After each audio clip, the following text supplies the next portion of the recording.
吴王，我们在坟场发现了他的身影。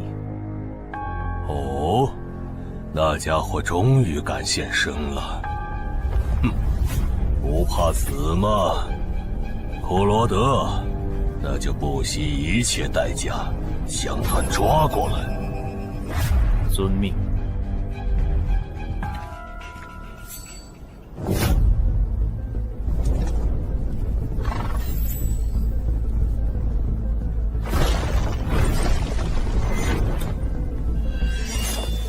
是不是打败你，才会放过我？那看来是没谈拢啊！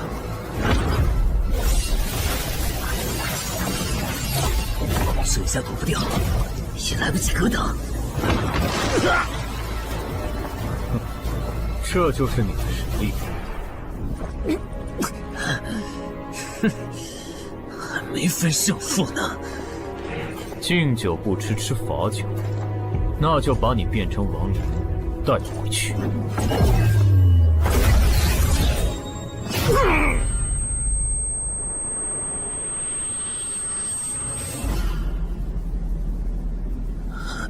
认输吧。做梦。蓝不灵。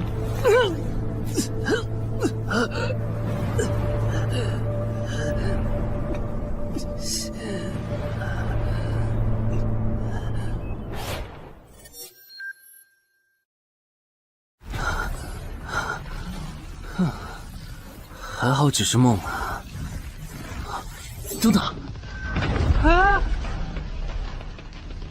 不是，这地下室入口，竟然真的上到我家里来了！2030年，世界各地相继出现地下城入口。在经历了一系列探索、争夺、开发和地下城失控所引发的骚乱后，各国政府确认了5件事：一、入口无法被破坏，但攻略地下城可以使其关闭。2. 如果未能在规定期限内攻陷地下城，那么该地下城入口将翻转，地下城内的怪物将永入这边的世界。3.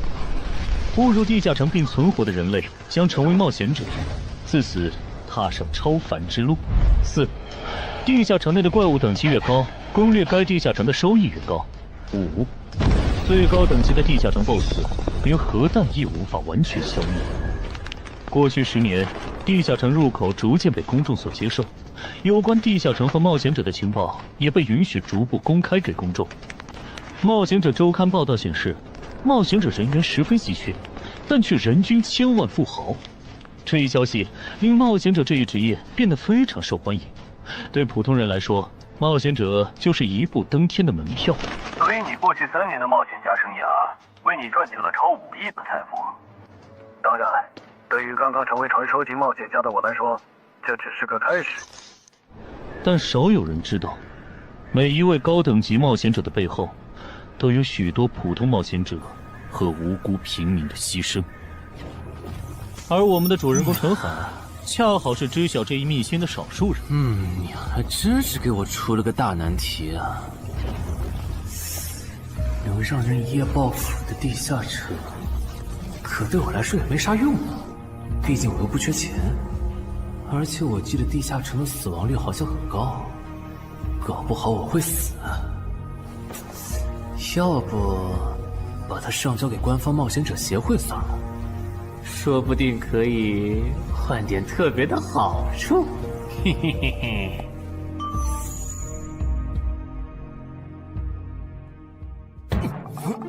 谋杀捣乱，但放这也不是事啊。时间一到，入口翻转，怪物全跑出来，大家都得遭殃。这样，我先瞅瞅这地下城啥类型，要是死亡率高，我就搬到别的城市，走之前报警让警察来管；要是死亡率低，我就自己搞定。真搞不定的话，再搬家，然后报警。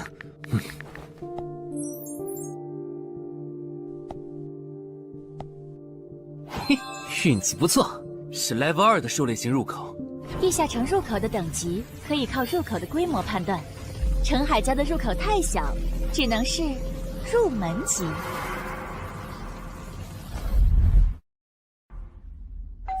你好，有您的快递。来了，是你的快递，在这签字。好的。说起来，小哥你该不会是发现了野生的地下城入口吧？不然为什么要网购锁子甲？完了，不会暴露了吧？我玩全甲格斗的，之前的防具换，打算换新的。怎么了？有问题吗？没问题，我就是随便问问。感觉这人很奇怪啊，难道是我虽然想多了？早就知道一般市民对成为冒险者这件事有多着迷，但是被人这么生硬的试探，还真是有够惊悚的。还好我伪装的不错。不过这个箱子会不会有窃听器啊？还好没发现窃听器。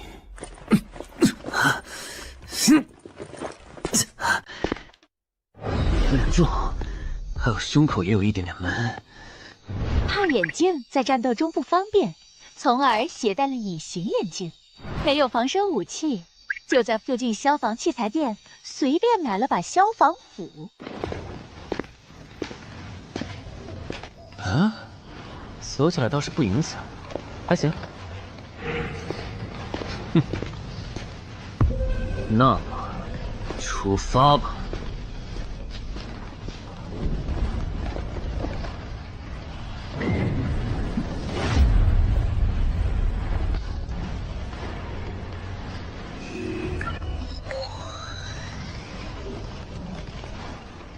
啊，不是地区地形吗？那看来我的首战对手大概率是豺狼人了。讨厌，这套锁子甲没白买。说起来，根据官方提供的情报，新人进入地下城后会激活冒险者面板，脱离条件也会出来。我的呢？来了。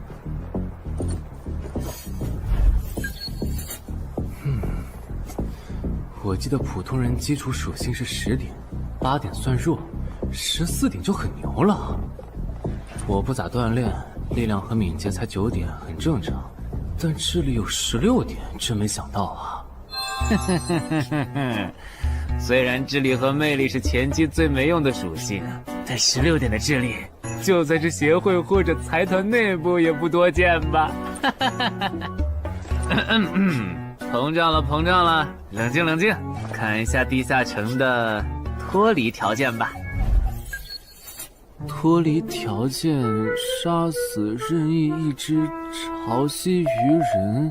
通关条件是全灭一个潮汐鱼人小队。等一下，为什么是鱼人呢？我血场过敏啊！就不能给我安排点正常的对手吗？啊！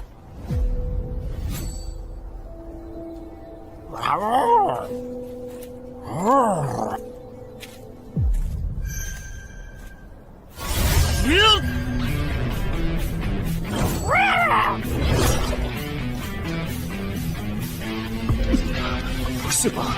这都被躲过去了。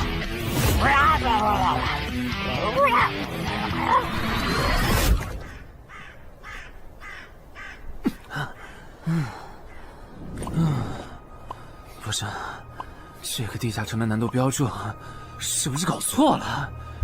一个落单鱼人就能把我打得差点翻车，如果遇到满编的鱼人小队，我岂不是要就地归西？啊，等级增加了。Level 2菜鸟，我的称号我与潮汐鱼人55开，这玩意儿侮辱人是不是？算了，今天就到这里。还是等我请个健身私教，把基础属性练上来了，再来挑战这个地下城吧。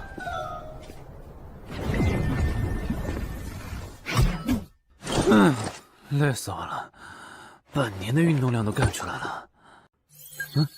又咋了？哦，任务结算呢？我记得地下城的任务结算好像也能爆出奇物的。嘿嘿嘿，我的要求也不是很高，给我瓶加属性的秘药就行。菜怎么了？谁还不是从菜鸟过来的？气死我了！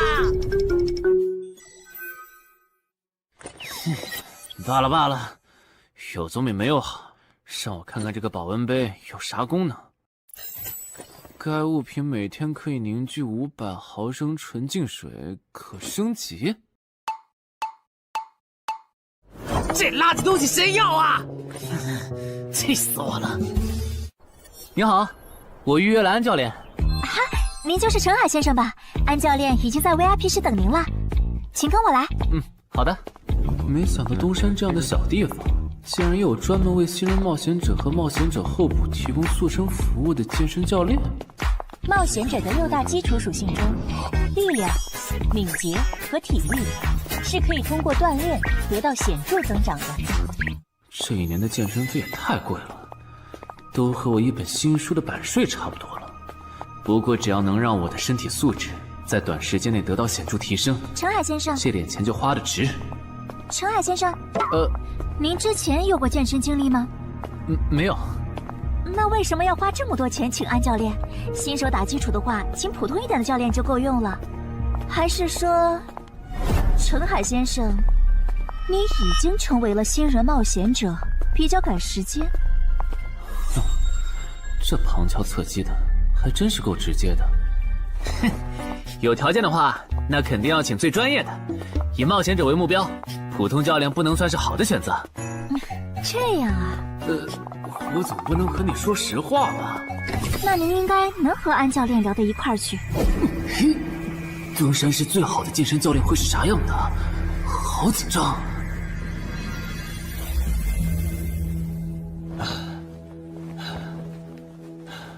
啊！和我预想的完全不一样，我还以为会是个肌肉兄弟，结果到头来，这不是个小白脸吗？课程这么贵，竟然也能预约得出去？开玩笑的吧？就是你想成为冒险者，跟我来吧。3、4。我撑不住了，教练。 5，真的撑不住了。好，你到这里吧。30公斤举了5次，换算一下，你目前的单次最大重量应该在35公斤。作为健身小白，结合你目前的体重，你这个卧推成绩算是偏弱的。什么情况？虽然我知道我的身体能力低于平均线，但是这也太弱了吧？正常老哥们不都是人均50公斤起步的吗？陈海先生的基础有点差呢。35公斤的极限数值换算到冒险者面板上的力量属性，应该只有9吧？普通人的力量、体能和敏捷数值是相对平均的，不会偏差太多。他现在这个状况，要在1个月的时间里变成冒险者，几乎不可能。那一般要多久？这个看你，如果天天练的话，差不多1个季度就能达到3个11了。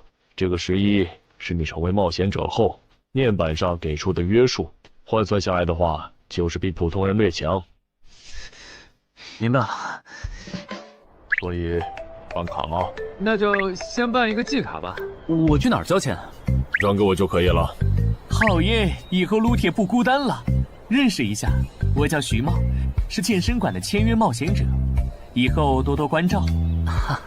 我叫陈海，畅销书作家，您也多关照。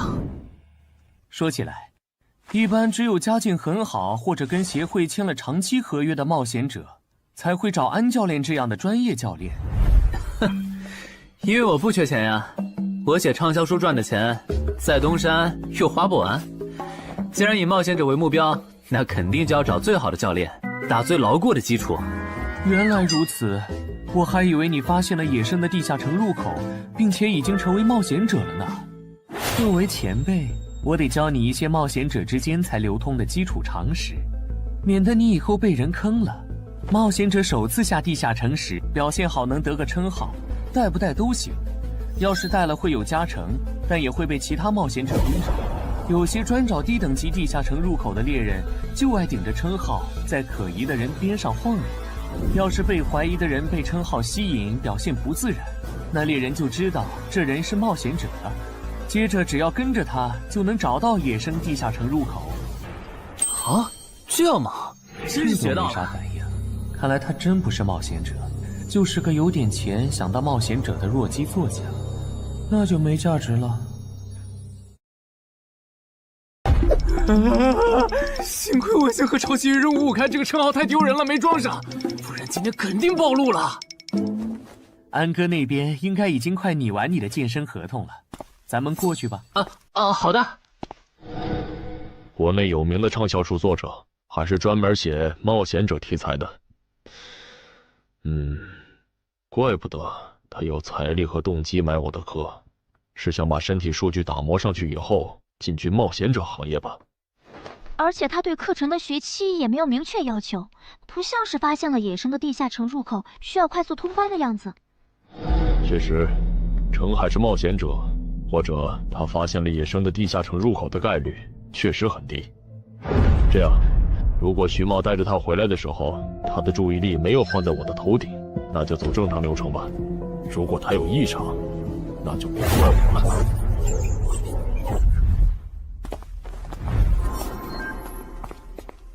合同拟好了，你看完如果觉得没问题就签吧。好的。喂，不是吧？健身馆的3A 级教练也……这边。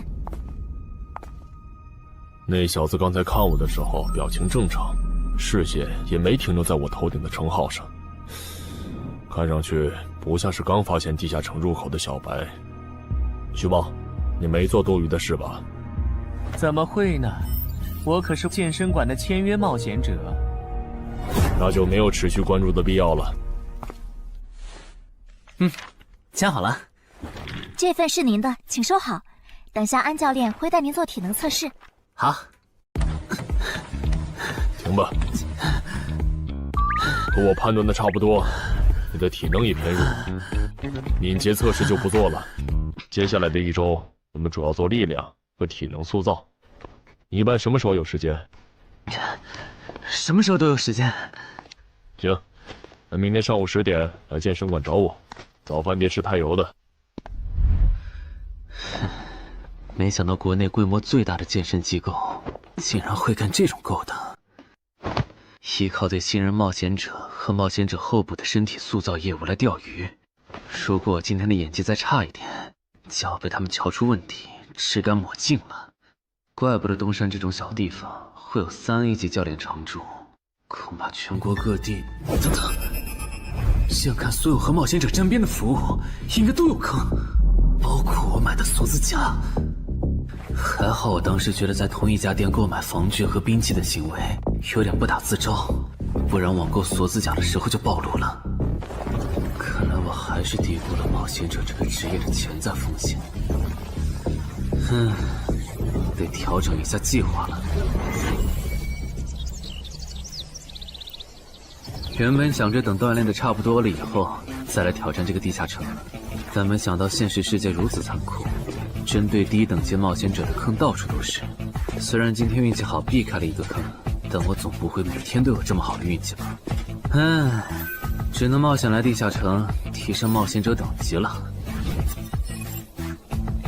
这次的脱离条件是鱼人眼珠吗？对了，不知道昨天那只的眼珠可不可以？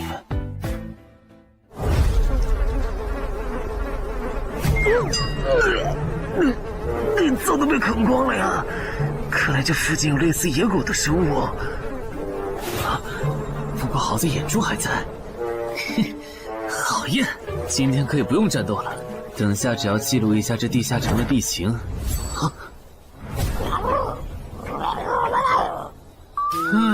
鱼人呢？我还以为是什么呢，吓我一跳。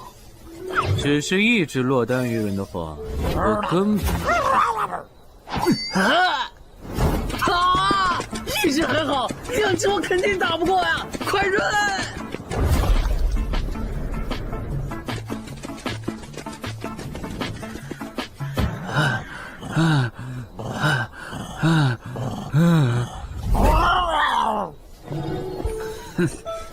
你都死到临头了，还这么嚣张，没发现吗？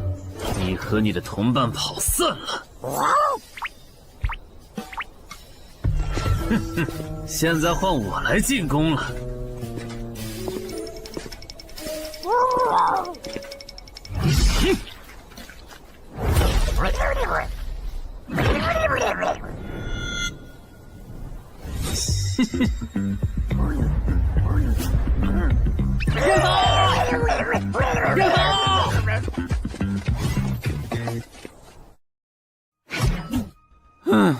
累死我了。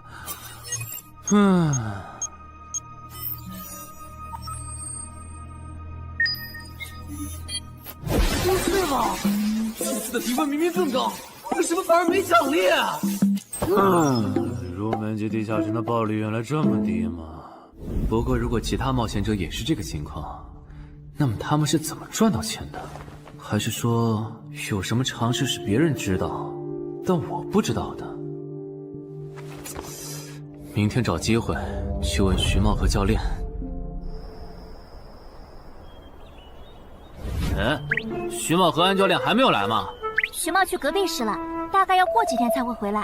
安教练今天临时有事，得中午才能来。好吧，那我先去 VIP 室做体能训练。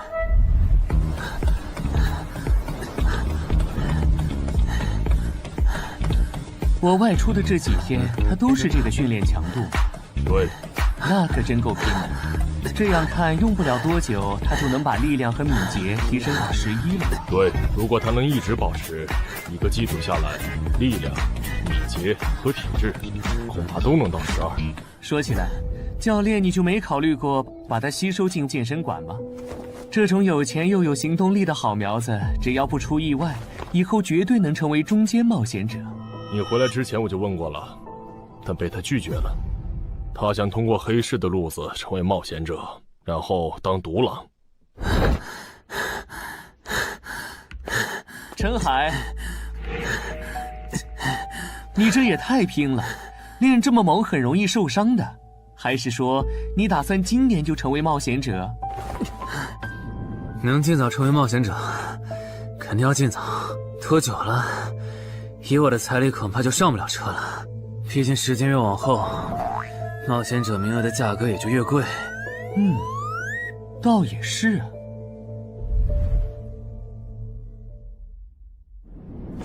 算上前天安教练的招揽，我大概可以肯定，徐茂和安教练已经排除了我拥有入门级地下城入口的可能了。接下来可以找一个合适的时机。发什么呆呢？在想事情？没，可能是太累了，有点走神。你这样肯定不行，频繁的超负荷运动只会累积伤病风险，真受伤了反而会拖慢你的塑身进度。我也意识到了，后面应该会减少训练量。对了，截止到现在，你的前期投入都赚回来了吗？还早着呢，照现在这进度，起码得等我到11级才有可能回本。为什么是11级以后？因为1到5级的冒险者挺好混的，有老手带着，完成任务就能撤退，死亡率极低。没想法的就可以这么混等级，而6到10级后，任务变难了，怪物的情报就值钱了。上阶段的混子在这阶段就去收集情报，死亡率虽然变高了，但还能接着混。只有到了11级，地下城的难度提升到混都没法混的时候，才是我这种冒险者开始盈利的时候。这个阶段的冒险者对实力的提升最为迫切，装备、奇物、技能书，一切能提高生存率的东西都能卖出很高的价格。不是，我不明白，11级后的地下城那么危险，为啥6到10级的冒险者不提前准备？不提升有很多原因，一是官方不管民间冒险者攻略地下城的事，好多冒险者到11级就想退回去过正常日子了。二是地下城的东西只能让一小部分冒险者在精英地下城混下去。11到15级赚得多，但风险也大，而6到10级，有人光靠收集情报和做后勤就能回本了，所以他们也就没必要冒着生命风险去11到15级这个阶段打拼了。原来如此，所以冒险者在6级不，在更早前就已经完成分流了。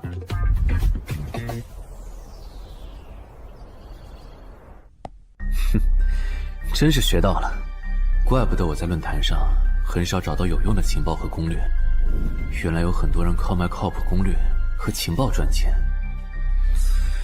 不过更让我惊讶的还是这件事。同一个地下城，冒险者就算反复刷脱离任务，也只能得到1次结算奖励。这样看，这个地下城入口能为我带来的价值，就只有通关奖励，以及将误入其中的普通人转化为冒险者这2点了。考虑到我本身并不缺钱，我还是尽量单刷这个地下城，然后再考虑要不要继续当冒险者了。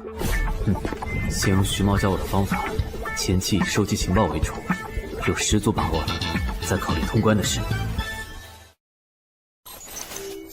脱离条件找到湖？啊，这次的脱离任务竟然不需要战斗，还好买了一架无人机做辅助，不然纯靠人力搜索找湖肯定是个大工程。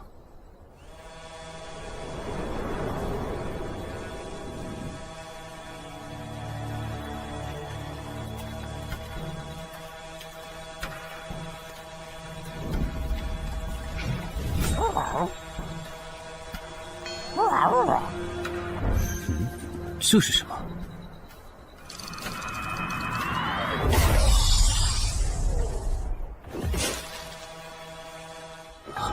刚才那个应该是鱼人吧？虽然外形和气场和我之前遇到的鱼人有很大差别，但他应该也是鱼人，只不过等级应该更高。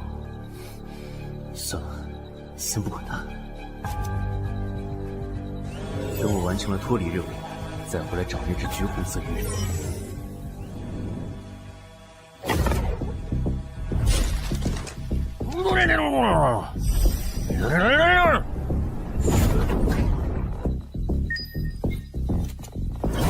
找到了！哼，怪不得森林地形的地下城会刷出鱼人这种怪物，原来森林深处藏着一个这么大的湖吗？这样的话，脱离任务就算完成了，不用和鱼人接触可真好啊！接下来，是那只橘红色的特殊鱼人。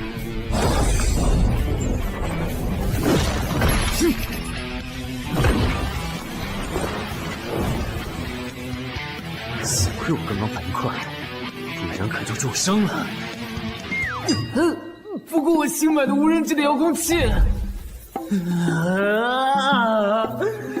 我的心在滴血啊！不对，现在不是想这些的时候。这只鱼人的速度太快了，我必须慎重对待。啊！1只、2只、3只、4……哼！好险！什么情况？这个人怎么还没死啊？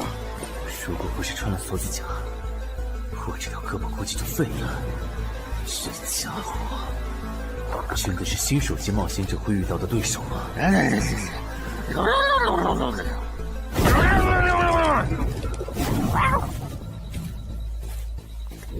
如果只是和这只橘红色鱼人单挑也就算了，关键我还得抽出一部分精力来处理身后这几只杂兵。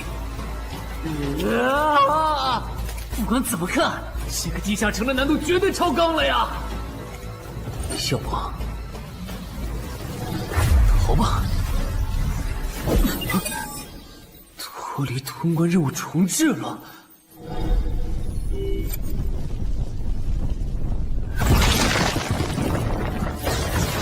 我说全罪，你这样很像是在虐尸出气，有吗？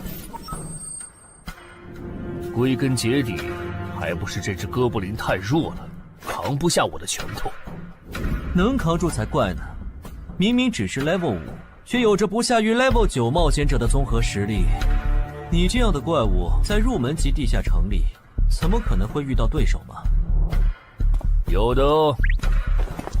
如果我能遇到传说中的 bug， 那就能在低等级地下城里遇到下一阶段才能遇到的强力怪物。只要能从他们手底下活下来，我就能拿到补偿奖励奇物升级券。到时候我成为传说级冒险者，就更有戏了。果然，我和你们这种明明还只是 level 5，但眼光却已经放在传说级冒险者上的怪物，是真的合不来。不过，奇物升级券和它的获取方式，无论怎么看，都只是博人眼球的谣言吧。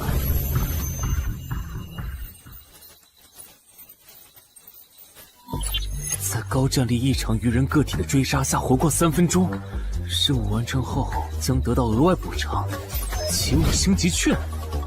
不是吧？我都准备逃命了，你给我整这个，要玩死我吗？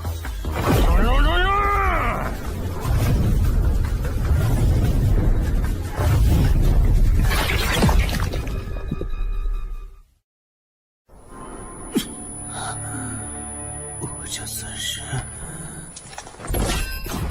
逼上绝路了吧？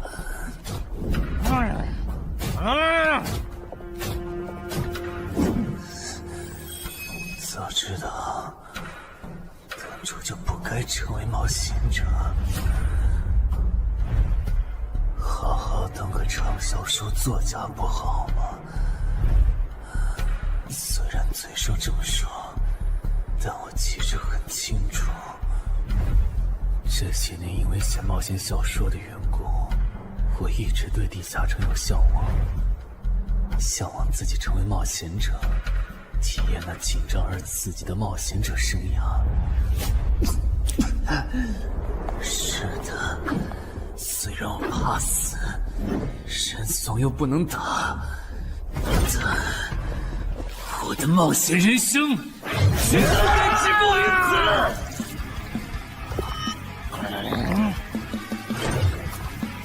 想想，我现在还有什么牌？我现在还能打出什么牌？使用称号，我与潮汐鱼人5开。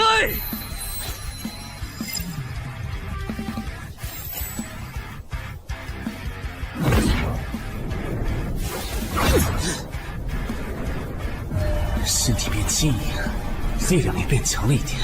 不止如此，这些鱼人的动作也变得迟缓了许多。我的动态视力也加强了吗？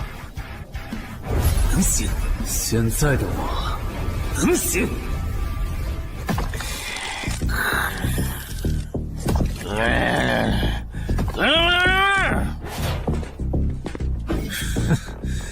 没想到高级鱼人说的话，我竟然能听懂。就剩你了，头目。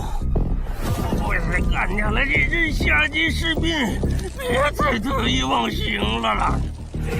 我知道的，即使身体能力获得了大幅度提升，穿上这一层锁子甲的我，依然不具备能和这只橘红色鱼人拼速度的可能。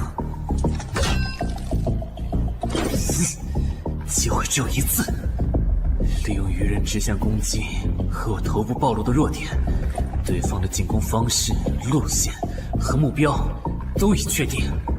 我要做的就是舍弃头部的防御，用它做诱饵，争取到一次以伤换伤、重创对方的机会。如果这一次机会我没有把握住，那么吃到教训的他，必然不会再给我翻盘的机会了。这种生死皆在一瞬间的体验，真让人血脉喷张，沉醉其中，无法自拔。就是现在！我这不是挺能干的吗？可能真的。开什么玩笑！我居然会被这种弱者可恶！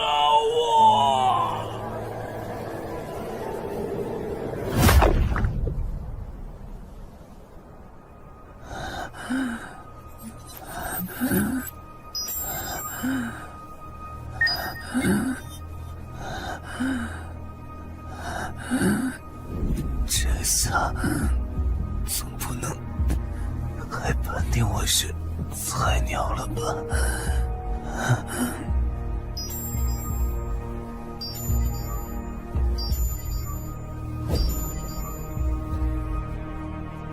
平平无奇的保温杯吗？对，平平无奇保温杯是用起物升级券。啊！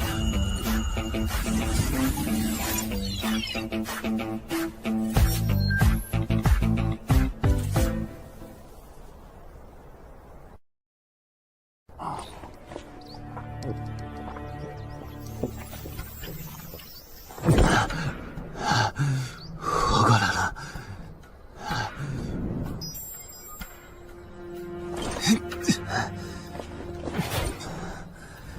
已经愈合了。冒险者面板，冒险者等级竟然提升了，不过还是菜鸟。感知也提升了一点，还获得了一个新称号——至死地而后生。哼，倒是个意外之喜。再看一下通关任务重置后变成什么了。挑战等级上升了，脱离任务刚刚也完成了。不过这通关任务捣毁潮汐鱼人的孵化池吗？算了，这个通关任务明显不是现在的我能处理的。溜了溜了。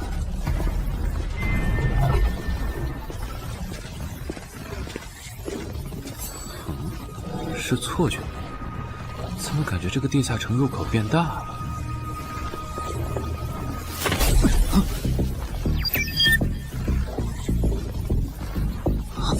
等级不足，这个地下城升级了。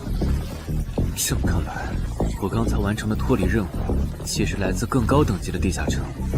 怪不得任务难度提升了那么多，脱离任务掉落的奖励这么丰厚。隐藏职业，我没记错的话，论坛上有个大佬，好像一直在强调这个东西的稀有性和重要性来着。哼，那必须要转职啊！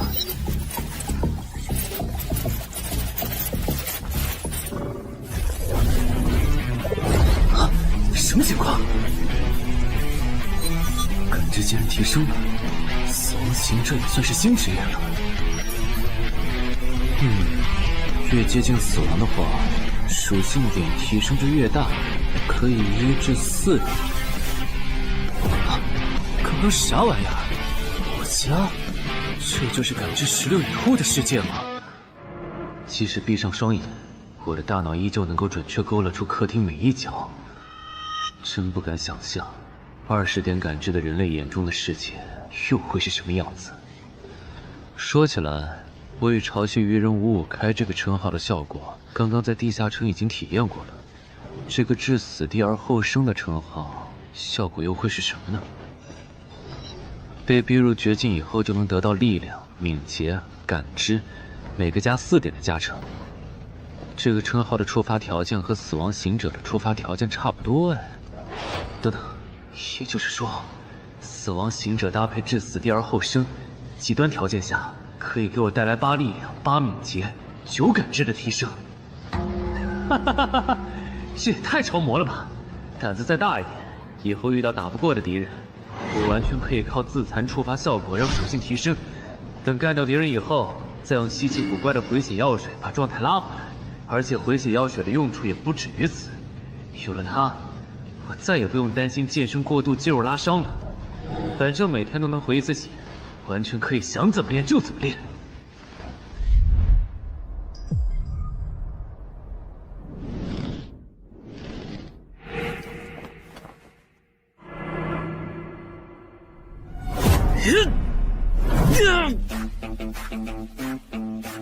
真惊人！谁能想到，不久前还只是个健身小白的他，只用了不到2个月，就达到了正常人要用1年才能取得的成果。就他那训练量，换别人来早就去 ICU 报道了。但他一通瞎练下来，还能活蹦乱跳，这说明他体质很牛啊，至少有16，甚至都有可能17或者18了。安教练，你这次是看走了眼呐。陈海还在练呢。啊，恭喜啊！你现在的力量、敏捷应该已经到达12点了。以你现在的身体素质，准备充分的话，是完全有能力完成新手级地下城的脱离任务的。真的不考虑加入健身馆，成为这边的签约冒险者吗？我可不想当一个会被合约束缚的冒险者啊！那真是太可惜了，我还以为能和你成为同事，以后一起攻略地下城呢。不是同事，也能一起攻略地下城。对了，我打算从散人手里购买冒险者名额，这方面你有什么忠告吗？忠告吗？不是同事，也能一起攻略地下城啊。对了，我打算从散人手里购买冒险者名额，这方面你有什么忠告吗？忠告嘛，那我推荐你去找散人联合。散人联合？我没记错的话，他们好像是国内最大的散人集团吧？对，如果你想走黑市的路子购买冒险者名额，那么我只推荐你选择由散人联合提供担保，或者他们自营的低等级地下城入口。为什么？我感觉找独狼冒险者明显更好啊，省钱又省力。因为涉及到冒险者名额买卖，无论买方还是卖方，其实都存在巨大的交易风险。卖家怕遇到伪装成萌新的入口猎人，买家怕交了钱对方不办事。但有散人联合的介入就不一样了，虽然他们的佣金很高，但是作为冒险者资格、地下城相关产出生意的龙头，他们为买卖双方提供的契约书还是很值得信赖的。原来如此。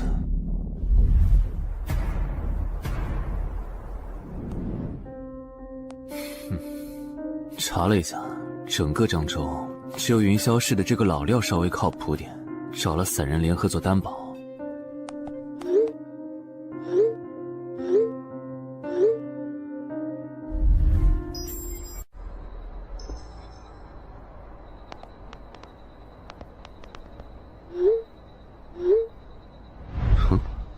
这边，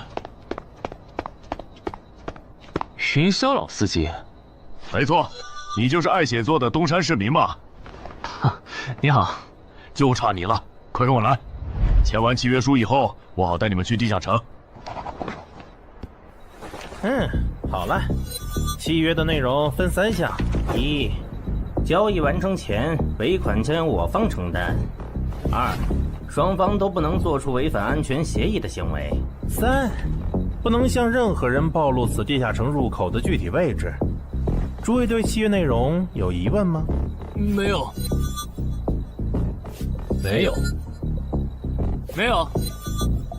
那么，契约成立。手臂在发光哎！哟，好神奇啊！好了，我的工作完成了，希望以后还有机会为诸位服务。等下大家再跟我走一段路，我带你们去地下城入口。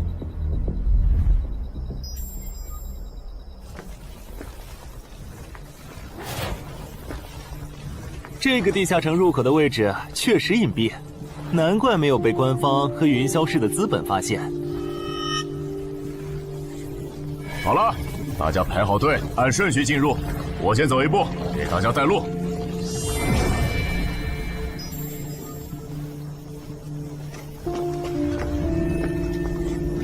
这批新人怎么样？哦，太酷了！我也是冒险者了，真好。还行，没有看起来像刺头的。那就好，等会儿记得我们之前说的。卖家原来有2位吗？好了，大伙儿看向我这里，学着我的样子对空气喊：“冒险者面板！”冒险者面板。大家可以在冒险者面板的个人信息栏查看到自己的基础属性，往下滑动，可以在任务栏查询任务。不是吧？我的基础属性原来这么低的吗？冒险者面板上的内容只有冒险者本人才能看到，所以不用担心个人信息暴露的问题哈。麻烦大家把你们的脱离任务报一下，我这边做一个整理。任务？标，这个物种论坛的入门级地下城怪物图鉴里好像没有，这个地下城有问题。这个地下城该不会和我家里的那个一样，存在某种致命的设定吧？基于幸存者偏差，如果一个入门级地下城的怪物没有被收录进论坛的新手常见怪物图鉴，那只有2种可能：要么它确实很罕见，要么就是遇到它的冒险者基本都死在地下城里了。警告！警告！此人违反了安全条例，未说出正确的脱离任务。那个眼镜男说谎了？不是吧？这才哪儿到哪儿啊？就有人触发安全条例了？你听我解释，肯定是他出 bug 了。契约式的契约当然不是绝对的，但对你这样的菜鸟来说，它是不会出问题的。你的脱离任务绝对不是采集高价值草药，你骗了我们。他刚进冒险者圈子，不懂规矩，做错事也情有可原。您大人有大量，再给次机会吧，是不是啊？对，再给我次机会吧。下不为例。大家再说一遍自己的脱离任务哈，这次别搞错了。我的任务是找到湖中女妖。我是聆听女妖之声。我的是凝视女妖10秒。我的也是找到女妖。接下来我会带大家去女妖出没的林中湖泊，大家跟紧一点，别掉队哈。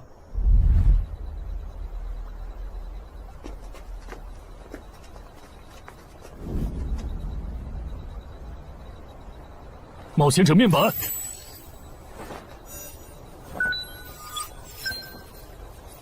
哎，他在干嘛？呼唤湖中女妖。他怎么知道这样做可以召唤湖中女妖的？这就涉及到商业机密了。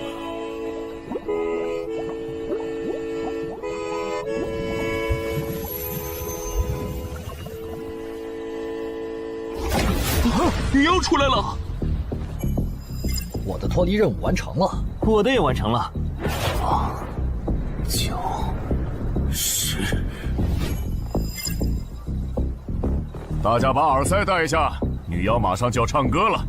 不戴的话会怎么样？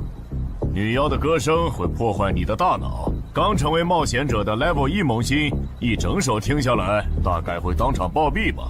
什么？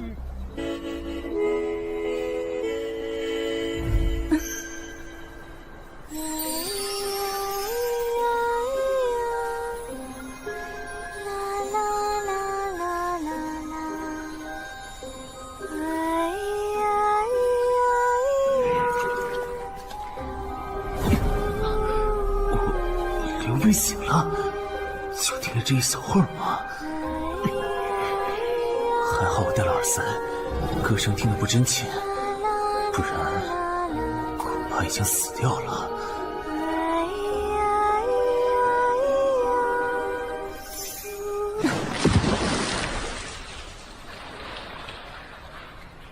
大家的脱离任务都完成了吗？都做完了，那咱们就原路折返回去了哈。搞笑，让我们原路返回？来之前我已经查过了，地下城里的植物和矿产都是很值钱的。你这么急着赶我们走，不会是想要独吞这个地下城的产出吧？我们可是付了钱的，为什么不能在这个地下城采集高价值草药和矿产来回血？等一下，咱们的契约书里可没有这条。但也没有不准我们完成脱离任务后采集高价值草药和矿产的条例吧？原来冒险者还可以在地下城内采集草药和矿产的吗？你不知道吗？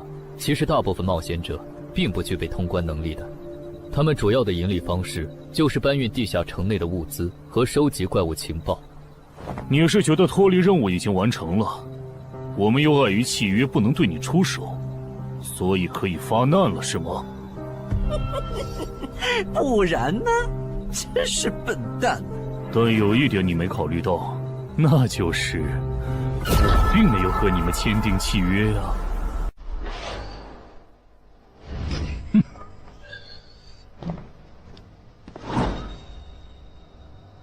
你们2个什么意思？没什么，单纯看不惯而已。我觉得这位朋友的理由其实挺合理的，只是一些药草和矿产，没必要那么计较吧。但是基于契约文书第1条的话，如果有人死亡，我们就拿不到尾款。你可以保护我们，作为回报，我们可以将采集到的一部分物资分给你。不好意思，我们并不想冒这个风险。真的只是因为不想冒这个风险吗？难道不是因为这个地下城藏着别的秘密，你们怕我们发现它吗？我明白了，你不是新人冒险者，你是奔着通关任务来的。老六，你应该能感受到吧？咱们之间谁更强？可恶！地下城让给他们，我们走。啥？你等等我呀！他们为什么就这样走了？这不很明显吗？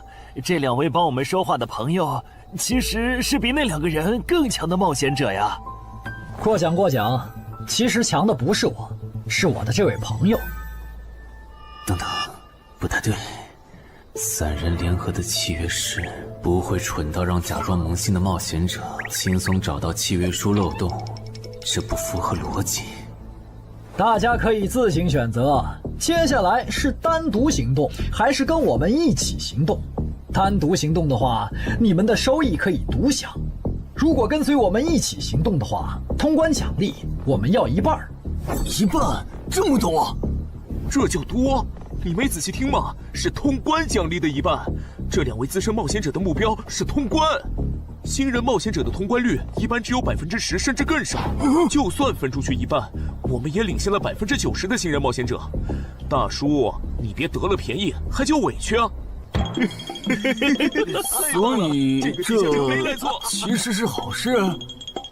对新人来说，第1次通关时间是重要分水岭。新人冒险者越早拿到通关奖励，未来的冒险者之路就会越顺畅。那就是说，就算我只拿到1半的通关奖励，也会比绝大多数同等级的冒险者要强吗？如果你没有浪费这些开局资源的话，确实是你要强一点儿。请让我也加入你们，也包括我。我也要。那帮没良心的，签契约书前都说好了，只涉及脱离任务，其他不包的。任务一完成，他们就变脸了。差不多得了，都走了这么远，他们不可能再跟着了。你不用演了。哦。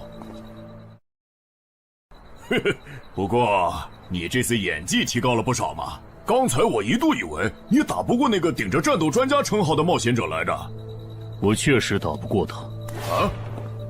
不过他也很忌惮我就是了，要不然不会用劝退的方式赶我走。原来如此。那你觉得他们能通关吗？可能性太低。个人判断，这批冒险者里，最多只有1到2个幸运儿能活着走出这个地下城。什么嘛，这不就和之前的几次一样了吗？真没意思。哇，酷哎！既然大家已经决定联手通关，那我也不藏着掖着了。我能够为认同我、信赖我的队友带来一点基础属性的随机增幅。他说的是真的，我的力量加了1点，我加的是感知，我的也增加了。体力涨了1点。原来团队领袖这个称号是用来提升自己的队友啊，还怪好用的。我这边还有一个问题，我们现在只知道口琴声能召唤女妖，并不知道其他的召唤方法。女妖要是一直躲在湖里，大家的通关任务就没法完成。这不是问题，我的称号可以让我强制激怒指定目标，被激怒者将减少2点智力，变得冲动易怒。他也是冒险者吗？至于建立强制对话的方法，只要引起对方的注意就可以了。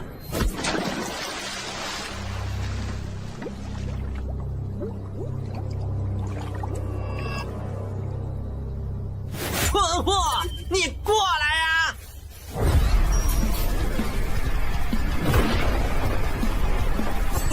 成功了，他被被我激怒了。剩下的交给我吧。大家散开，让战斗专家来先是你赢，其他人换场比赛，在外围找机会。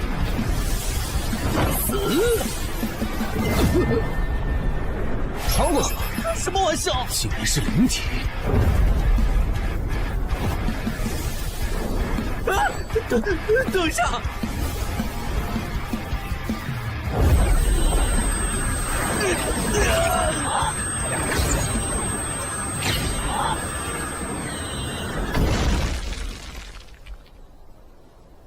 还好有2-3，只是鼻子出血。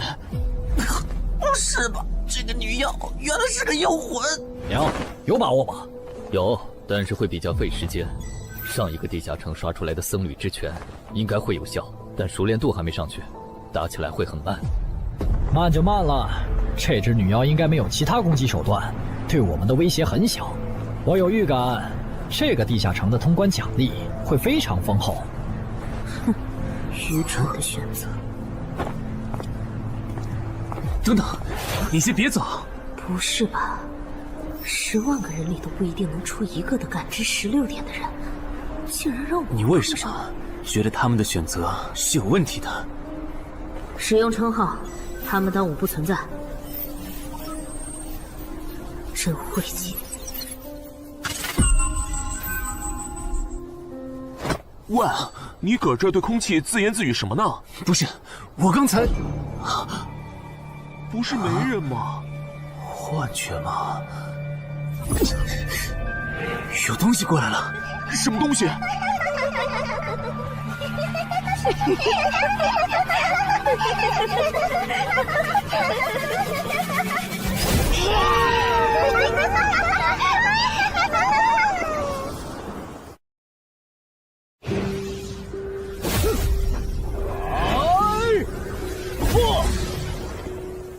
有效果了！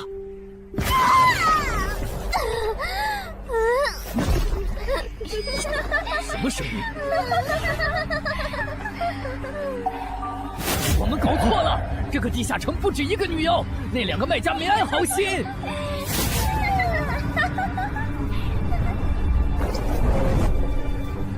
不是吧？这也太多了！不行，这个数量2-3已经没用了。还傻站着干什么？跑啊！为什么总是让我遇到这种事？天和子爷那时候是，现在还是。看在你老婆和女儿的份上，我觉得应该放过你。谁叫我最喜欢看别人抱憾终身，活在憎恨和痛苦中的样子呢？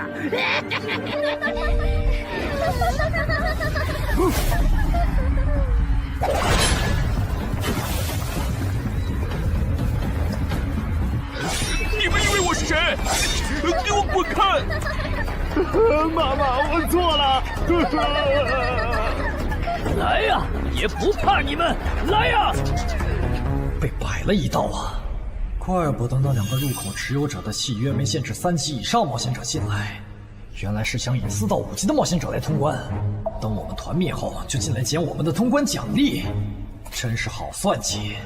关于如何杀死这些女妖，你有建议吗？这声音，有建议就赶紧说。女妖不光靠声音攻击，还有别的攻击手段。我费了听觉才勉强躲过第1轮奸笑。你是爱写作的东山市民？对，真是看走眼了。没想到你一介新人竟然比我们这些老手反应还快。但是你不是听觉被废了吗？怎么还能听到我说话？好，我感知16，可以读唇。原来如此，这个地下城我认为是无解的。那些女妖能免疫一切物理攻击，老实说，这根本就不是正常4到5级的冒险者小队能处理的。哦，所以你也没有办法。还有一个办法，除了僧侣之拳，阿良还有一瓶被僧侣祝福过的神油，涂抹长剑后，应该也能伤到那些女妖。不过，这也就给你能伤到他们的力量。我不信新手冒险者能从这么多幽灵的围攻里杀出去。但总不能坐以待毙吧？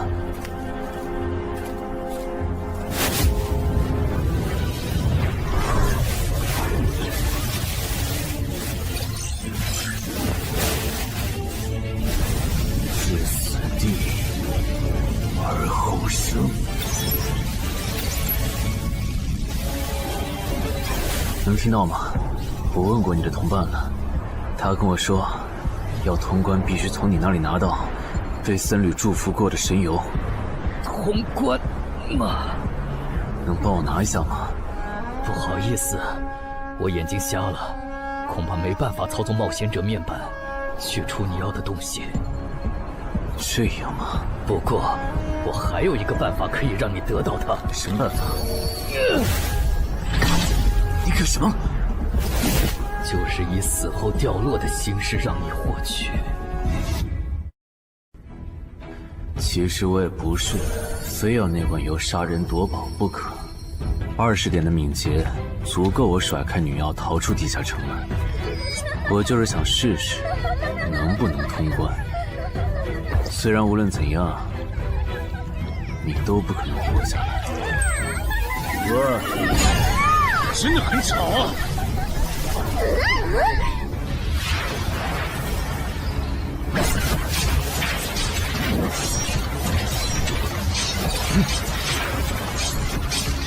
对邪恶生物伤害加点点，那么还是反击吧。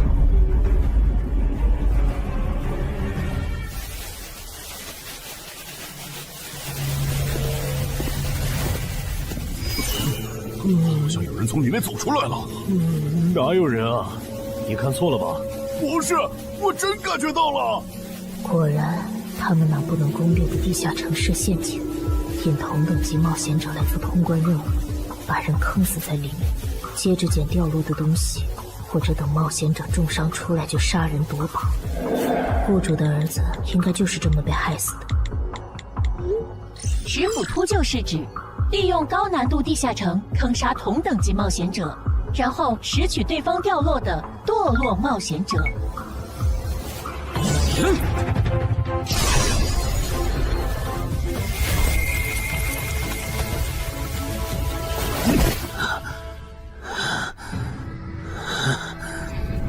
好险！如果再多几只女妖，我恐怕就要被逼出回血药水这个点牌了。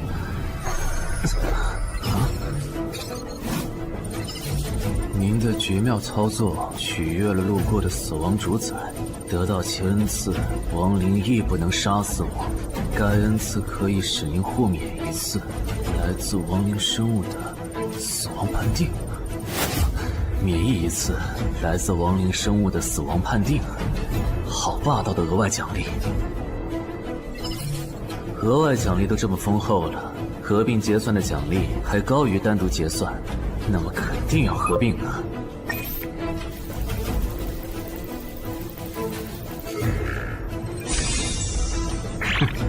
果然，除了稀有级奇物和新称号以外，还给我报了2个专属技能。这个地下城的奖励太丰厚了，难怪它的难度如此超标。爱写作的东山市民，你还活着吗？怎么没声音了？差点把他给忘了。你现在感觉如何？能站起来吗？有点难。那只能扶着你了。其他人是不是都死了？胖子、四眼、大叔，还有你的2位同伴，都死了。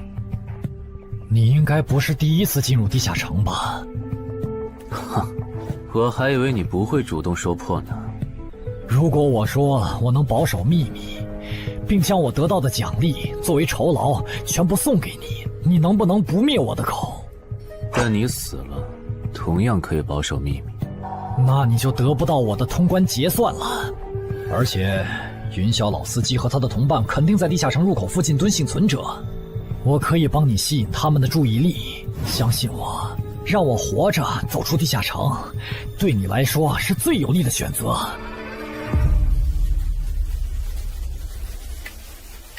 看到了吗？这才是真有人出来了。哎呀，刚才那次算我看错行了吧？等等，地下城在坍缩，他们通关了。不对，小心右边的冒险者，他绝对不简单，可能是狼。先干掉一个弱的，接下来到你了。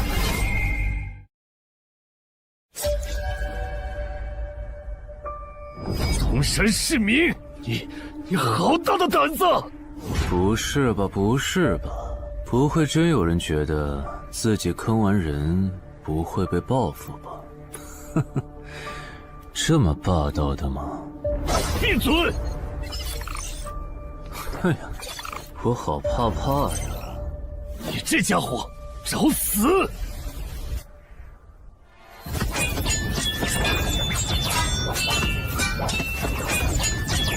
这俩人相互厮杀的程度，有些7级甚至8级的冒险者都没这么夸张的速度。不可能！带上这个称号以后，我的速度竟然还是没你快，真是离谱他妈给离谱开门，离谱到家了！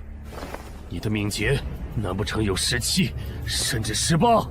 可，你猜？冒险者面板！哼，不比速度了。不比了。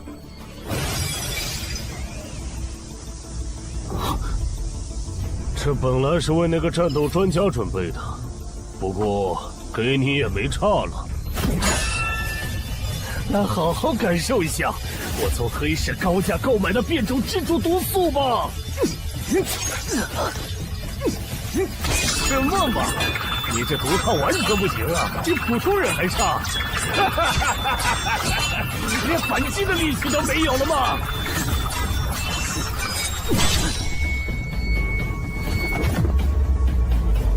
太慢了，太慢了！你这样是伤不到我的。哼，蜘蛛毒，这就是你为我们准备的手段？怎么样？喜欢吗？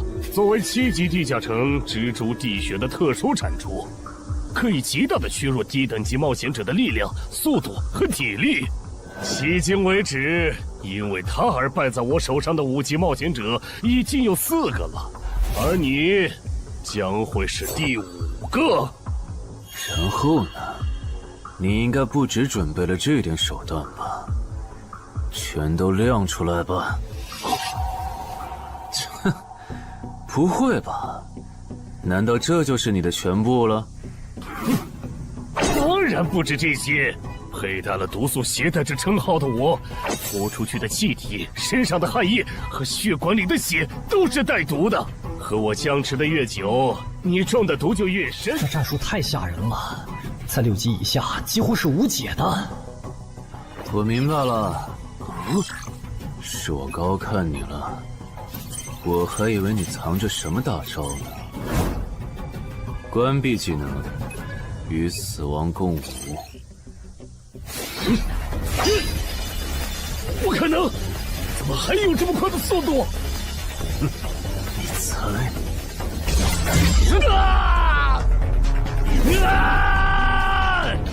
别太得意了！太慢了，太慢了！你这样可是伤不到我的。不可能，绝对不可能！你明明只是个独狼，怎么可能比杀了大量5级冒险者的我还强？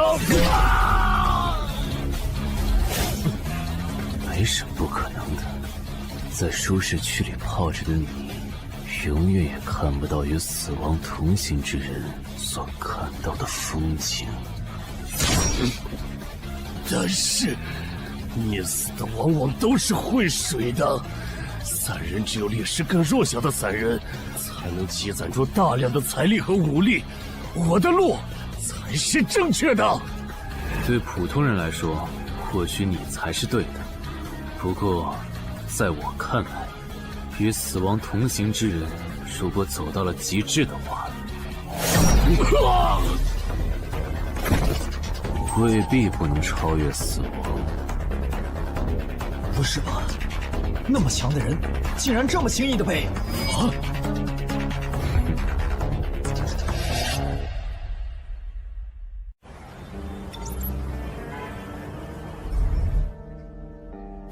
你这运气也太差了吧！啊，徐茂，你怎么来了？来看你啊！第一次进地下城就遇到了能免疫物理攻击的怪物，好不容易通了关，还被石斧秃鹫堵门。不过也多亏了这次经历，让我得到了置死地而后生这个称号。也是，还算幸运。那些传说级冒险者，哪个没在5级以前越级挑战过对手呢？对了，个人建议不要让别人知道你的主要称号，情报泄露是很致命的。冒险者要防的不只是地下城的怪物。原来如此，学到了。虽然女妖之森的入口持有者，官方说是被另一个幸存者杀了，但我查过，那人主要称号侧重团体战斗，单人作战能力没强到能杀掉2个石斧秃鹫，所以，怎么了？我脸上有什么东西吗？没什么，我只是突然想起来，高教练月底就要回东山了。你这边养好伤以后，记得回健身馆报道。关于你的塑身计划，要进入第2阶段了。好的。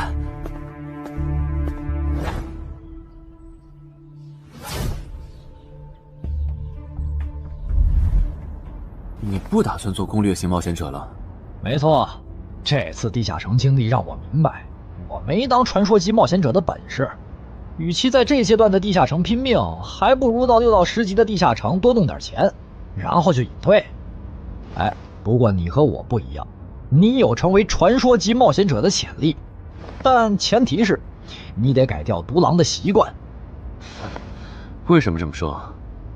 独狼玩法在10级前的地下城能提高任务结算评分，多拿奇物、称号和技能，但11级到15级的地下城难度大增，光靠个人根本过不去。如果你想成为传说级冒险者，10级前就得组建自己的攻略团队，不然在11级到15级时，要么会掉队，要么就会被官方财团收编，就没机会再往上提升了。团队嘛。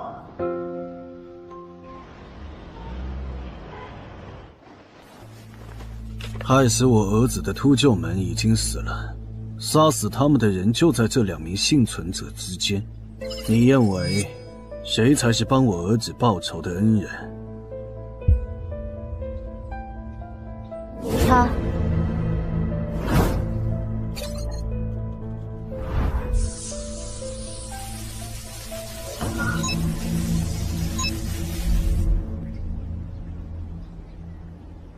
小矮，你就是女妖之森的通关者程海吧？我们对你在女妖之森得到的通关掉落很感兴趣，你开个价吧。不卖。他说不卖，他不会真的以为我们是在跟他商量吧？那我换种说法，把你在女妖之森得到的东西交出来，立刻马上，不然有你好看。你们在干什么？不许骚扰我们医院的病人，走开！烦人的家伙来了，哥，我们走。切，真晦气。下次他们再来骚扰你，你就来找我。我哥哥是10级冒险者，他们不敢惹我。谢谢。不，该说谢谢的人是我。我的好朋友死在了女妖之森，你和王先生攻略了这个地下城，还铲除了用它钓鱼害人的秃鹫。原来还有这么一层关系啊！我和我死去朋友的家属都能感激你。总之，这是地下城暴走后的随机拉人现象。怎么还会拉我呢？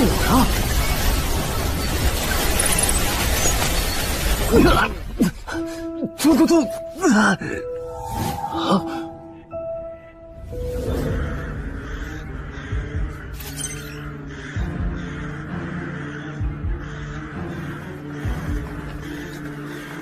大家不要惊慌，我们只是被拉入了翻转后的入门级地下城。不是吧？我就来医院看个牙的功夫，怎么就被拉入地下城了？现在请大家跟我一起打开冒险者面板，确认你们的脱离任务。展开面板。5级的生存类地下城，哇，这次可能要死很多人。啊！云霄市医院发生入门级地下城翻转现象，有20人因此凭空消失，周德也在这20个人里。情况如何？失踪人员名单已经整理出来了。被卷入地下城的一般民众有17人，冒险者3人。我们还找到了失控的地下城入口。不过什么？你的脱离任务和通关任务是什么？消灭10具骷髅士兵，存活1小时。你的呢？我的也是。那看来大家都一样。老弟，咱们的脱离任务难度和他们的不一样啊。还有那个叫陈海的小子也被拉进了这个地下城。正常，生存类地下城的脱离任务是根据挑战者实力的强弱划分的。至于那个叫陈海的，等咱们做完了脱离任务再去找他。那个，大家听我说，这个地下城非常危险，请大家捡起地上的兵器，3到5个人为一组，凑齐脱离条件以后，尽快离开吧。完成脱离任务以后赶紧离开？你算老几啊？在这指挥本大爷？说不定是人家想把咱们忽悠走了以后，独吞地下城的宝藏呢。不是，这个地下城真的很危险。是他蠢货脑子有坑吧？对地下城的危险没有认知也就算了，还在这带节奏。这位先生是非常强大的冒险者，他前几天刚通关了一个难度非常高的地下城，还和同伴联手除掉了10府秃鹫。真的假的？就是锦城家园那栋烂尾楼，听说害死了好几10人。哦，想起来了，请大家相信他的判断。这个护士干嘛一直夸我呀？好烦呐！不过好在效果还行，能引起这些新手的重视就好。等一下，如果这个地下城真的那么危险，那你觉得就凭我们这些普通人，真的有能力完成脱离任务吗？先不说消灭骷髅士兵有多难，就按你说的，3到5人一组去猎杀骷髅士兵，最后肯定是青壮年组队，老弱被抛下。请问，你考虑过被剩下的人的死活吗？有道理。分开行动的话，骷髅士兵听起来就很大批骷髅士兵，那就死定了。很多人就是因为单走，才被地下城里的怪物杀死的。姐夫说的没错，被拉入地下城后，一定要拉拢人心，来拿到话语权，再利用话语权来强迫冒险者当我的保姆。能通关高难度的入门级地下城又如何？当你开始在意这些渔民死活的时候，你就注定得当我的保姆了。你们能信任我吗？那跟我走吧，我带你们去完成脱离任务。好的。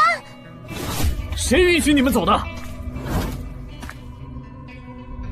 作为在场唯一一个有地下城攻略经验的冒险者，你难道不应该留下来保护我们吗？对呀，能力越大责任越大。我看他就应该帮我们把脱离任务给做了。对，送佛送到西嘛。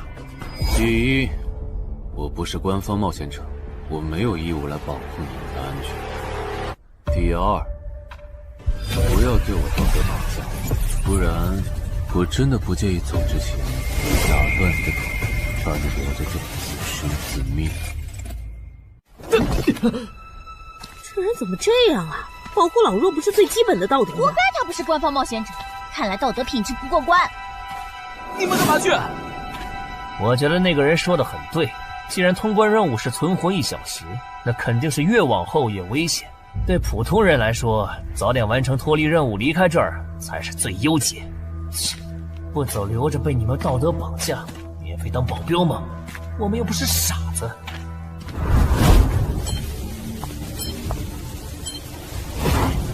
是他。这个地下城有什么问题吗，尚科长？这个地下城最大的问题在于，接下来的1个小时，能有几个人活着走出来？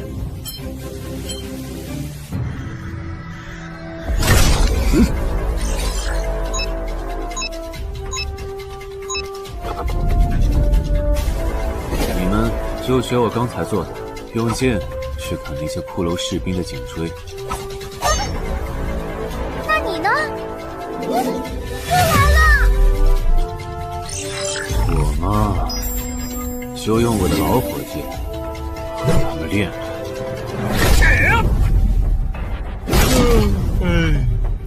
打完这批记得换班啊，老哥。好嘞。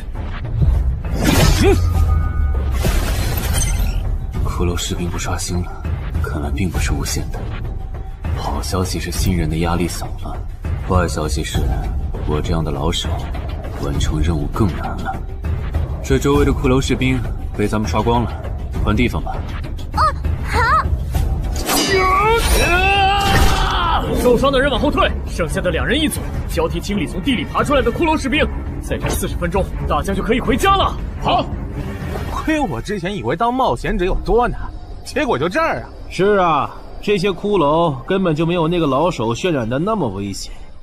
等这次结束，我也是个有名的冒险者。这些骷髅虽然弱，可不代表这地下城难度低。正相反，骷髅越弱，越说明地下城有极厉害的 BOSS。更让我烦的是，这地下城怪物也太少了。虽然我以老弱不宜参战为由，劝退了近半的冒险者，但是分到我这的怪物才4个。最后10分钟，这地下城难度肯定飙升。要是接下来10分钟都没有新的骷髅士兵刷出来，我就得自己想法子凑够剩下的6个骷髅士兵了。脱离任务做完了。你呢？还差几个？8个。把机会都让给他了吗？那你先回去吧，我们继续刷骷髅。等做完脱离任务以后，咱们3个在外面集合。10年来没有一个人通关。不止如此，这个地下城的幸存者们也非常奇怪，几乎所有的都是新人。怎么会有这么奇怪的地下城？正常不都是冒险者越强大生存率越高吗？因为这个地下城有一个被称为强者坟墓的机制。同样的脱离任务，新人的难度只有老手的1/10。当新人完成脱离任务离开的时候，实力远超冒险者的地下城 BOSS 会主动追杀冒险者。好多老手都栽在这机制上。朱德，快点察觉到，这个地下城的本质是谁最先完成脱离任务，谁才能活下来的竞速比赛。好心的冒险者哥哥，护士姐姐，再见。拜拜。再见。等下遇到的骷髅士兵，我多分给你一点。你先完成脱离任务，和他在外面会合。好的。有人完成脱离任务出来了。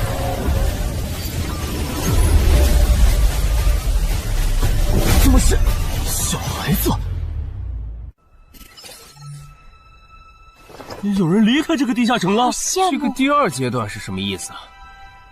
原来是这么回事吗？这个地下城的本质是竞速。李明、王志勇，你们2个跟我来。老弟，有个人完成脱离任务离开了，是不是那个叫陈海的人呢？不可能，先不说他还带着2个累赘，光冒险者们要杀的100个骷髅士兵就不好找。那会是谁呢？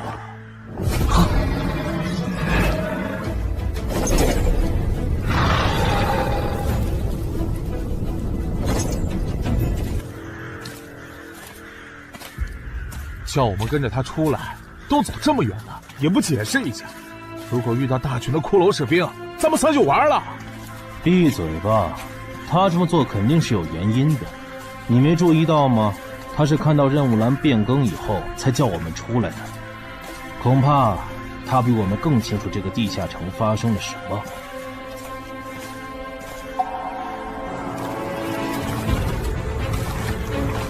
准备战斗！他们3怎么会这么想咱们不回来啊？周德当初就不该气走那个冒险者，脱离了。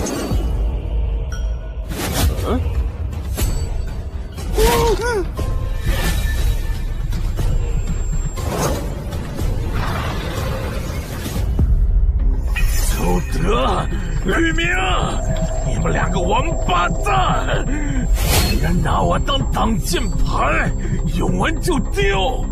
你们这2个小人！你还差几个？3个。那快了，我们再找些小股的骷髅士兵杀，应该能赶上。等等，不对劲，幸存者的数量在减少，营地那边出事了。说什么？陈海哥，这个阶段是什么意思啊？可能是难度提升，接下来会出现更强的怪物的意思吧？这个你别管。你的脱离任务做到哪儿了？我看看啊，陈海哥出事了，其他人都死了，现在只剩4个幸存者了。什么？左2，右2，去左。都说了，是这个地下城的 BOSS 降临了，要想活命，必须就地折返。在 BOSS 找到我们之前，完成脱离任务。别开玩笑了，就咱们2个人，怎么可能在那么多骷髅士兵的围攻下完成脱离任务？王之勇在的时候都做不到。听不懂人话吗？我们已经没有时间去找骷髅士兵了。还差右2。剑锋，救我！你好了吗？马上！陈海哥，好了。常先留下，你先走。可是，撤下！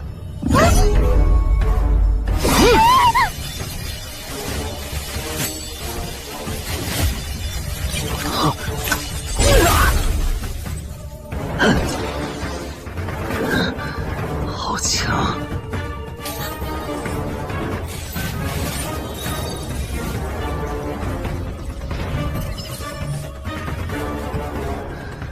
明白了吗？留下来，只会碍事。我知道了，我去外面等你，你一定要活下来。好了，现在只剩下咱们2个，我猜你是不会放我走的，对吧？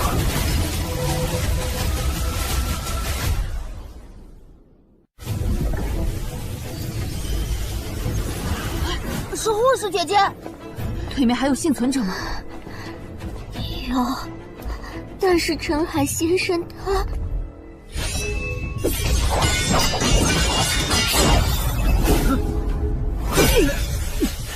好强，这样下去不行，速度和力量我都不是他的对手。就算能大概猜出他下一步动作，肯定会一直忙着抵挡，一次出错的话就得死。小走！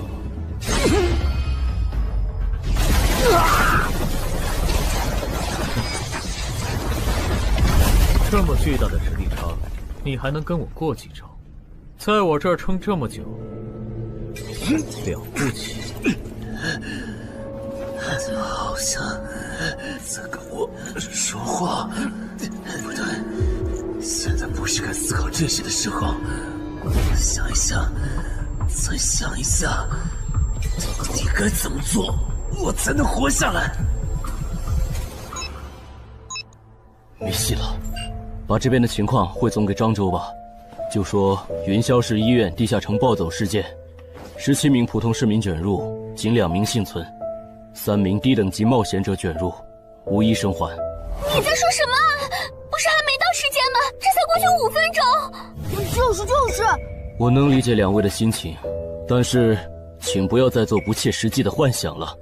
这个地下城里的 BOSS， 就算是9级的我，也没有把握面对他能存活15分钟。你要等的人，哪怕是5级冒险者中的佼佼者，最多也就能坚持5分钟。你从地下城出来到现在都过去5分钟了，他还是没有脱离地下城，这意味着什么？你应该清楚吧？怎么这样？如果不是因为我们拖累了他的进度，护士姐姐，陈海先生肯定能活着离开这个地下城。都是因为我们。是啊，全都是因为你们。如果没有那个多管闲事的冒险者帮你俩完成脱离任务，周德才是最有可能活着离开这个地下城的人。我出去冷静一下，这2个新人的登记工作交给你了。那这个地下城入口怎么办？人都死光后，入口会在半小时内关闭，接着随机出现在世界某个地方。当然，如果你实在不放心，也可以盯到最后。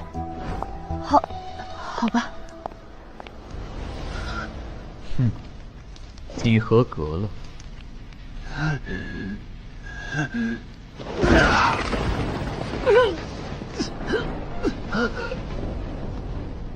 我很期待你成为亡灵后的那天。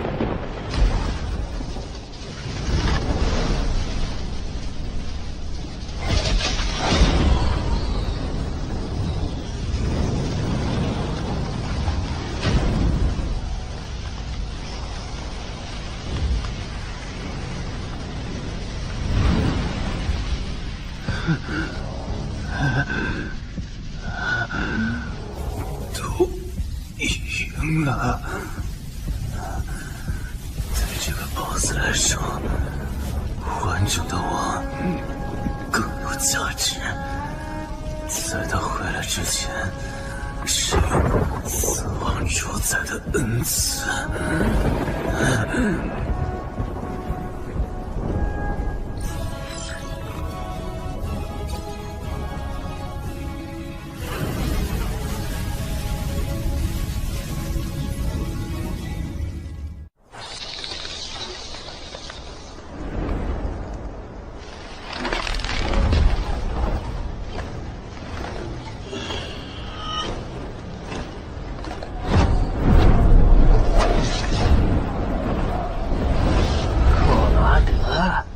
不是被大军派去坟场征兵了吗？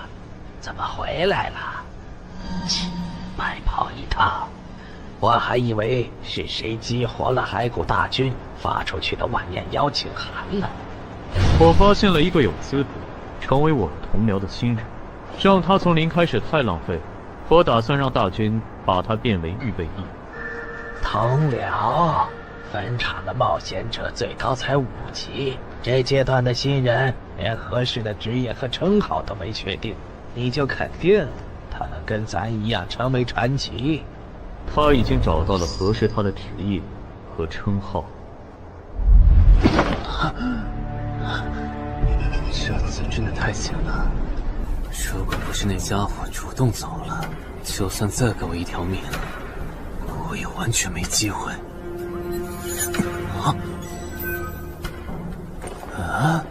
通关任务都显示完成了，为什么没有弹出来脱离选项？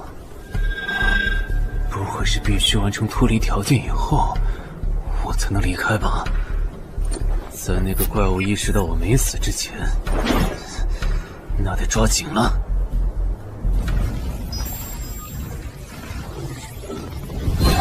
没有关闭，这个地下城的入口还没关闭。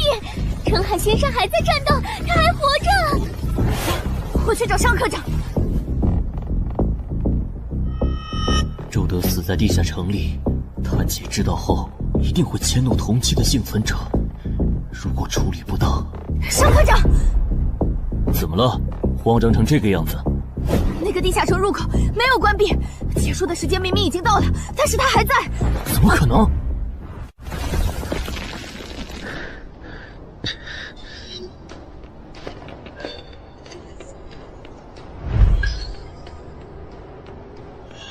合并结算。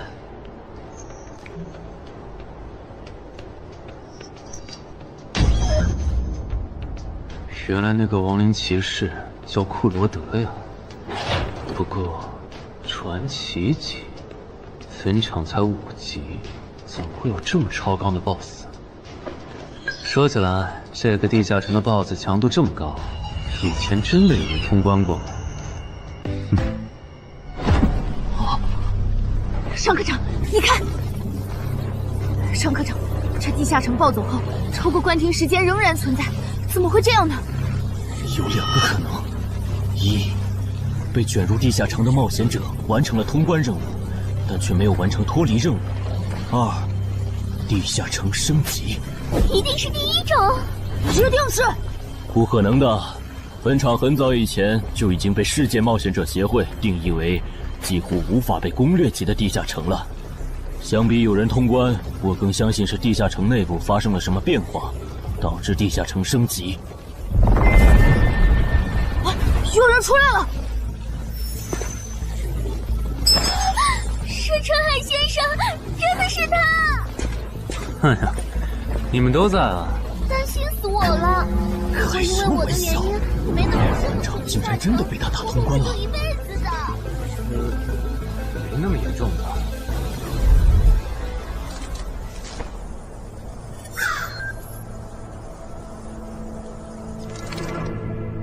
吴王，这是你驻守坟场以来第一次主动觐见吧？库罗德，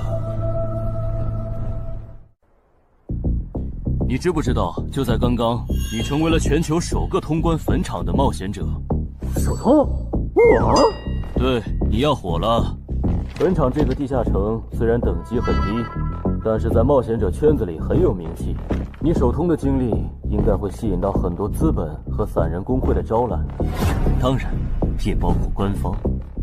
啊，所以现在是招揽环节？是的，你在女妖之森和坟场的表现已经充分证明了你的潜力。像你这样的超级新人，整个冥省1年下来也不会超过10个。作为云霄市地下城负责人的我，当然不可能错过。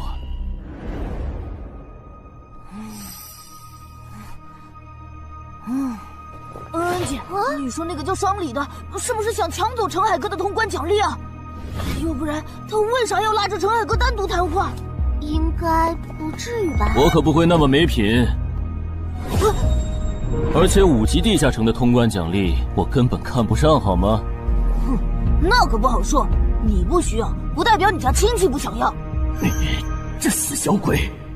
啊，别乱说。我们在里面聊得久，是因为在谈加入冒险者协会以后的待遇问题。不是吧，陈海哥，你要当公务员？哈哈，感觉你好像对冒险者协会意见蛮大的。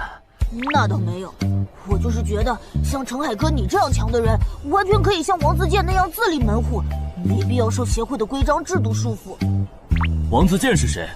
是不死冒险者里的男主。不会吧？你明明是个冒险者，竟然没看过这个吗？我是冒险者，和我看这书有什么必要联系吗？这个死小鬼！要不要告诉他们，这本书其实是我写的？你是陈亥？你真的是不死冒险者的作者陈亥？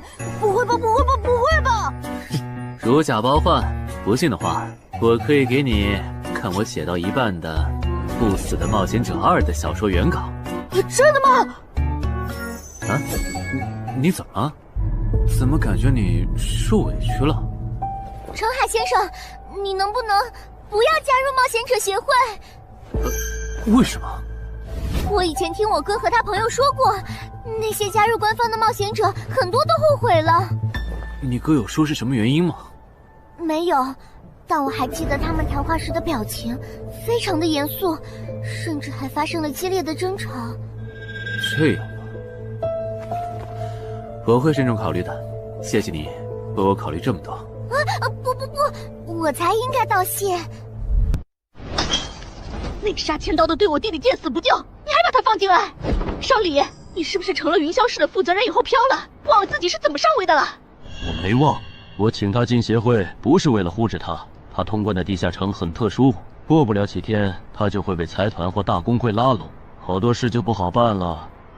要是有潜力的成了官方冒险者，等他们跨过15级大关以后，到时候他们面临未知的危险，你是知道的。不行，那样太久了。他虽然有潜力，但不一定能突破15级变成传说。我要他下周就死。好吧，我知道了，那只能借刀杀人了。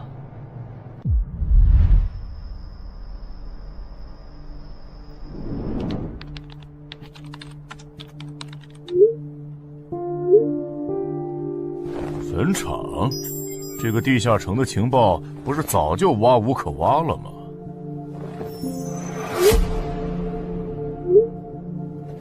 这样就可以了。你确定？5级地下城的首通奖励对普通人来说不算什么，但对6到10级的通缉犯来说那就不一样了。要是澄海的情报到了黑市，不出3天，闽粤2省的通缉犯都会跑到云霄市，这样就能给你弟弟报仇了。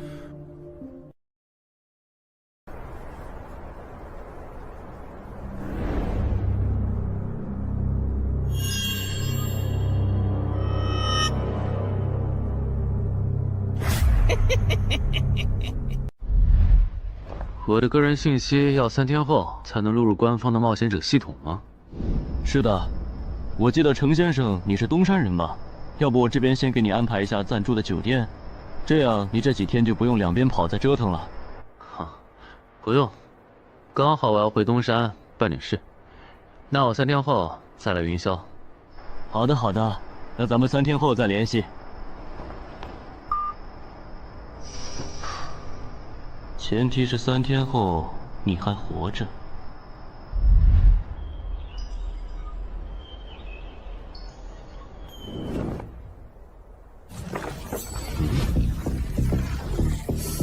几天没见，怎么感觉这个地下城入口变得更大了？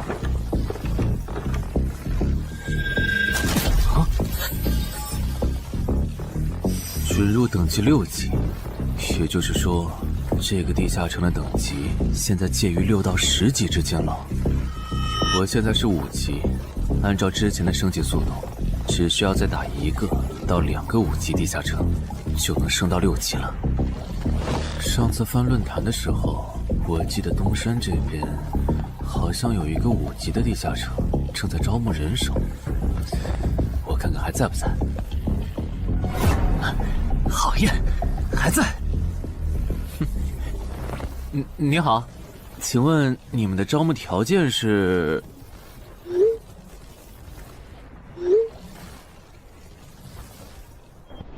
黑市金币？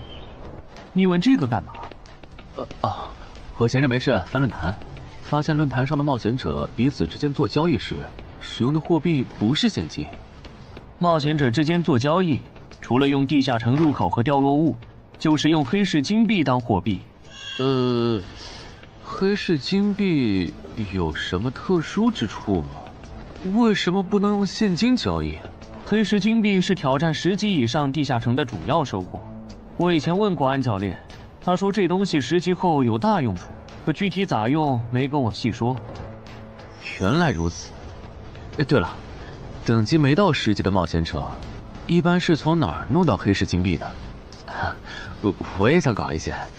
新手的话，你可以试试把不用的掉落物拿到鬼市去卖。你要卖吗？要的话，我晚上可以带你去东山的鬼市。要，谢谢徐哥。东山这边的鬼市只有每周一的凌晨2点到4点有。你别看这边人很多，实际上只有1/10是冒险者，甚至更少。这些摊贩也是卖的东西真真假假，很容易上当受骗。听起来有点像古玩市场。差不多吧。总而言之，东西先别急着卖，多转转，弄清楚物价后再卖东西。我这边还有点事，就不陪你继续逛了。好的。看不出他这人还怪好的。好了，到我来扫荡了。小哥，来看看这件，可都是宝贝啊！瞧一瞧，看一看喽！精品装备，仅此一天，价高者得。小哥，来看看我的矿石啊！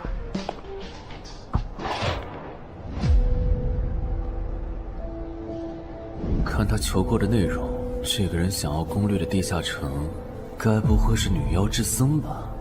这位小哥，你有我要的东西吗？如果是对付女妖的话，口琴和长剑应该可以。哈，有啊。你打算以什么价格收？我得先看看货，货好，价格都好说。要看货，你得等我半个小时，我回家拿去。那你得快点，如果在这期间有别人卖我要的东西了，我可就不收了。哼，知道了，都在这里了。这个口琴确实可以吸引女妖，我可以给你6枚黑市金币。Nice。至于这把剑，这剑携带圣化属性，对邪恶生物伤害加2点，能够有效攻击女妖。哦，有点意思。爷呀，你这把剑我可以给你8枚黑市金币，咱们加个微信吧。之后我这边如果再有需要，交易起来也方便。好啊，加好了。慢走啊！赚大发了！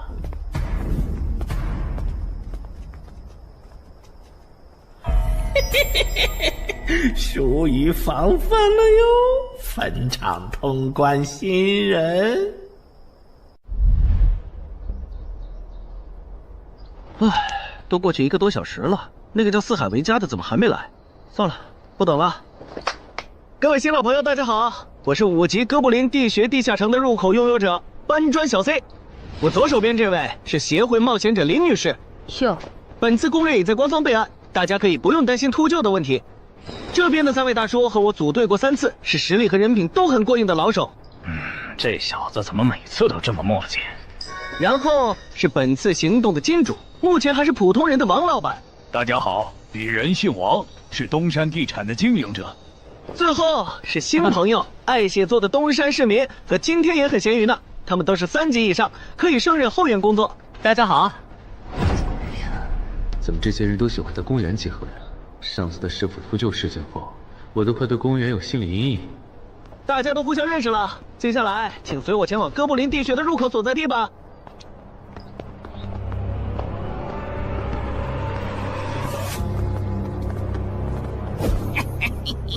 我就知道，他没用黑市金币购买装备，一定是用来换东山这边的低等级地下城的攻略门票啦。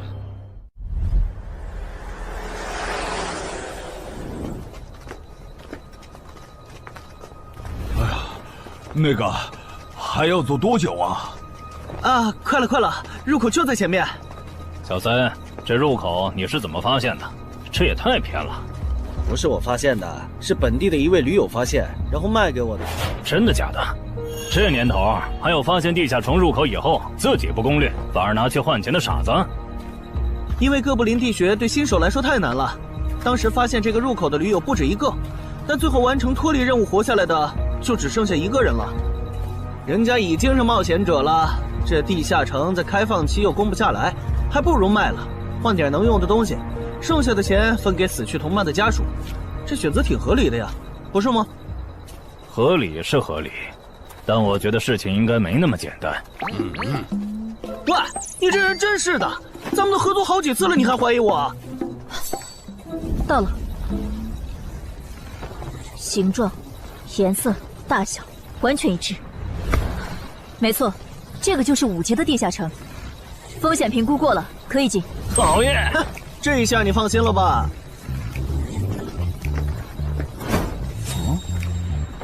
喂，我再跟你们说一遍啊，进了地下城，里面的哥布林归我们管，你们就负责保护王先生，都没意见吧？我这200斤肉就交给2位了。脱离任务呢？通关任务大家都一样，但如果我的脱离任务是狩猎哥布林，那我们会优先满足你的脱离任务，然后再考虑通关。这么容易就能拿到通关奖励，那我更没意见了。我也是。你们脱离任务是什么？杀死2只哥布林。哦，我的也是。看来咱们的任务类型都一样，只是数量上有差异。王老板，你放心，脱离任务是按冒险者等级来的。2到3级冒险者得进入地穴，4到5级冒险者要干掉一些哥布林。你是新手，只要找到哥布林地穴就行，很简单的。原来如此，怪不得我和他的任务不一样。哎，大家听我说，考虑到东山市民和咸鱼小姐的工作是保护王老板，所以等下遇到哥布林，优先让给他们完成脱离任务，没问题吧？没问题。那好，咱们出发。只用交手就行了，感觉也不难呐。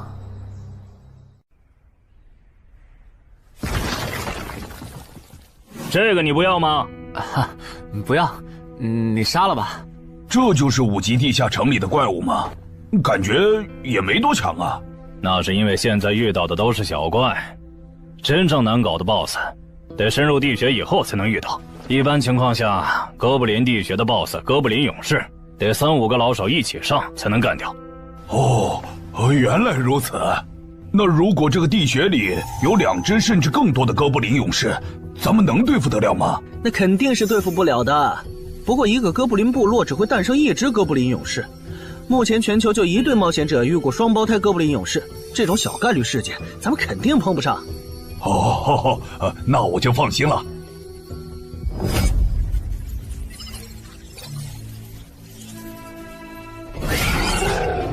速战速决，别让他们逃回去报信。麻烦了。啊？你指哪方面？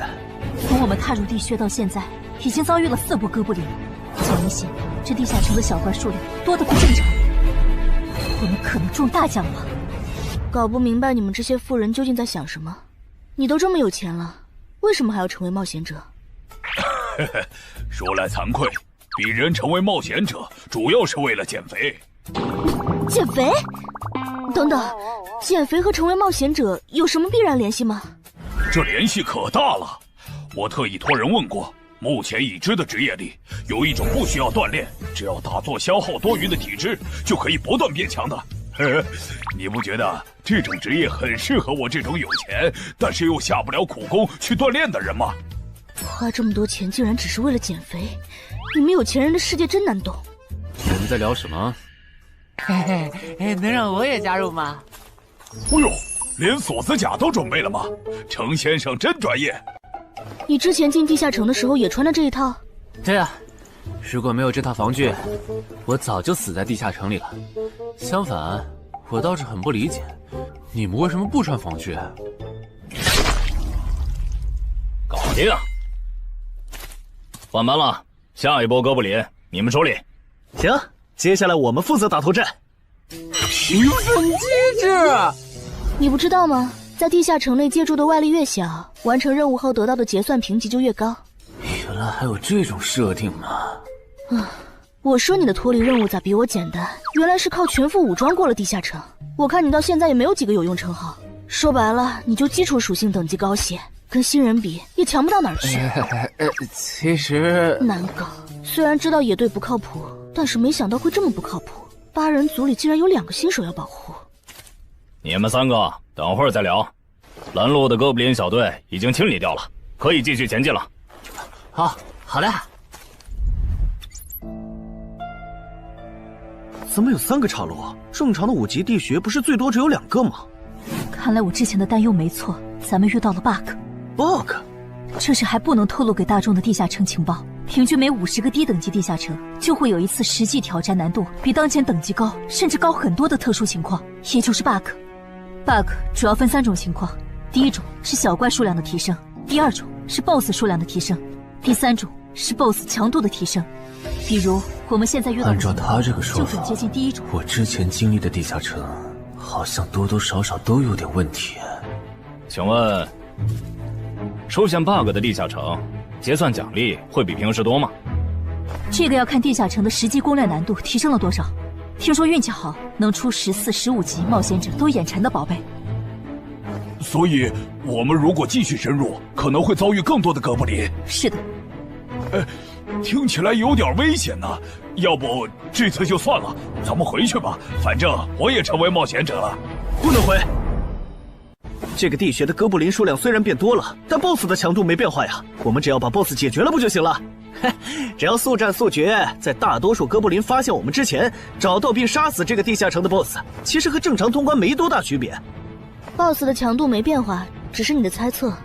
要是 BOSS 强度大幅提高，无法快速击杀，等他的援兵一来，咱恐怕就得被困死在这地下城了。所以就要放弃啊？这点风险都不肯担，那还不如尽早转职当后勤算了。这是一点风险？情报不足就去挑战等级比自己高的地下城，简直就是找死！那个，要不这样好了，咱们举手表决，想要继续的留下，想退出的就原路返回。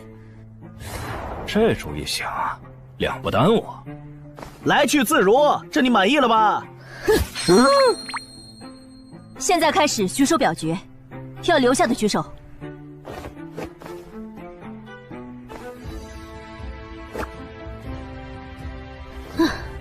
所以说野队就是野队，完全没有风控意识。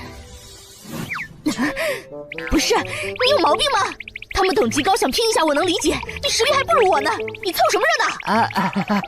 但我还是想试试。既然大家已经做出选择了，那就在这里分道扬镳吧。王老板，你的通关费用我晚一点退给你啊。哎呀，不用，就当交个朋友了。走了。哎呀，你等等我！一定要走左边吗？我觉得右边更好啊。那就猜拳，谁赢了听谁的。要是平局怎么算？靠谱吗？这两人平局就走中间呗。我怎么感觉上贼船了？石头，剪刀，不，好耶！我赢了！你呀，早知道出剪刀了呀！可恶！等下 BOSS 出来了，你不用上，你就负责清小怪，别让哥布林打扰我施法。没问题。那个，你为什么那么不看好他们呀？这个地下城真的有那么危险吗？你怎么知道我不看好他们的？啊，我毕竟是做生意的嘛，基本的察言观色还是会的，所以，我选择退出主要是因为这个称号，它的效果是为佩戴者指出前方的危险。之前的地穴，我就靠它发现地穴深处有俩能要我命的家伙。我听了官方冒险者给的消息，我认为这个入门级地下城是少见的双 BOSS 地下城。一般单 BOSS 地下城要3到5个同等级冒险者才能打通，那双 BOSS 的话，咱们这点人肯定不行。你信不信？我要是跟他们把话说开了，明天情报商人那儿就会有我和我这称号的情报。为啥要我牺牲自己的利益去拦着他们作死？大家又不熟。再说了，作为临时队友，我在保证自己安全的情况下，都尽力劝他们了。不听那是他们的事。那你为什么肯和我说这些？你不用担心，我不会害你。你又不在冒险者这行混，没必要为点情报费招惹我这种有潜力的人。说出来也没啥。哦，这样啊。怎么了？不能再继续前进了，外面有更致命的危险。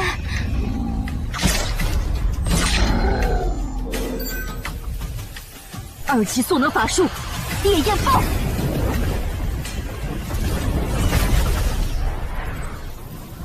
原来灵台战前套给我的元素护甲是干这个用的呀！不愧是官方冒险者，虽然同为5级，但他的称号、职业、技能和装备都已经毕业了，而且还是最难凑齐的一套法系职业。干得漂亮！换班，下一波哥布林你们来处理。好的。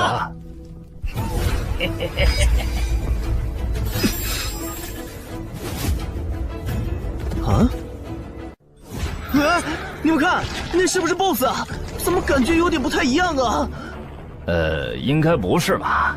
这么矮，和哥布林勇士完全不沾边啊！等等，这是……大家小心，这确实是 BOSS， 只不过不是哥布林勇士，是哥布林萨满。给我冲！大家速战速决，在哥布林勇士出现以前结束战斗，不然我们就危险了。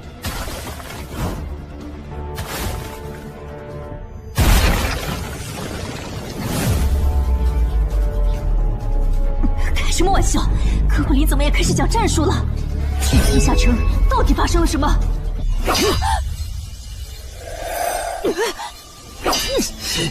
快走！我来会会这家伙。林那边好像遇到麻烦了，你们出个人去帮忙。你在开玩笑吗？这么多哥布林，我们哪抽得出人手？快去帮他们呀！这边我一个人能行。可是，走啊！待在这儿，影响我发挥。我会尽快解决掉哥布林萨满，然后来帮你。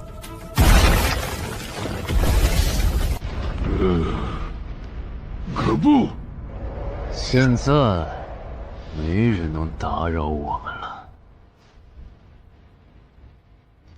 来。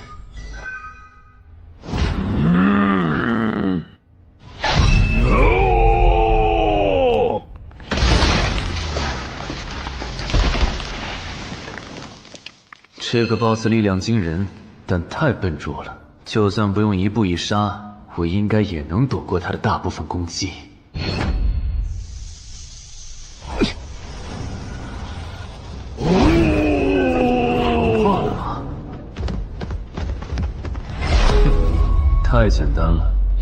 虽然你黄化后的速度和力量涨了，可出招没个计划，反而更容易躲了。所以，这就是5级地下城 BOSS 的强度吗？说实话，有点扫兴。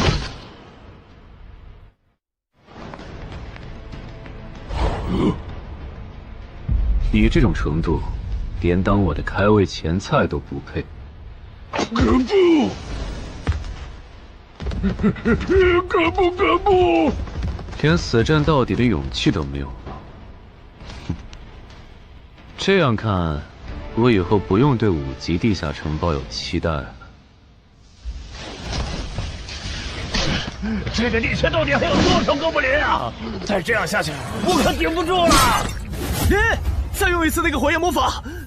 你以为我不想吗？这个哥布林萨满一直在用低级法术看让我施法。等一下，通关任务怎么完成了？我的也是。石头山市民解决掉了哥布林勇士，大家再撑一下，他等下应该会来支援我们。我看不见得，他既然已经完成了通关任务，就没有理由再回来冒险。那咱们也撤吧，反正通关任务已经完成了。不行，如果我们不能一鼓作气杀死哥布林萨满，那撤退的路上我们会被他们耗到死的。您说的对，现在还不能撤，大家顶住！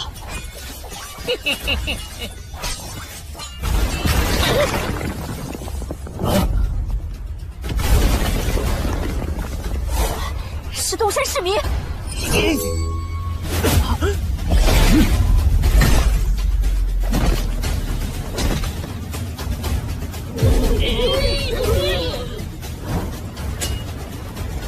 你从哪儿找来的大佬啊？双 BOSS 地下城就被他一个人打穿了？不是我找的。关于我的事情，麻烦大家帮忙保守秘密啊！明白。你这种有潜力的新人，容易被人盯上，等级没升上去前，确实不能太张扬。理解万岁。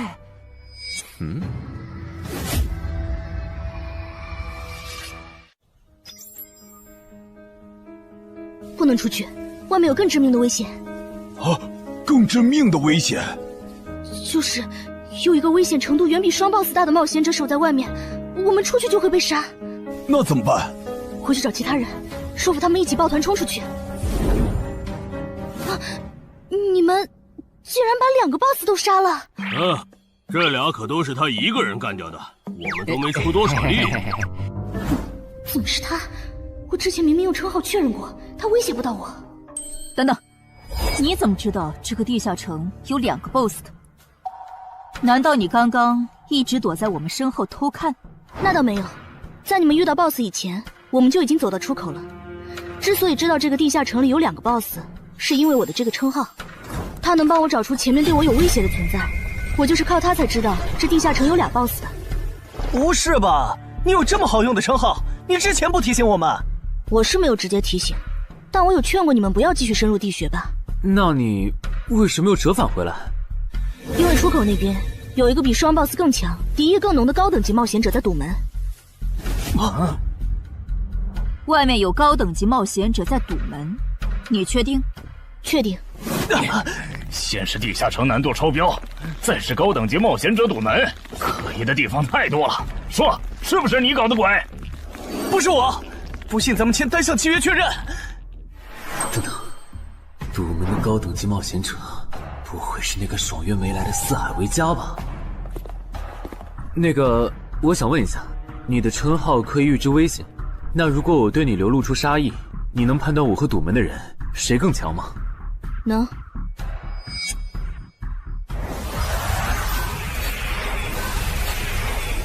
现在，我和外面的那个高等级冒险者，谁强？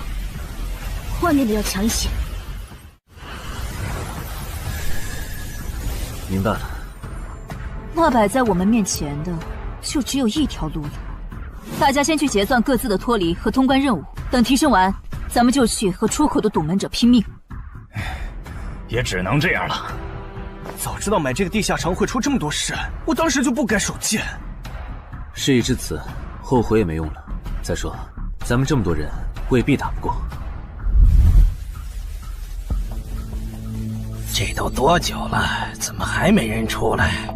那个通关坟场的小子不会死里边了吧？你有没有兴趣？不好意思，我想再考虑一下。没想到第一次进入地下城，就让你遇到这种事，实在不好意思啊。计算出来了，这次没有掉落史诗级奇物，看来双 BOSS 的地下城难度也远不如坟场啊。感觉下一个地下城可以跳过6级，直接尝试7级了。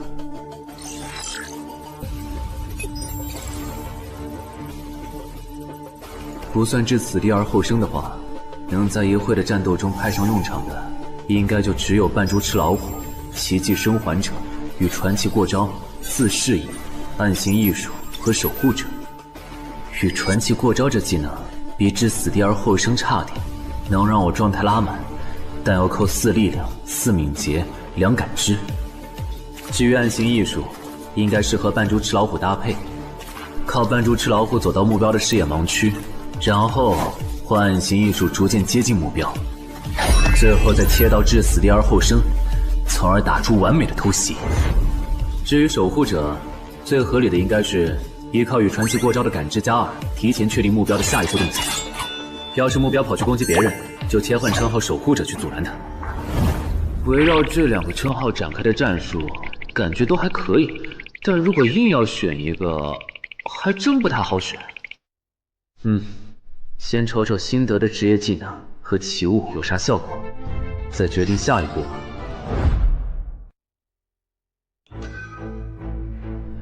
这个向死而生不错呀，就凭它能够提升步伐和身体柔韧性这一点，搭配一步一杀的技能效果，我以后就可以在闪躲的同时攻击敌方要害了。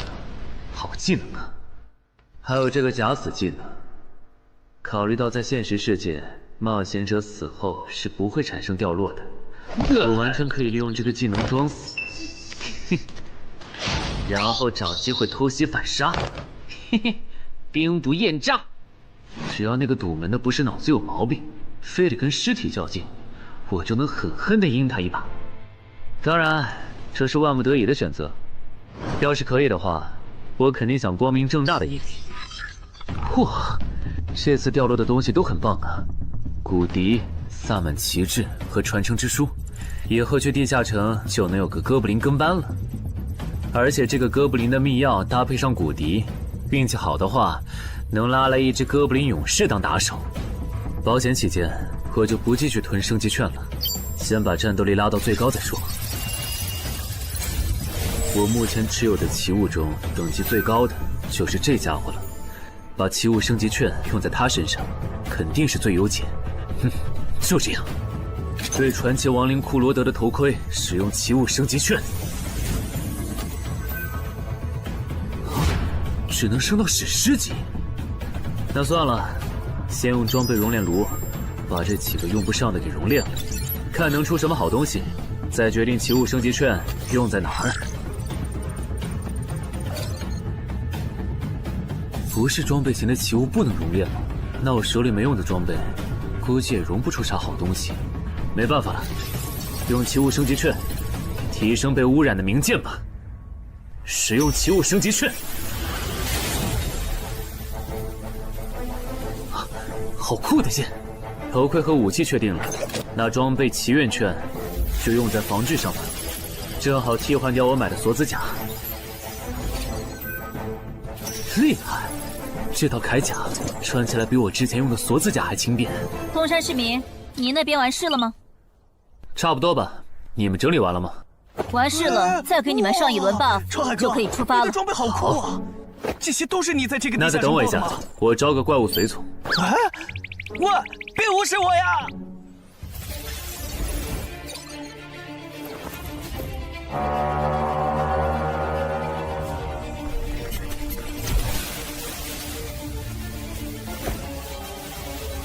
哥布林，你招个这样的怪物随从，没什么意义吧？这小东西连半个战力都算不上，不帮倒忙就不错了。别急，我还没完事呢。接着，喝了它。不。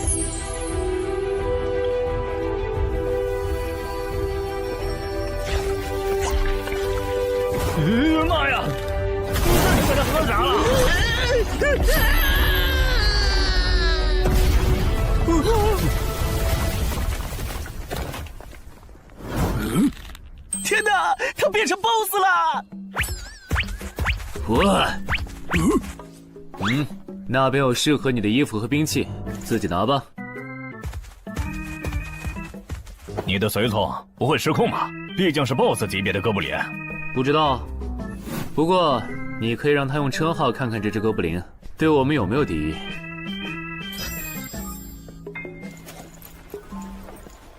看了，他对我们没有恶意。那就好。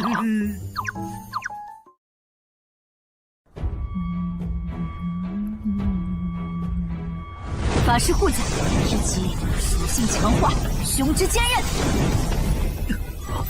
好厉害，体质竟然加强了2点。属性增益只有1个小时。法师护甲能给没穿护甲的地方加点防护，虽说比不上你身上这套的防护力，不过有总比没有强。我呢？好运！你没事吧？没事，休息一会儿就好。嘿嘿，终于出来了！啊，怎么还混进去了一只哥布林勇士？说好的有人在出口堵门呢，这也没有啊。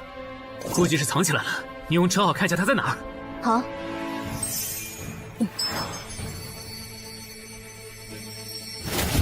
找到了，他躲在1点钟方向最粗的那棵树后面，大家小心，他在入口前面放了很多捕兽夹，注意别踩到了。捕兽夹？哪里有捕兽夹？哼，有探查类的称号吗？真是够讨厌的。原来是他，这么一来就全明白了。女妖之森刚通关，他不去那儿的黑市买通关物资，却来东山碰运气，肯定有猫腻。知道我在东山的没几个人，团队领袖跟我签了保密协议，肯定不是他。那个戴眼镜的护士也不太可能，所以是商礼还是徐茂？这个人好像有点眼熟啊！等等，你是高成勇？啊，对方很有名吗？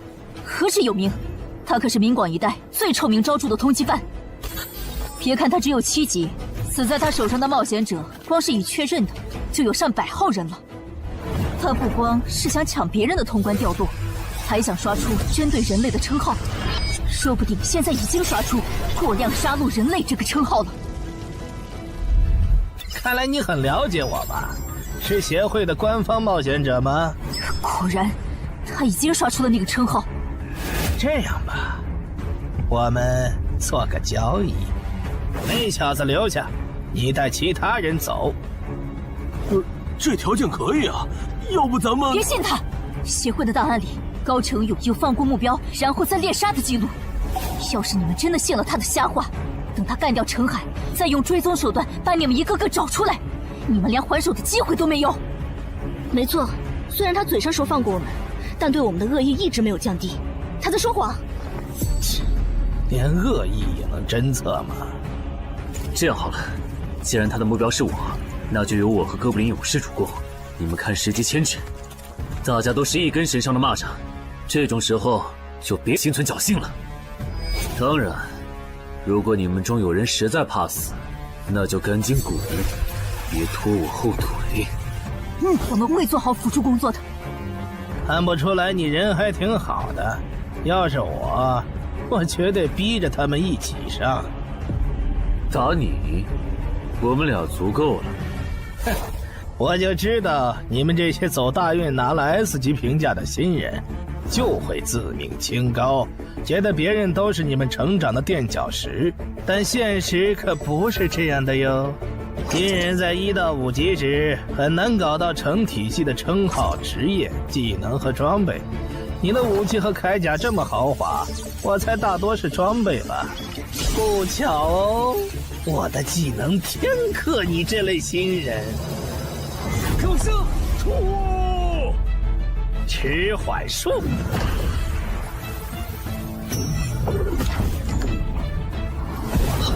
速度变慢了。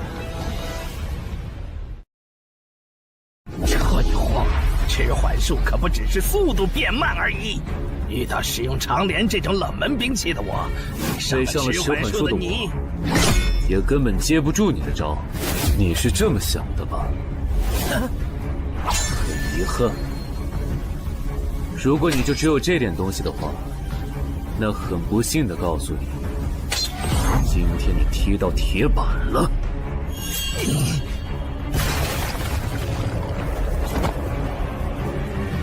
开什么玩笑！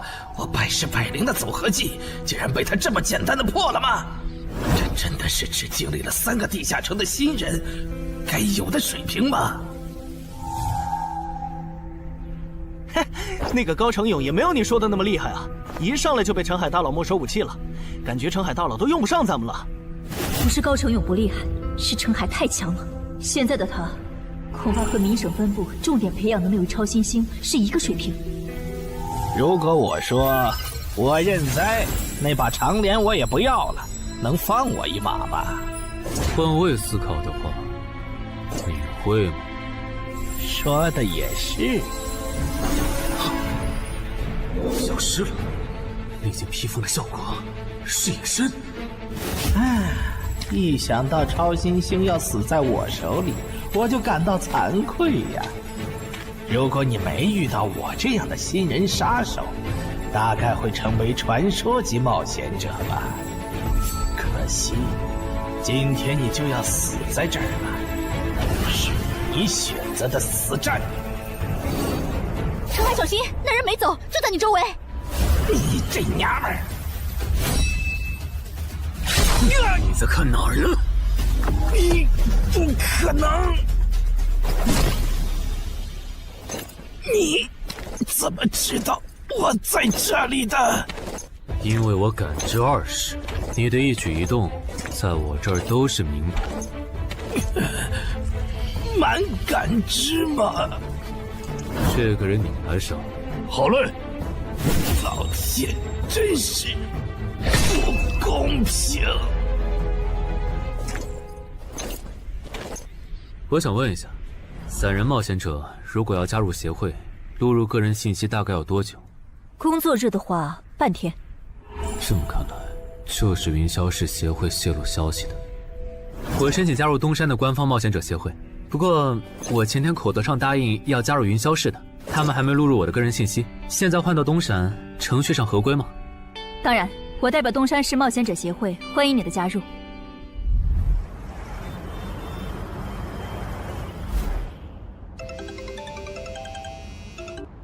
喂，我考虑了一下，还是决定不成为云霄市的官方冒险者了。为什么？你的个人信息明天就能录入进系统了，怎么又变卦了？因为我刚刚除掉了一个 A 级通缉犯，叫高成勇。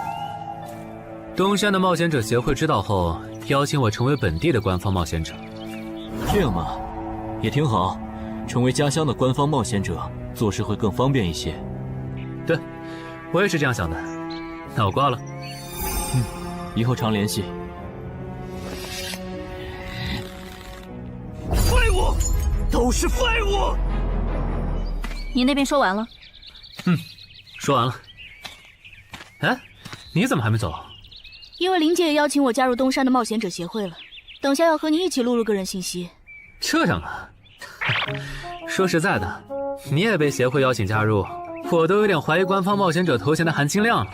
我不就是在地下城的时候嘴了你几句吗？至于这么阴阳怪气吗？小心点。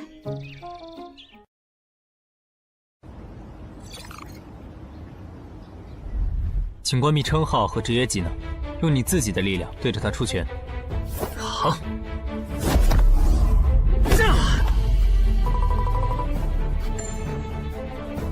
不愧是官方，测技术属性的工具比健身馆的强太多了。12点，那我呢？他们测完了吗？测完了，他的力啥玩意儿都是12。17点，只有12吗？这跟他之前的表现差太远了，我以为他至少14甚至15呢。只有12点却能杀掉9级的高成勇，主流的职业称号肯定够大。等我激活了职业和称号，再测一次，肯定压过你。澄海先生，你的个人信息已经录入了，这是你的证件。这么快？特事特办，你可是以一己之力打穿了双 BOSS 地下城，还单枪匹马完胜高成勇。另外，6到10级官方冒险者每年得通关2次协会指定的同级地下城，不然就得从攻略组调走去情报或资源采集组，把时间花在身体塑造和实战训练上，半年通关1个地下城就行。没问题。还有就是总部时不时会有借调任务，借调时你表现出色就有奖励，奖励能换协会里的称号线索、转职证书和奇物。不过一般只有9级以上的冒险者才会被借调，你暂时不用考虑这些。有一个问题。你说。称号线索是什么？称号线索是总结好的称号获得办法，你回去用证件 UID 登内网，看看协会称号图鉴里有没有你喜欢的。要是手里有没用的奇物或图鉴里没有的称号线索，就卖给协会，换自己想要的东西。了解。对了，你打算什么时候遣散你的随从？不能在这边养吗？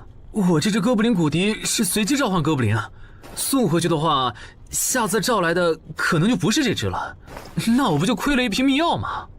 这你不用担心，除非你的哥布林勇士在那边的世界战死，或者你打算随机召唤别的哥布林。原来如此。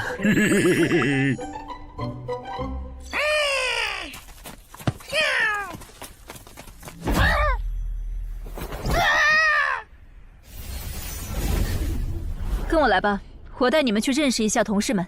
好。大佬好，我叫梁家坤，是东山这边的冒险者候补，目前的利米分别是。你别每次见到厉害点的冒险者都跟报菜名似的，把自己的利米数值甩出来啊，这样很得罪人的。有什么关系嘛？我的数值总不可能比澄海大佬的还高吧？不，你的就是比他高。你是东山这边的入口管理者？在东山专家级地下城没打通前，干不了入口管理者的活。好，所以入口管理者另有其人是吧？那他没来是因为在攻略东山这边的专家级地下城？那倒没有，他没来是因为在处理昨天突然涌入东山的通缉犯。据说好像是因为东山市出现了坟场的通关者，那些人都是奔着他来的。这样吗？坟场那个老手坟墓，哟，那可是出了名的 bug 级地下城，能产出奇物生机去。你们这样看我干什么？我说错话了吗？你还没意识到吗？意识到什么？那个，我就是坟场的通关者。什么？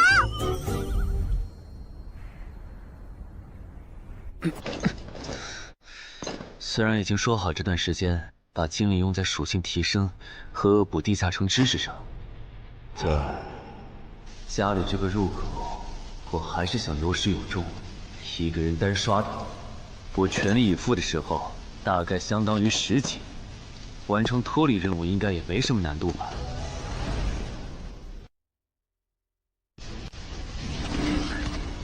感觉也没怎么变。咦？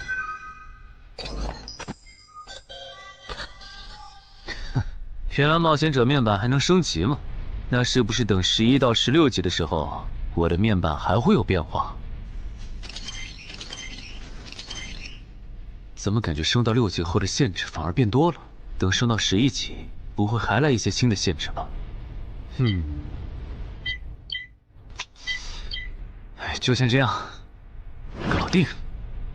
招弄完了，让我看看这次的脱离任务是什么。脱离任务从单选变成2选1了，这对不打算通关的冒险者来说倒是个好消息。不过，豺狼人，原来这片森林除了鱼人以外，还有别的怪物吗？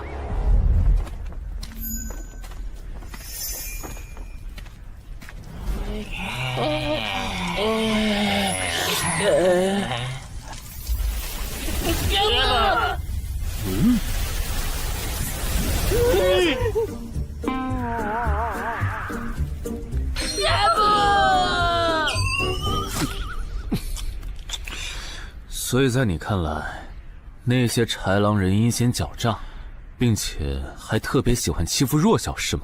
没错没错，就是这样。这不就一群森林恶霸吗？嘿嘿，答对了。那这一次就不做和豺狼人有关的轮换任务了，先找到潮汐鱼人的孵化池，然后试试能不能通关。好了，我要问的问完了，你可以回去了。什么？我不要。你不想回去？是的。好吧，你留下来也行。好耶好耶！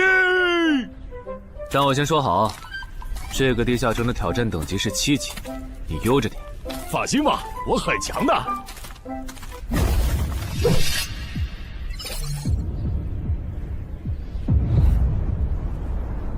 结果你还真组了个野队，让人家带你通关。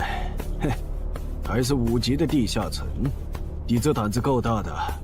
嘿嘿，其实还好啦，虽然中间出了一些意外，但也因祸得福，认识了2位很有潜力的冒险者。你这就是幸存者偏差。那些散人如果靠谱，我儿己就不会死在地下城里。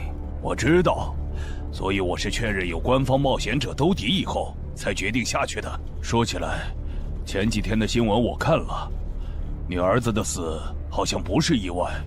怎么可能是意外？我儿子下去之前，我给他准备了2件保命的奇物，可他还是死了。那2个弱鸡入口拥有者却活着。开什么玩笑！可惜那2个杀千刀的没撑到我出手，就栽在别人手上了。不然，我一定要让他们后悔来到这世上。那这人也算间接为你儿子报仇了，咱得报答他呀。他叫什么名字？叫陈海。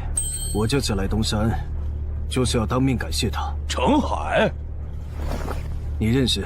我组的临时野队里也有一个姓陈的，可能就是他。什么？科长，都打起精神来！那些豺狼人斥候说不定就藏在附近的灌木丛里，你们这样懒散很危险的。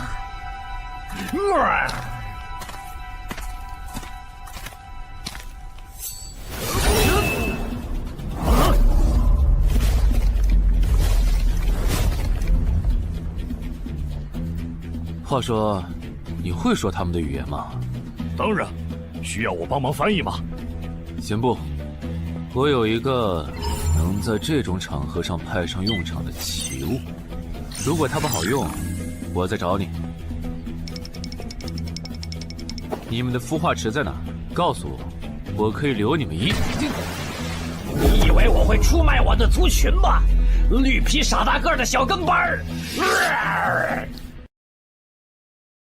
你以为我会出卖我的族群吗？绿皮傻大个的小跟班儿！有种你们就杀了我！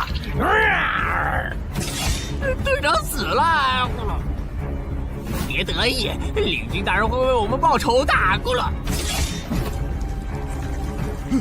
在湖底有一个水下洞穴，穿过洞穴会抵达一个天然的地下洞窟，我们的孵化池就在那里。你叛徒，咕噜！这只留他一命，挂树上，之后咱们去找湖。你跑那么远干什么？人类果然都不是好东西。那个冒险者很强。不好，是白战的霍格。去通知游击队，把湖里的鱼人引出来，给这个冒险者创造破坏孵化池的机会。好的，霍格老大。至于你，靠！这湖比之前用无人机航拍的时候感觉还大。得先找到水下洞穴，然后游好久才能到孵化池。就这要求，能把99%的冒险者都给淘汰掉。不过好在我有海之炎能水下呼吸，虽然不会游泳，但头盔里有库罗德水下战斗的经验。老大，我不会游泳，我可不可以先回去啊？你不会游泳？行吧，那我先送你回去。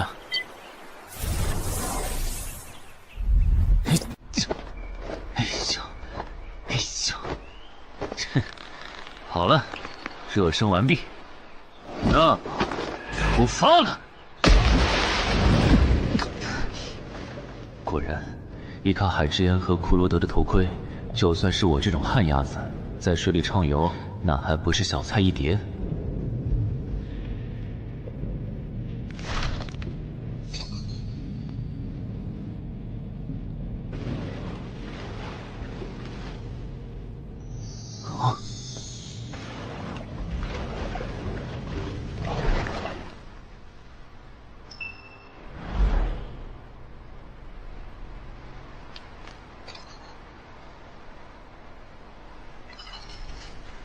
常驻脱离任务完成了，看来这里就是鱼人的孵化池。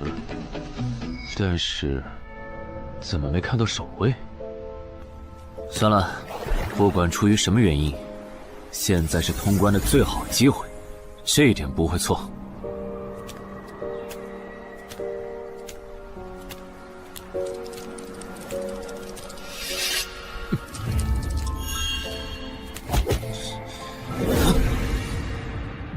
就一个咕噜，有点不够分呐，咕噜。都过去这么久了，竟然还有不知死活的笨蛋想要捣毁孵化池，咕噜。是啊，不过没想到的是，这次来的竟然不是豺狼人，而是人类啊，咕噜。原来守卫一直藏在上面吗？1对4，他们应该不会给我穿装备的时间，用至死地而后生，速战速决吧。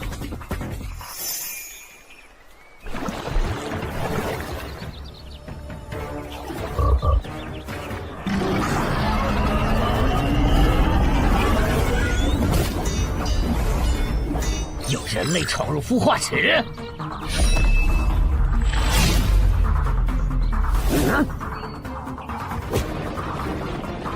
霍格老大，鱼人撤了，应该是湖里的鱼人哨兵发现那个人类冒险者了。派个机灵点的去湖边盯着，如果那个人类冒险者逃出来了，就通知我。好的，霍格老大。这几只守卫的强度比哥布林勇士高不少，他们应该就是这个地下城的 BOSS 吧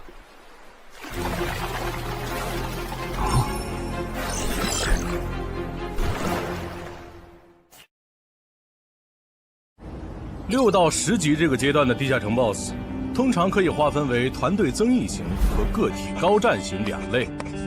前者实力一般，但可以为同种族个体提升综合实力。独狼面对这种类型的 BOSS， 几乎很难靠一己之力通关。每次上我的课，你不是翘课就是打哈欠，怎么？我的课有那么无聊吗？但你今天讲的内容之前不是讲过吗？你要是说点11级以后的常识，我说不定会认真听。你以为我喜欢讲这些？还不是因为你们这些莽夫 ！CJ 的超新星不自大，不单人去调高等级地下城，就不会被 BOSS 弄死。公司也不会把我临时叫过来给你们突击补课了。什么？顺朕死了？是啊，你这几天没上论坛吗？大家都吵翻天了，说他的死浪费了 CJ 对他的投资。哼，这我还真不知道，到底怎么回事？你快和我说说。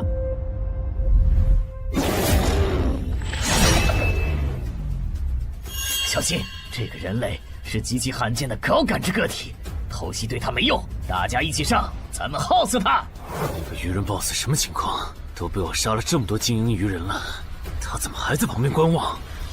难道这些实力比哥布林勇士还强的鱼人，在他眼里都是小喽啰吗？这个人类的实力和霍格好像差不多，好在他是一个人来的，可以用数量耗死他。这样的杀戮速度，等精英怪把他体力耗得差不多了，剩下的精英种恐怕也没多少了。到那时，霍格如果察觉到我方兵力空虚的话，恐怕……算了，还是冒一点险吧。终于感到心疼，要亲自出马了吗？奇迹生还者，等这个很久了。邻居大人小心，这个人类冒险者和霍格一样强。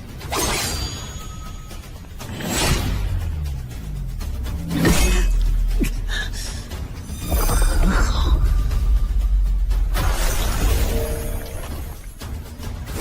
领军大人，别管我，他伤得更重，还不擅长水下作战。就算没我帮忙，你们也能轻松杀掉他。把脑袋给我带回来。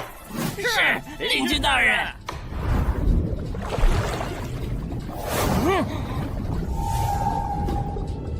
那个人类不是重伤了吗？他咋能这么快逃到这儿，还迅速干掉鱼人哨兵的？他是被人潜到身后，然后一招毙命的。那个人类很擅长水下作战，所以领军大人的判断可能是错的。什么？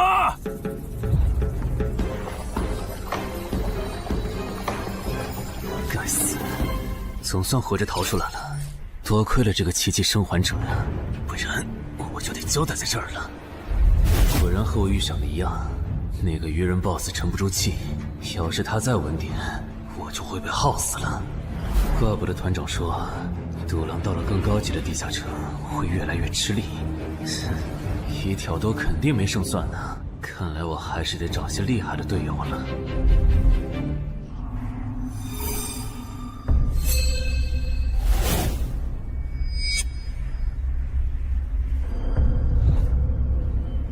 那个人类冒险者活着回来了，他现在是什么状态？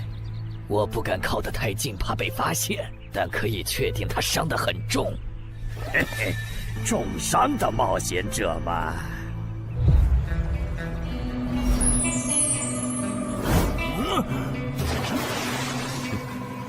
下次再找你们算账。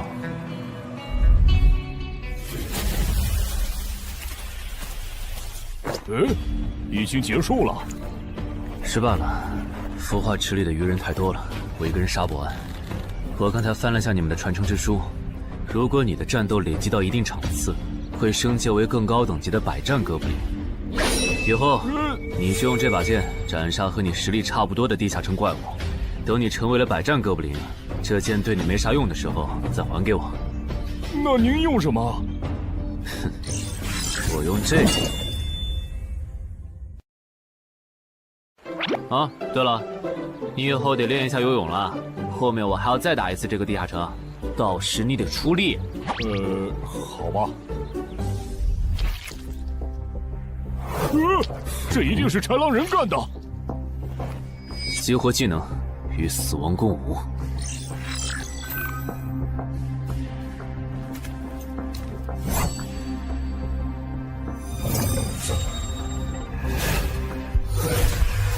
用脚破绽，好快！切！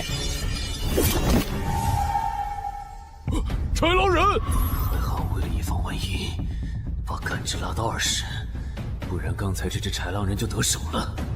切！这个人类不是受重伤了吗？可他刚才的动作根本就不是重伤之人能做出来的。他不会是在钓鱼吧？他跑了！不一定是逃跑，也可能是在示弱，引诱我们过去。那咱们还追吗？如果追过去的话，感觉很可能会进入他们的包围圈。算了，不追了。等找到足够强的队友，做了充分的准备以后，咱们再回来和他算账。好的。哎，没想到6到10级的地下城的难度会比5级的高那么多。下次得提前掌握好情报再去通关，不然风险确实太大了。是任务结算呢。哼，说起来，这一次我虽然没有通关，但宰了那么多鱼人，怎么说也该有个 A 吧。水产过敏怎么了？不对，你怎么知道我水产过敏的？还有啊，我是人，你给我一袋动物口粮是什么意思啊？就算他吃不完，这会难吃。什么？他加入东山的冒险者协会了？你给我站住！你当初是怎么信誓旦旦的跟我说他死定了的？连高成勇都栽在他手上了，我能怎么办？听你这意思，我弟弟的仇你是不打算管了呗？哼，也是，你已经靠我爷爷成了云霄市入口管理人，上了岸的你哪能冒着被革职的风险对隔壁市的超新星下黑手呀？我真是看错你了，早知道爷爷当初留下来的资源就该用在周德身上。你干什么？专收我爷爷留下来的遗物啊！我弟弟死了你不帮忙，那我就把你想要的遗物给能给我报仇的外人了。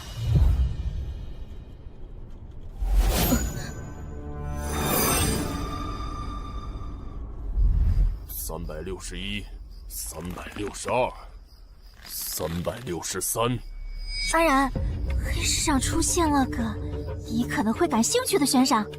内容。有人用传说级冒险者的遗物作为奖品，悬赏东山市某位超新星的命。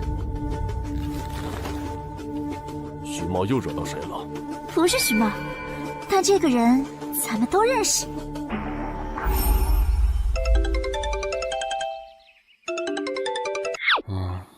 啊！陈海哥，你被人盯上了。我知道呀，这问题不是已经解决了吗？这次不一样，有人在网络黑市高价买你的命。哎呀，你别不当回事！发出这则悬赏的人出价很离谱。我哥说，如果不是你救过我，他说不定也要分一杯羹。具体怎么回事？你再详细说一下。就是我哥他们在网络黑市上看到，还真有你的悬赏。能查出来是谁发的吗？不用查，就从这则悬赏的报酬反推，发出者大概率是已故的传说级冒险者周建明的直系亲属。你怎么和他们结上仇的？他们为了你把遗物都掏出来了。不知道，我都没听过这个人。行吧，那我现在联系老大，让他说服对面撤掉这则悬赏。如果是误会的话，看能不能让老大组个局帮你澄清一下。好的，那拜托了。对了，这几天你就待在协会吧。传说级冒险者的遗物一定会吸引很多人铤而走险。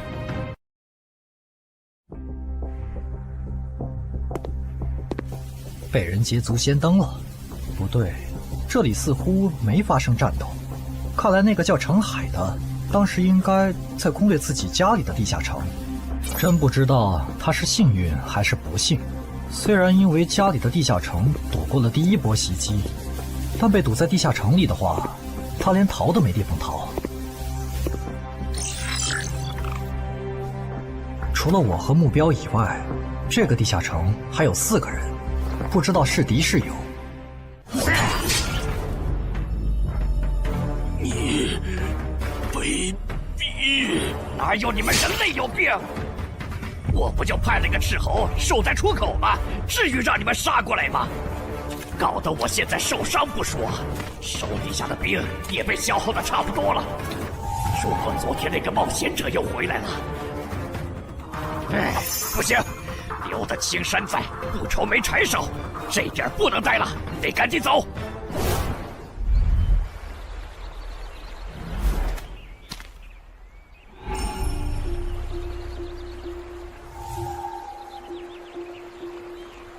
3个猎人，也就是说，目标那边顶多只有1个同伴吗？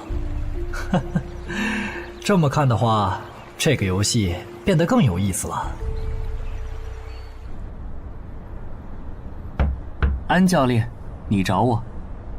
对，程海被悬赏的事，你知道吧？知道。那正好，你给程海打个电话，如果他不知道自己被悬赏了，随便挑个6到10级地下城，邀请他和你一起打。剩下的不用我说，知道该怎么做吧。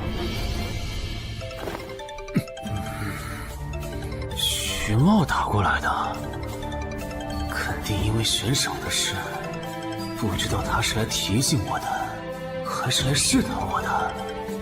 哎呀，算了，还是不接了。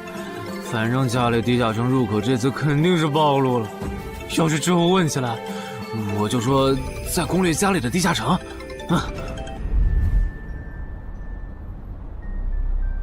咱们来晚了，那个叫程海的，应该是被前面的人逼进这个地下城里了。我们还进去吗？进。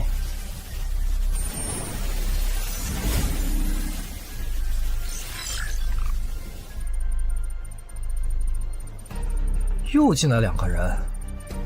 等等，这个轮换脱离任务怎么变得无法完成了？难道说这个地下城的精英豺狼人已经被杀到不足5匹了？你好，那边的人让我问你，要不要一起开个会？那边的狂战士好像有事要跟咱们商量。也就是说，你和你的同伴是最先进入这个地下城的，程海不在这里。对。那我不明白了，你们没堵到人，为什么不离开，反而在这儿扎堆守着湖呢？因为我同伴的主职业是海兽祭司，他因为职业特性的原因，发现这个地下城刚刚诞生了一只英雄级鱼人，他想趁着对方还未成长起来，和他签订主仆契约。那你们呢？你们为什么不去做轮换脱离任务？因为我们进入地下城用无人机找程海的时候，只发现了守在湖边的他。等我们赶过来以后，他既不承认程海在湖里，又不肯交代他守在湖边不走的理由，那我们能怎么办？只能陪他在湖边耗喽。这不能怪我呀，我总不能说我的同伴下水了，但我不会游泳，只能在岸上等他吧。你这家伙！啊，我怎么了？先等一下，你们的事情我大概了解了，但这应该没有商量的必要吧？有必要。刚刚我的同伴死了。啊？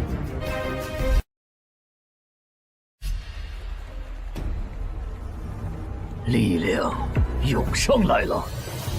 这样的食物外面有很多吗？除了偶尔出现的人类冒险者，附近的森林里还有一批豺狼人。很好，把他们带过来。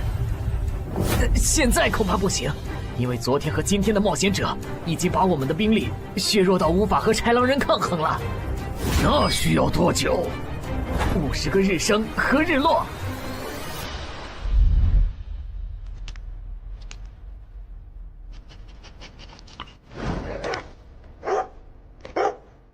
没想到独狼闪怒竟然死在了这个地下城。他不是一直这样忙吗？遇到克制自身的地下城，就会因为没有人帮他兜底而陨落。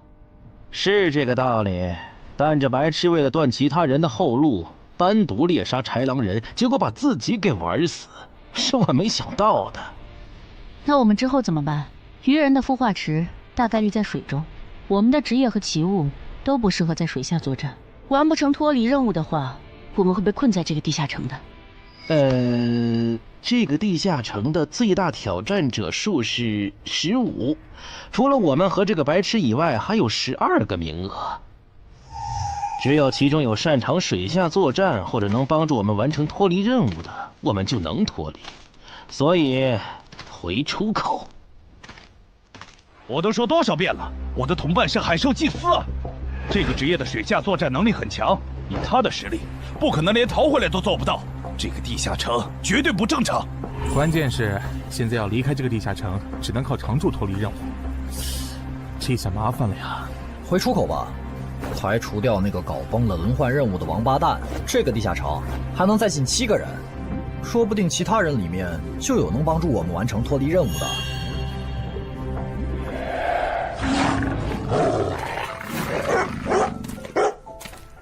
自杀者王二，他不是去月省了吗？怎么会出现在这里？你们得手了？没，目标可能根本就没进来，咱们被耍了。可以啊，海哥，我还是第一次听说有6级冒险者的悬赏金能和史诗级器物挂钩的。这又不是什么值得骄傲的事，而且不管从哪个角度看，官方冒险者被公开悬赏这件事都太奇怪了吧？你这么一说，倒确实是。虽然冒险者适用的法律和普通人不太一样，但官方冒险者被公开悬赏这种事，我也是第一次见。因为悬赏的发起人很特殊，他是已故传说级冒险者周建明的孙女，而周建明就死在天门入口翻转事件中。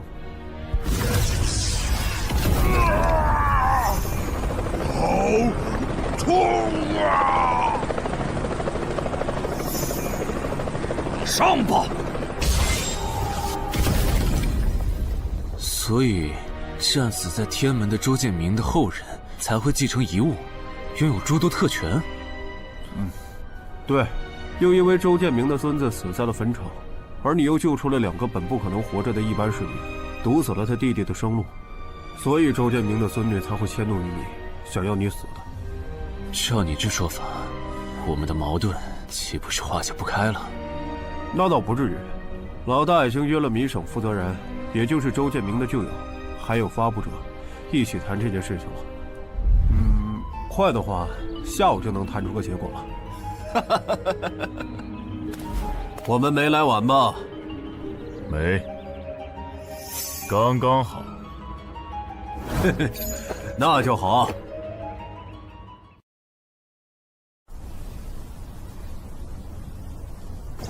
啥情况？怎么进不去？刚刚那个人还可以的，不会刚好到我就满员不让进了吧？我觉得我们现在得团结起来，一起完成任务。话说，你们找到程海了没？他根本不在里面。啥？程海不在这个地下城？脱离任务需要下水才能完成？对，本来轮换任务不用下水的，现在任务推进不了，只能等入口翻转以后再进去了。关键是这片森林里的物资，可能不够我们撑到入口翻转的那一天。那怎么办？有人的物品栏里带了足量的食物和水吗？我可以高价收。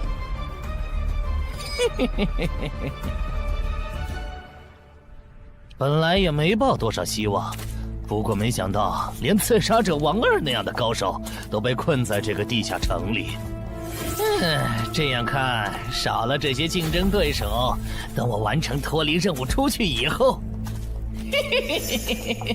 说不定真的可以燃制周建明的史诗级遗物了。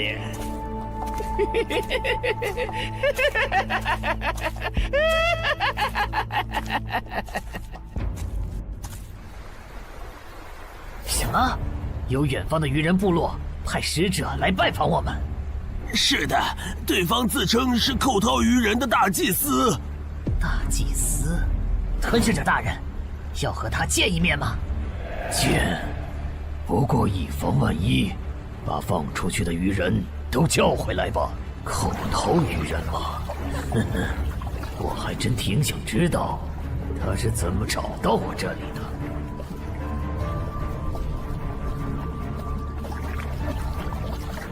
领军大人答应见你了，跟我来吧。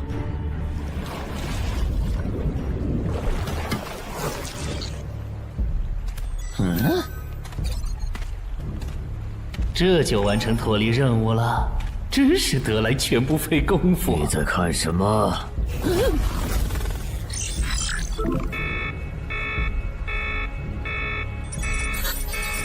英雄级单位，7级地下城怎么会有英雄级单位？你在发什么呆？吞噬者大人问你话呢。别慌，他们看不到我的任务面板，只要找个理由搪塞过去。理由，有了。本祭司拜访过很多鱼人部落，但像你们这样能把孵化池放在地表生物完全无法到达的部落，我还是第一次见，一时有些惊讶。这样啊，那不怪你，毕竟不是哪一只鱼人都能找到这样的风水宝地。嘿嘿，不对，他有问题。天赋不会说谎，打他出现在我视野里的那一刻开始，我的天赋就一直在提醒我，吃掉他，我还能再升一级。我的天赋是不会对同种族的鱼人同胞生效的，他根本就不是鱼人。如果不是那个叫程海的圣母心泛滥，我弟弟才是最有可能完成脱离的人。官方冒险者应急预案操作手册第4条，被卷入生存类地下城翻转拉人事件，需优先帮助弱势群体完成脱离任务。程海的操作完全合规，不是他的问题。但他那个时候还不是官方冒险者。周畅，你先别说话，我就问一个问题。您说，如果一切顺利，你觉得程海能成长到哪个程度？优秀的中间，独当一面的地区负责人，还是传说？以散人冒险者开局，1个月到6级，还单杀了新兴猎手高成勇。不管从哪个角度看，程海都比同期的我要强。再结合他在坟场的表现，我觉得他至少都能胜任地区负责人，甚至有望冲击传说。好，那这事儿就这么算了。我这边稍后会督促华东委托集市的负责人下掉那则悬赏。黄伯伯，差不多得了。我之前看在建明哥的面子上，一直纵容你和你弟弟，但再怎么照顾也是有限度的。我们这一边的传说种子，可不能因为你的一己私怨而夭折。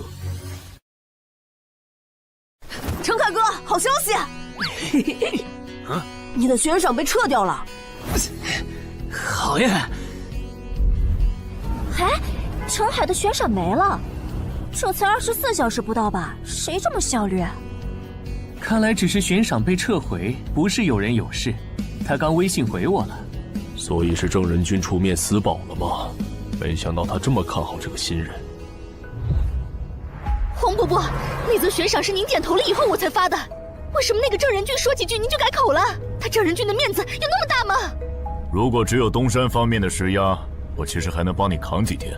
但现在是除了协会内部，还有别的方向的压力也给到了我这里。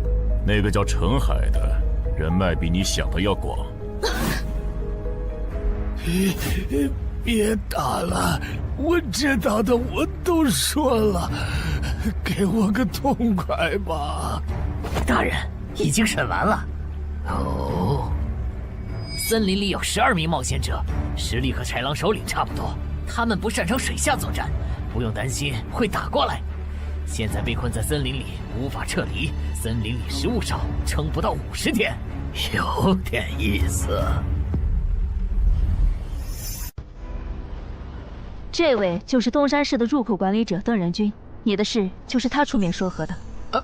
谢谢郑哥，客气。虽然华东委托集市已经撤掉了针对你的悬赏，但保险起见，未来2个月你还是别出这栋楼了。外面指不定会有高等级通缉犯冒险来杀你，然后找悬赏发布者领赏。有道理，那我不出去了。等一下，那悬赏澄海哥的人呢？这种坏规矩的事儿，他难道就没有处罚吗？发布者毕竟是周建明的孙女，官方不太好处罚的。不过对她丈夫伤礼的处罚，过段时间会下来。她应该当不了云霄市的入口管理者了。周建明遗物的保管权现在归民省负责人黄雪了。虽说所有者还是周畅，但以后交易赠与都得在黄选监督下进行，这样他就没法再给你使坏了。对了，我家有一个7级的地下城入口，距离反转还有50天。既然未来2个月我都要住在这里，那我用不上了，我选择上交。什么？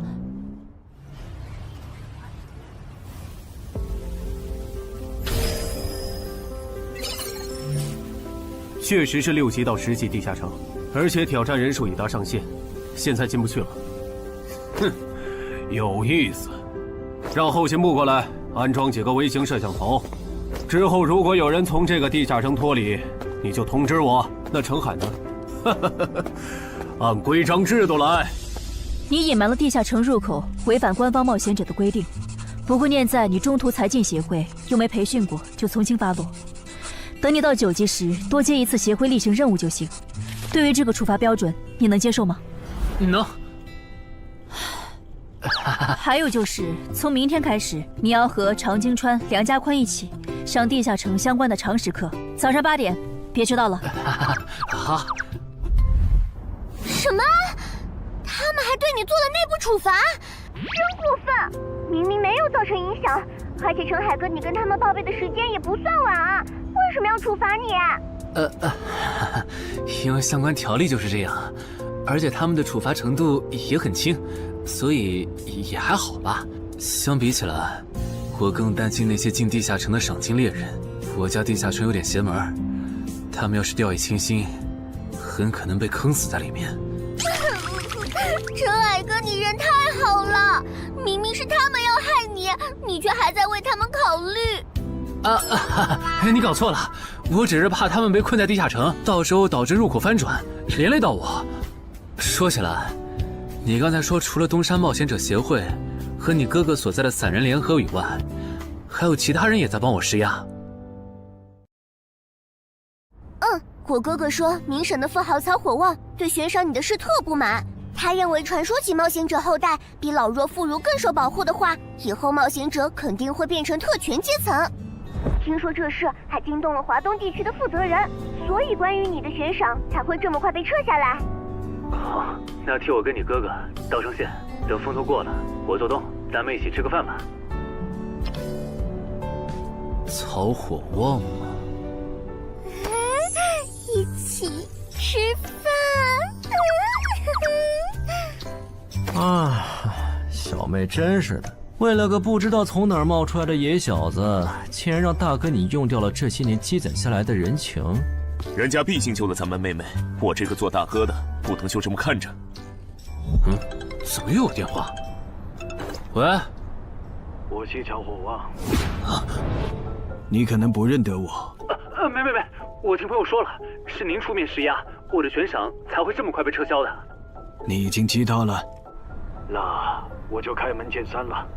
您说，我儿子死在了女妖之身，我调查到那个所有者，后来被你杀死了。这样看，你算是帮我儿子报了仇，所以咱们现在谁也不欠谁的，账清了。我今天给你电话是有别的事，我想以一介商人的身份和你谈一笔生意。简单点说，我和朋友都觉得你有前途，打算重点投资你。你以后要是成了地区负责人，选辖区时可以适当听取我们的建议。如果你觉得可以谈，咱们线下细聊。我是基础属性与称号常识课的客座讲师朱伟，很高兴认识大家。开始前，我想问大家一个问题：你们觉得对于新人冒险者来说，力、敏、体、智、感、魅这6种属性哪个最重要？这还用问？肯定是力量，毕竟脱离和通关任务大多需要击杀指定怪物才能完成。现在都知道，进地下城得备好防具和开刃武器，有兵器帮忙，哪怕身体弱得像软脚虾，也能击杀低等级怪物。对新人来说，力量够就成，多了那也是白搭。反倒是敏捷更能提高冒险者的生存率。这位学员说对了，在协会统计的数据中，刨除掉称号、职业和装备，对低等级冒险者的存活率和内战胜率影响最大的属性就是敏捷。敏捷影响冒险者在地下城内的存活率，这点好理解。但冒险者之间的内战，为什么也是敏捷占主导？很简单，低等级冒险者的称号、职业和装备都不成套，没法弄出有效的攻防体系，所以他们内战时谁先动手谁赢面大。这时候敏捷就很关键了。原来如此，怪不得我遇到的秃鹫和通缉犯不是速度很快，就是打法非常克制、速度快的冒险者。原来点在这里。极限加敏捷的冒险者到6到10级就不好使了。一是这阶段冒险者能靠地下城掉落完美攻防，二是地下城等级一高，怪物种类和数量猛涨，光靠敏捷自己单干没法应对任务和怪物都变强的新情况。那6到10级这个阶段，哪种属性收益最大？6级之后，除了必定作为攻略组核心的超新星以外，其他冒险者都得按团队需求调整自己。这时候别管啥属性收益高，得看团队要你咋发展。原来如此。但不同属性之间多少会有一个模糊的价值差吧？比如同样是1点属性，加在感知和加在力量上，谁更划算？这个确实有，目前公认的排序是魅力大于感知，大于智力，大于体质，大于敏捷，大于力量。魅力最高，为什么？我也不知道，不过这个排序是传说们公认的。作为金字塔最顶层的冒险者，他们的判断必定有其缘由。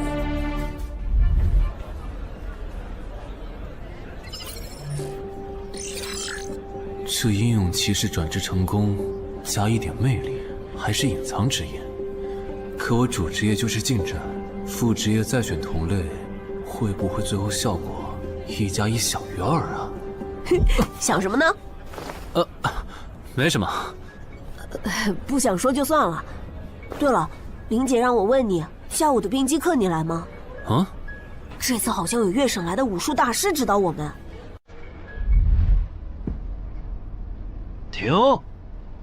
第7局，长经川胜。枪的优势这么大吗？算上大人绷带的效果，我等于是被14-0了。关键他的速度没我快，体力也没我好啊。你已经连输7把了，还打吗？打？我还没累呢。你呢？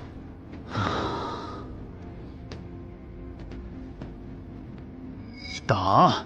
好，休息3分钟，然后继续。怎么感觉不用称号和职业技能的陈海哥表现还不如我啊？你说的没错，他做了个基础身体塑造，就去女妖之3了。靠着地下城和坟场暴走事件，成了华东新星。要是光论基本功，他确实比不上你。啊，这样吗？哼，不过作为冰姬的门外汉，他的表现已经足够出色了。他现在已经能一步步跟上长京川的节奏了。我估计5局之后，他应该就会开始赢了。停，第8局，长京川胜。开什么玩笑？这才10局不到，他就变得比梁家坤强了。他的智力到底有多高？感觉不是打法的问题，如果我的爆发力再强一点，刚才那一局说不定能赢。陈海，啊，下一局你用称号和职业技能吧。你确定？哼，确定。我想更直观的感受我和超新星的差距。长京川亮称号了。什么？他们好像要来真的。行吧，老爷爷，您往旁边站一点，我怕待会儿打起来会碰到您。不用顾及我。好吧，那我尽量快点结束。置死地而后生，看起来好像是增加爆发力的称号。我准备好了，你先攻吗？不用。好，来吧，让我领教一下超新星的含金量。那你不要眨眼哦，现在的我可比之前快多了。好快！我出手更快！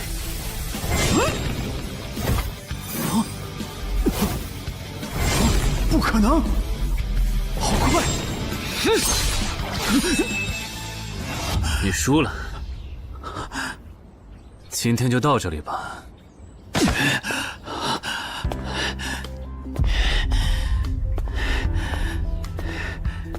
喂，我完事了，换班换班。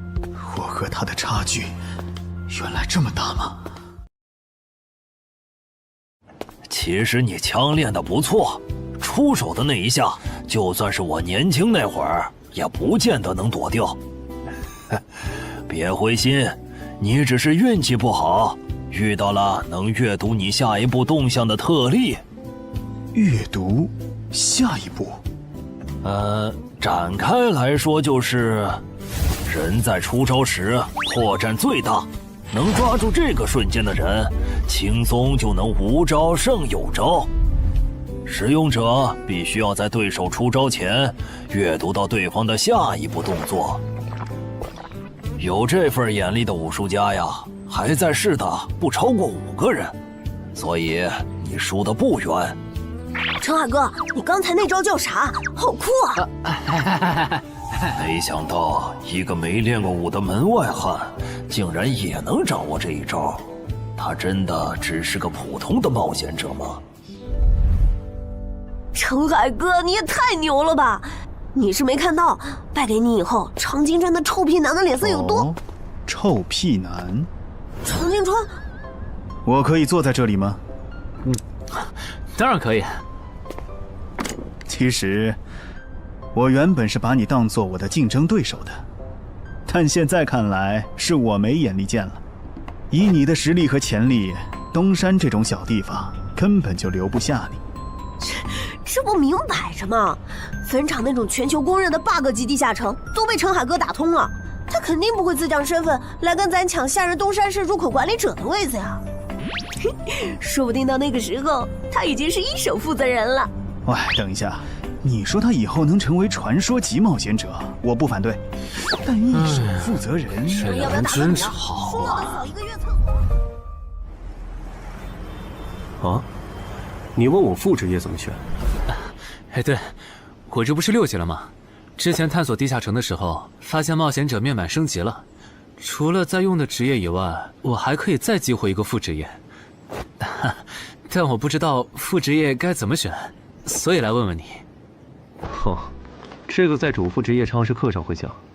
不过你既然问了，那我就简单说下。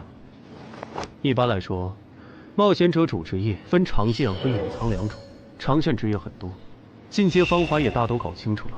你的主职业要是常见的，去内网一搜就知道和哪个副职业最配了。那如果主职业是隐藏职业呢？果然，你是隐藏职业。隐藏职业因其获取难度，目前协会只掌握了个别职业的最优路径，其余的就只能凭感觉来了。啊？凭感觉？那如果选错了，后续不就完蛋了？谁也打不过了呀？不一定。毕竟常规职业冒险者，就算是成为传说，实力也只能排到中等偏下这样。如果你真是隐藏职业，只要没选和主职业互拖后腿的副职业，那上限就不会低。说起来，有一些隐藏职业，甚至不需要副职业就能直指传说，甚至还是上位传说。这样吗？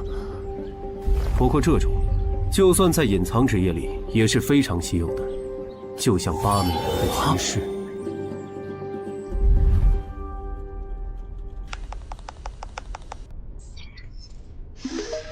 内网竟然没有死亡行者的相关资料，那看看英勇之骑士吧。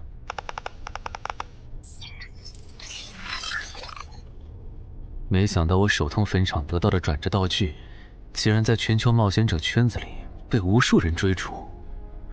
看他们的评论，这个转职徽章除了挑战难度高的离谱以外，没有别的缺点，而且挑战次数也没有限制。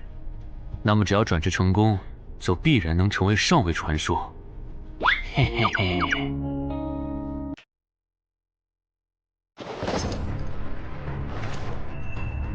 使用英勇之骑士试炼徽章。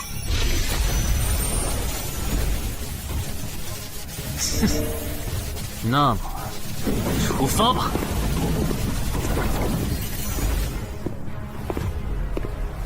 啊？不是吧？让我挑战他？啊？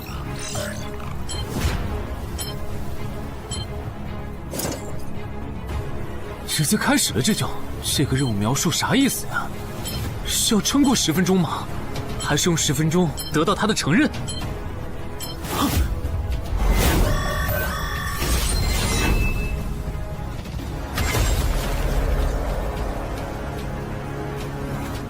这家伙该不会比库罗德还强吧？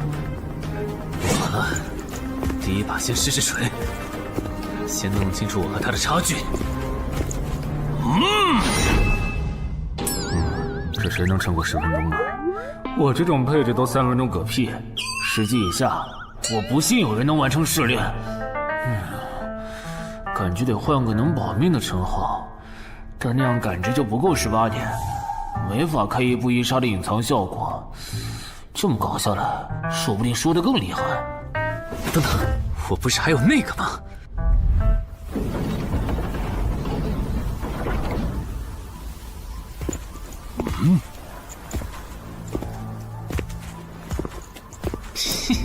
讨厌，这个傻大个的弱点是感知，他看不到穿了隐身衣的我。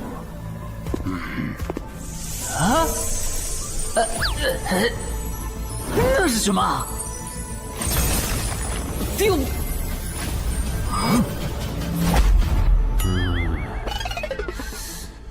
他怎么能有看破隐形到位的技能啊？不行，我就不信邪了。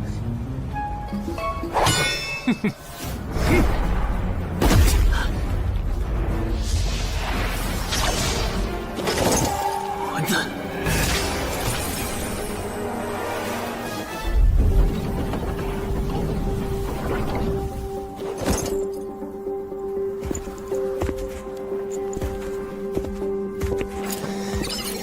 再来！啊，那些冒险者还在我家？对，虽说不知道发生了啥，可要是时限到了，这些冒险者还不出来，那咱就得掌握更多这地下城的情报，这样以后入口翻转的时候才能处理好。换个地方聊吧。还是没找到乔敏吗？没有啊，周围都找遍了，没有他的痕迹。那看来他不是下湖了，就是去更远的地方找豺狼人了。希望是后者，不然我们的麻烦就大了。我希望他是去找豺狼人了。老七那边应该也发现了，这地下城难度会越拖越高。等孵化池孵出大量的鱼人后，我们恐怕都会死在这儿了。你说什么？你家地下城的通关任务是捣毁潮汐鱼人的孵化池？对啊，怎么了？我先冷静一下，林，你来给他解释。好，目前官方已公布的地下城翻转规则，你都知道哪些？基本上都知道。入口翻转后，攻方守方位置互换，我们这儿会变成鱼人需要攻略的地下城。没错。那你知道来咱们这边的地下城土著也需要满足指定条件才能回到他们的世界吗？什么？等等，你的意思是那些土著也会有脱离和通关任务？是的，而且绝大多数情况下，两边的脱离和通关任务会很接近。比如捣毁潮汐鱼人的孵化池，换算到咱们这边，恐怕是破坏人类的重要设施。快，你再听吧。这下摊上大事了。他已经吓傻了。你说东山市下个月会有一个7级地下城翻转？对，地下城的土著是鱼人和豺狼人，类型是探索，通关任务是捣毁鱼人的孵化池。所以他们想要征调咱们的徐茂。是的，报酬是官方掌握的同等级地下城的随队通关名额。等等，郑哥不是14级的冒险者吗？处理一个7级的地下城不是很简单吗？因为你家的入口翻转后，我就没法随意出手了。啊？你不知道正常，这涉及到未公开的地下城翻转规则。当入口翻转后，我们的世界就会变成鱼人眼中的地下城。因为入口翻转前后规模不变的铁律，所以在有鱼人完成脱离任务之前，等级高的正人军不能动手。原来如此，怪不得坟场明明只是5级地下城，但却存在传奇个体。怪不得小鬼头脱离后，坟场就立刻进入到第2阶段，这样就解释得通了。这个规则不是强制性的，我不能出手，主要还是因为有人曾经尝试过这样做，结果导致入口等级提升，对面的高等级个体也能来到我们的世界。简单说，用同等级处理同等级翻转问题，是各国冒险者协会试过好多回后得出的最优方案。那军队呢？郑哥这样的不方便出手我理解，但军队和热武器明显更靠谱吧？用军队和热武器对付入口翻转，攻略地下城确实最效率，但过去10年来，所有这么做的国家，最后都后悔了。啊？后悔了？为什么？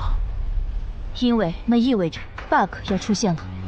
军队和热武器要是插不进来，地下城的实际挑战难度就会远超它本来的等级。如果军方很快镇压了翻转的地下城，那后面入口的挑战难度会接着涨，一直涨到跟这片区域守方的战斗力正好对上为止。再说了，从11级地下城开始，枪就不咋管用了。再往上，16到20级的地下城，里面有些怪物甚至得用核弹才能干掉。总结一下，军队插手，问题只是被推迟了，并没有真的解决。等到问题彻底爆发的那一刻，我们得直面那些能跟最厉害热武器硬刚的怪物。现在你明白了吧？不是我们不能用军队来解决地下城翻转问题，而是那代价对于人口众多的我国来说，有些过于沉重了。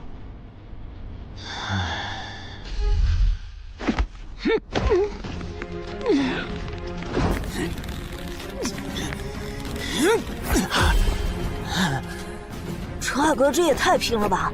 天天这么练，他身体遭得住吗？林姐没和你说吗？说什么？陈海家的地下城，下个月要翻转了。什么？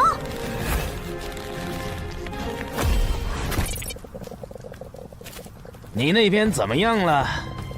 老样子，湖里的鱼人不肯上岸。我猜这个地下城的 BOSS 已经察觉到我们被困了。正常发展的话，那些鱼人应该会在最后几天发起总攻吧。其他人呢？他们怎么看？都蛮乐观的。小敏的失踪并没有引起他们的警觉。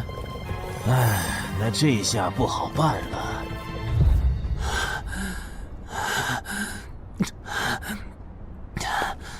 给。啊？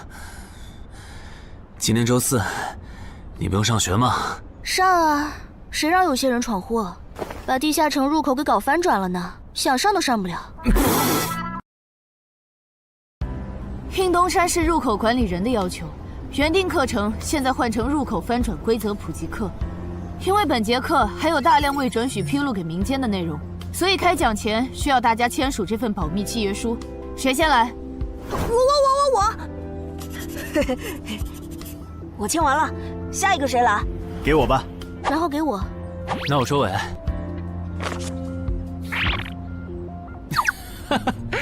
原来你叫苏玉啊！哎，你爸是不是三国迷，喜欢荀彧啊？闭嘴，快点签！最后重复一遍，我接下来讲的内容，你们不可以透露给协会外的人。一旦违例，协会的档案师和守密人就会针对违反保密协议的人进行内部处罚。相信我，绝对会让你们后悔泄密的。下面开始正式上课。官方已公开的入口翻转规则，你们都看过吧？看过。好，那我就用东山市要翻转的7级鱼人地下城做切入展开来讲。地下城翻转完后，入口还在老地方，东山市会出现对鱼人来讲难度一样的7级人类地下城。在该区域内，你们将无法使用称号。为什么？目前学术界尚无定论，但主流观点是，这是基于守方有利现状做出的平衡性调整。啊？其实很好理解，攻方鱼人们初入城市，不了解地形，处于压倒性的劣势。要是这时候守方战斗力还不限制，攻方可就太吃亏了。有一个问题，还是用这个鱼人地下城做例子。如果鱼人来到我们的世界，那他们的实力会变强吗？在他们完成脱离或通关任务前，实力并不会有明显的提升。也就是说，鱼人完成脱离任务后，因为有好处拿，就更想把通关任务也给完成了。这机制，不就是让人等死吗？我也有一个问题，这次的入口翻转事件就不能用枪来解决吗？用枪的话，地下城难度会高得多。要是不想以后碰上更多入口翻转的事儿，就别想用枪解决问题。那找2个9到10级的大佬堵门怎么样？来一个杀一个，这总行了吧？地下城入口翻转后，以入口为中心那一片，攻的一方占大便宜，守的一方在这地儿，称号没法用，职业带来的基础属性也没了。多找几个人呢？如果来5个9级堵门，应该就稳了吧？5打1的话，咱们经验更多，绝对是咱们这边优势更大。是，之前确实有人这么做过，而且效果也不错。但对攻方不利的地下城，也会因此变更为生存型。按照镜像法则，要是咱们守着的地下城变成生存型，这世上某个地方就会出现同样等级区间的生存型地下城入口，来和它平衡。比较典型的就是坟场和恐惧之墓。所以，至少在我们国家，现在是尽量避免这样做的。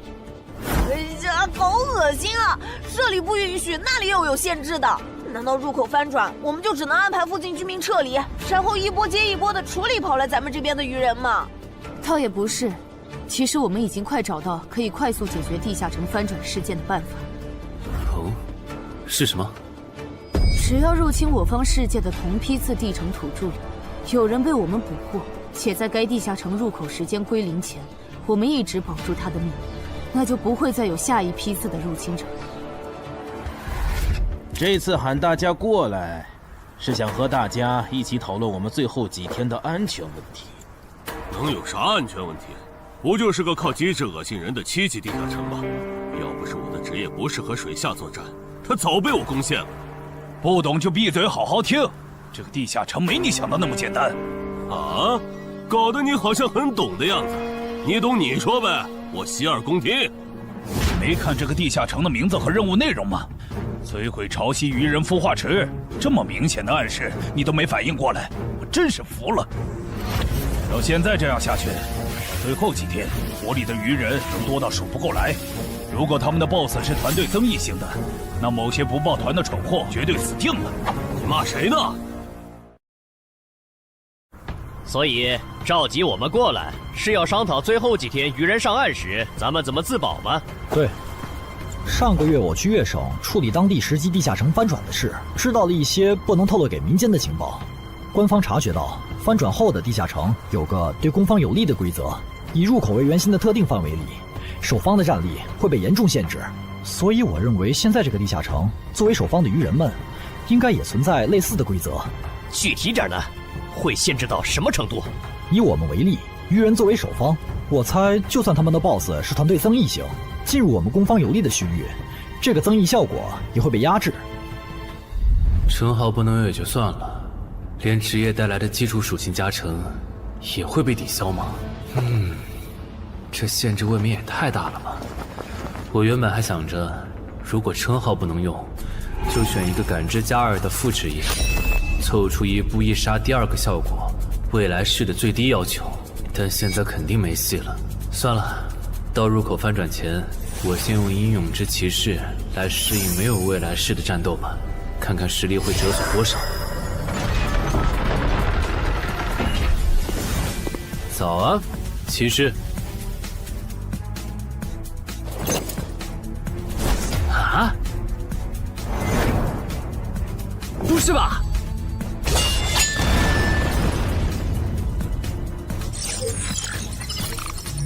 没了未来式和称号加成的我，实力原来会下降这么多吗？这么看的话，我还是得找个能加感知的副职业，至少要把未来式点出来。你找姚文忠？对，我想找一个能加2点感知的副职业，想问他有没有推荐。还有，协会内部是可以用贡献点兑换副职业的转职道具的吧？能是能，但这种和智、感、魅有关的副职业转职道具，所需要的贡献点有点多。你除掉高成勇得到的贡献点肯定不够。我知道，我来之前已经查过了。我有2个称号未被收录进官方的称号图鉴，我可以提交他们的获得线索来换取贡献点。行，那我叫姚文忠帮你整理一下。你现在就要定副职业，不再等等吗？距离你被强制征召进地下城还有半年呢，没准过几个月，新隐藏职业的最佳升级路线就能搞清楚了。不等了，我家地下城翻转后，我主职业的核心技能就会没了称号加成，得再加2点感知才能开启。这2点属性对接下来的我是刚需。行吧。这是协会掌握的能加2点及以上感知的副职业，你看一下吧。寻物师，你确定就要这个？不改了？啊，就它了，寻物师。行吧，那我现在就去联系福州的冒险者协会，让他们派评估师来东山看一下你手里的称号值多少贡献。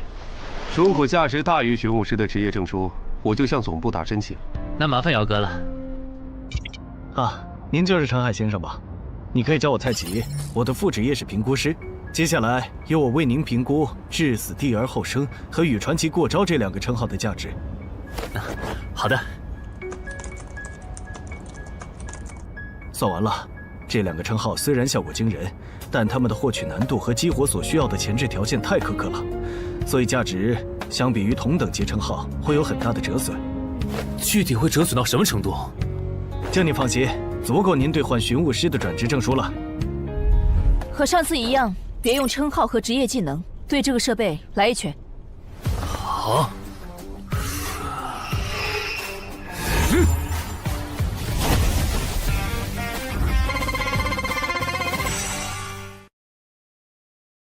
陈海哥的基础力量怎么只有13？我还以为他至少有14的。你别看他现在只有13，等他家鱼人地下城翻转的时候，他保底能练到14，也有可能是15。啊，虽然陈海哥很拼，但13到14这个阶段，就连姚哥都用了2个月。陈海哥再快也不至于到15吧？不信算了。说实话，我挺眼馋你这个达人绷带的。等你以后用不上它了，能不能考虑一下平价卖给协会？可以啊，不过那得等我的力敏双16以后。原来你们在做力量测试啊！我说怎么找不到你们？程海，你的副职业转职证书到了。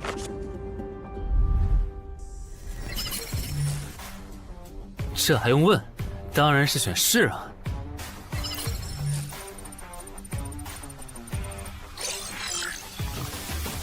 等等，不会吧？不会吧？蒙对了，死亡行者的最佳搭配竟然是寻物师。我原以为死亡行者的效果1和效果2已经够超模了，没想到他的效果3更加离谱。考虑到大多数人靠锻炼得到的力敏的极限数值是16至17，如果到达极限以后再去挑战这8项试炼的话，发了，这下发了！明天不，我现在就去健身房撸铁，以后只要练不死就往死里练。至于英勇骑士那边就暂时不去了，反正我现在也完不成那个转职任务。有没有搞错？他东山市的地下城翻转事件，为什么要拉我这个云霄市入口管理者去帮忙？因为你老婆在我这边的人情已经用光了。还有，你下个月就不是云霄市的入口管理者了。身为官方冒险者，被附近的协会征召，不是很平常的事吗？而且，别告诉我你不知道，东山市的愚人地下城是因为谁才闹到要翻转这一步的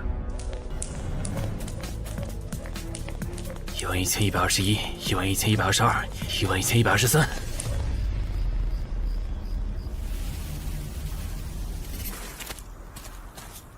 大家再坚持坚持，最后一天了，扛过去，咱们就能回家了。曼哈努斯大人，巢穴现在有守卫24只，精英鱼人69只，哨兵队长和士兵共800。很好，我要用他们来提升我的等级，杀死森林里的冒险者，把他们的尸体拖回来。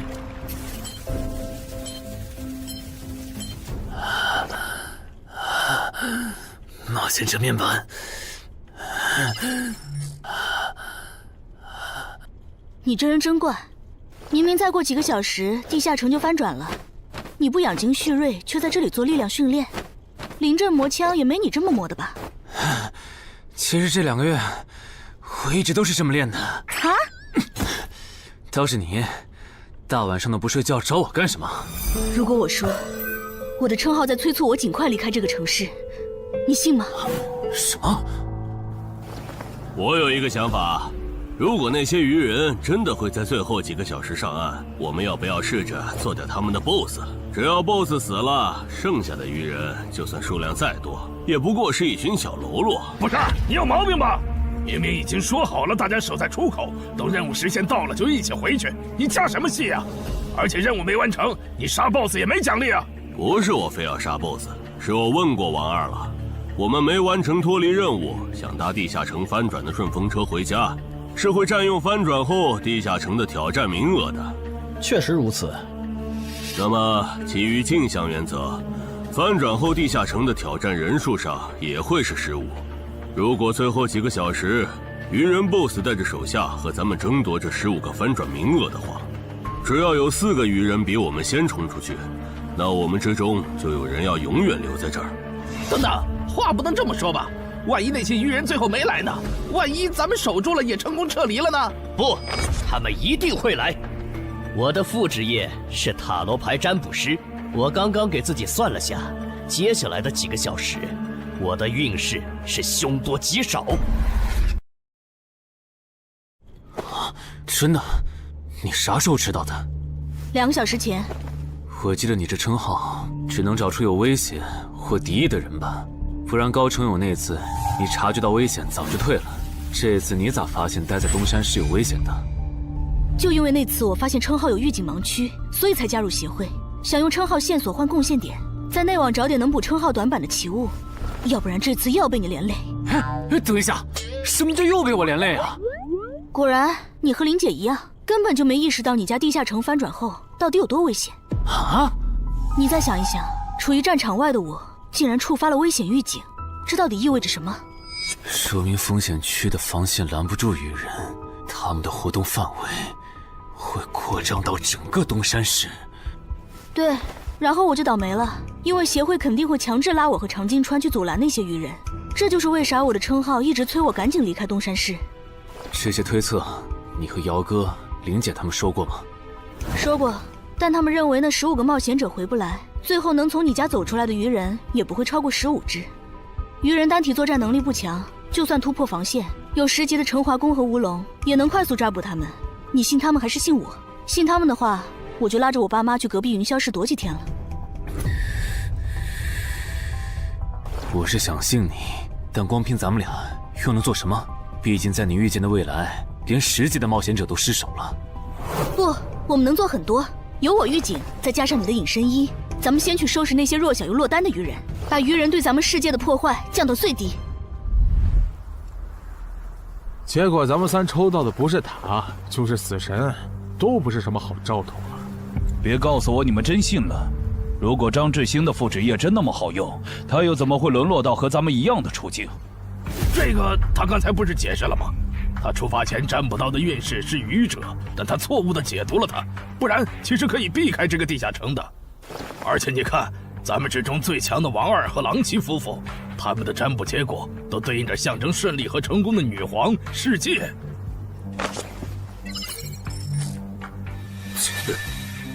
我抽到的牌和你一样，也就是说，如果我保持现状，最后下场也会和你差不多，对吧？对，咱们很有可能走不出这个地下城。那你再占卜一下，如果按我的计划，大家合力干掉 BOSS， 把剩下的鱼人赶回湖里，我的运势会不会好转？行，等一下，先别占卜，你的计划还有完善的空间。这地下城里的鱼人现在估计已经繁殖到好几百甚至上千了。如果他们的 BOSS 是团队增益型的，那我们和他们贸然开战，绝对会死很多人。所以你的意思是，咱们干脆什么也不做，就在这儿等他们打过来喽？哼，也对，反正你们俩抽到的都是安全牌。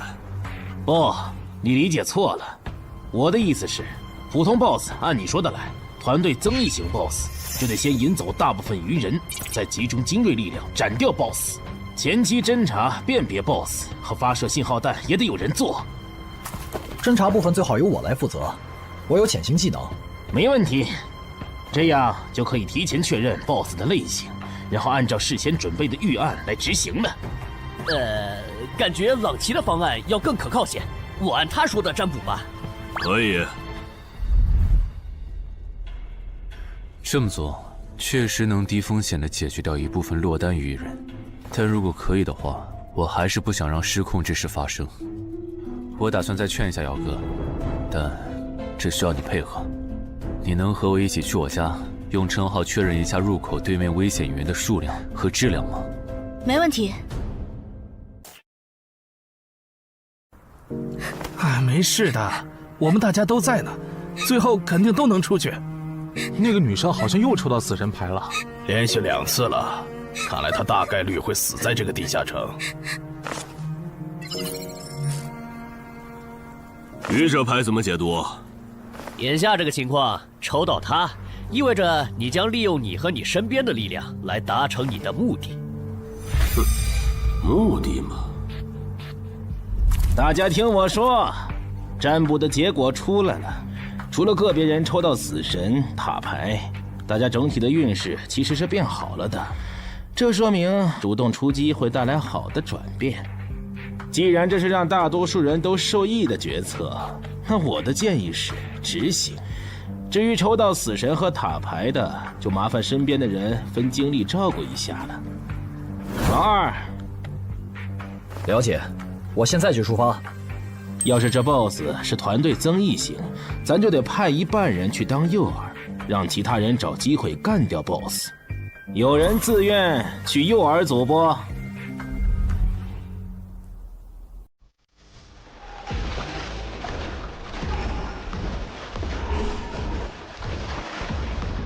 坐镇后方，身边还有同种族精英保护，是团队增益型 BOSS 没错了。得赶快把这个情报同步给朗奇他们。开始了吗？愚人的总攻，红色的是团队增益型 BOSS。惨喽，要当诱饵了。王二发出的信号弹，你们也看到了，来的是团队增益型的 BOSS。按计划，诱饵组先去原定位置落位，等你们吸引够了足够多的愚人，我们这边就开始行动。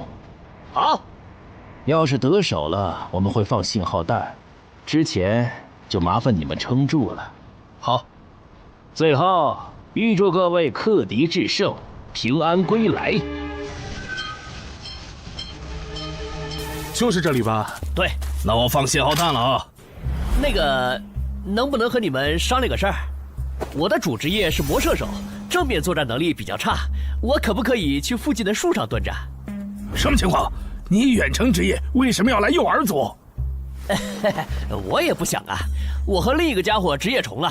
朗奇说他那儿只要一个好的，所以抽到坏牌的我就过来了。行吧，那你过去吧。谢谢啊。这玩意儿怎么用的来着？笨死了，给我。其实张志兴说谎了，他不是真正的塔罗牌占卜师，而是能模仿其他副职业的模仿师。当他不模仿占卜师，去模仿别的副职业时，当下所做的占卜就没有效果了。张志兴靠老千能力，让占卜的人抽到塔、死神这类危险牌，哄着冒险者听东莞仔和朗杰的话去办事。之所以出老千，是因为张志兴自己抽到了死神牌。为了改念，在东莞仔提出干掉 BOSS、把愚人赶回湖的计划时，他就赶紧站出来帮忙拱火。而这显然很成功。现在有11个冒险者帮他牵制愚人，张志兴可以从容地回到入口，等待地下城翻转。说起来，东莞仔有那实力，愚人杀过来他也能保住自己，为啥要提那么激进的计划？朗奇和王二也在暗地配合他们，这对他俩又没好处。哎，算了，不管他们干啥，都跟我没关系了。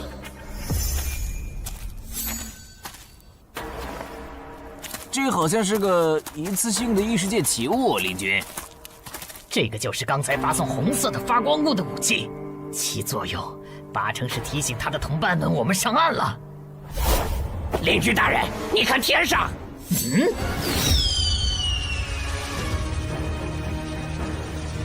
原来如此，这就是你们下的战书吗？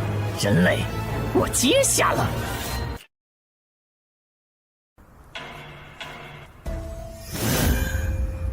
过去这么久了，怎么还没有冒险者的尸体被带回来？可能是因为那些冒险者藏得很深，领军大人光是找到他们就要费一番功夫。您再等一下嘛。那就再等一下，如果还是没有，我就亲自上岸狩猎。愚人怎么还没来？你说他们会不会没看到我们发出的信号弹呢？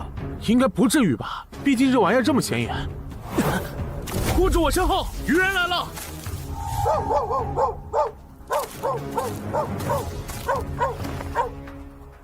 ！BOSS呢？沿着这个方向走5分钟就能看到他。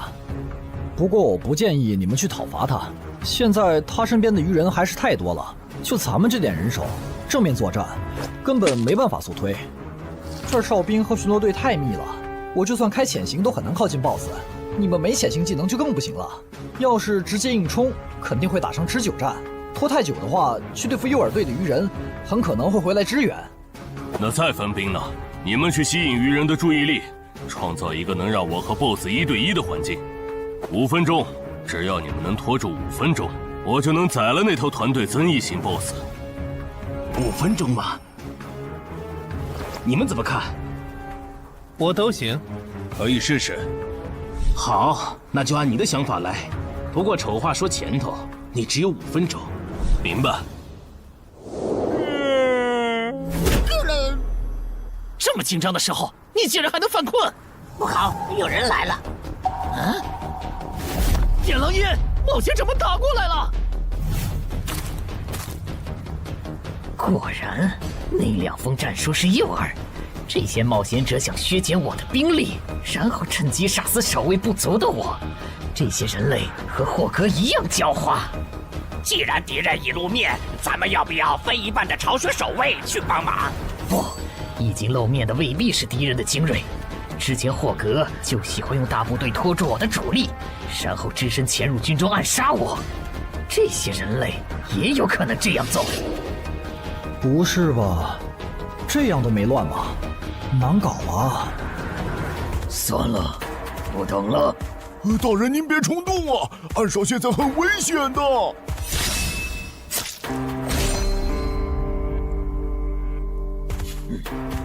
危险？难道你认为我不如那些冒险者吗？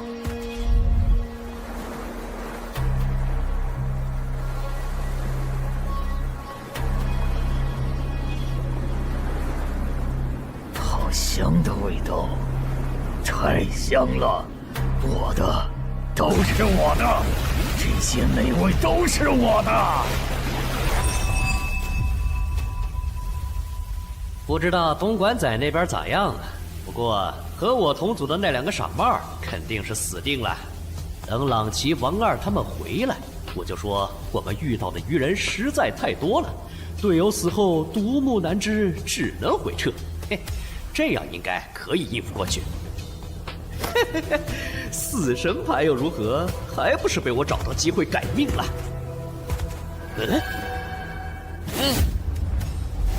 那个鱼人怎么回事？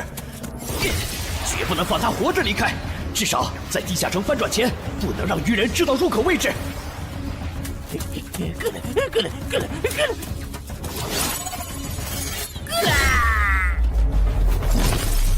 有没有搞错？这样都没死，这鱼人该不会再次吃到团队增益的 buff 了吧？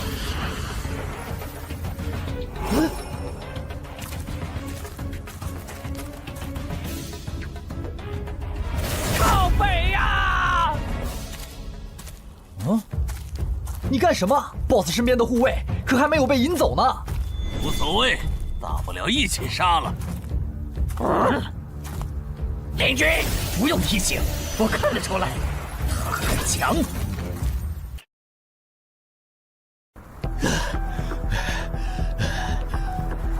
靠北，被摆了一道。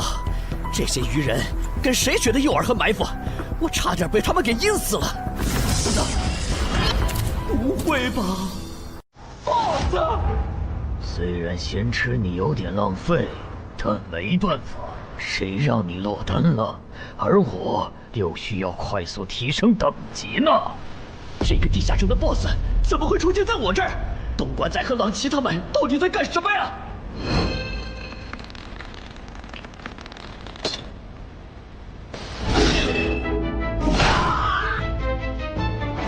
开什么玩笑！他的霸气魔射手竟然会栽在一只低等的鱼人的手上！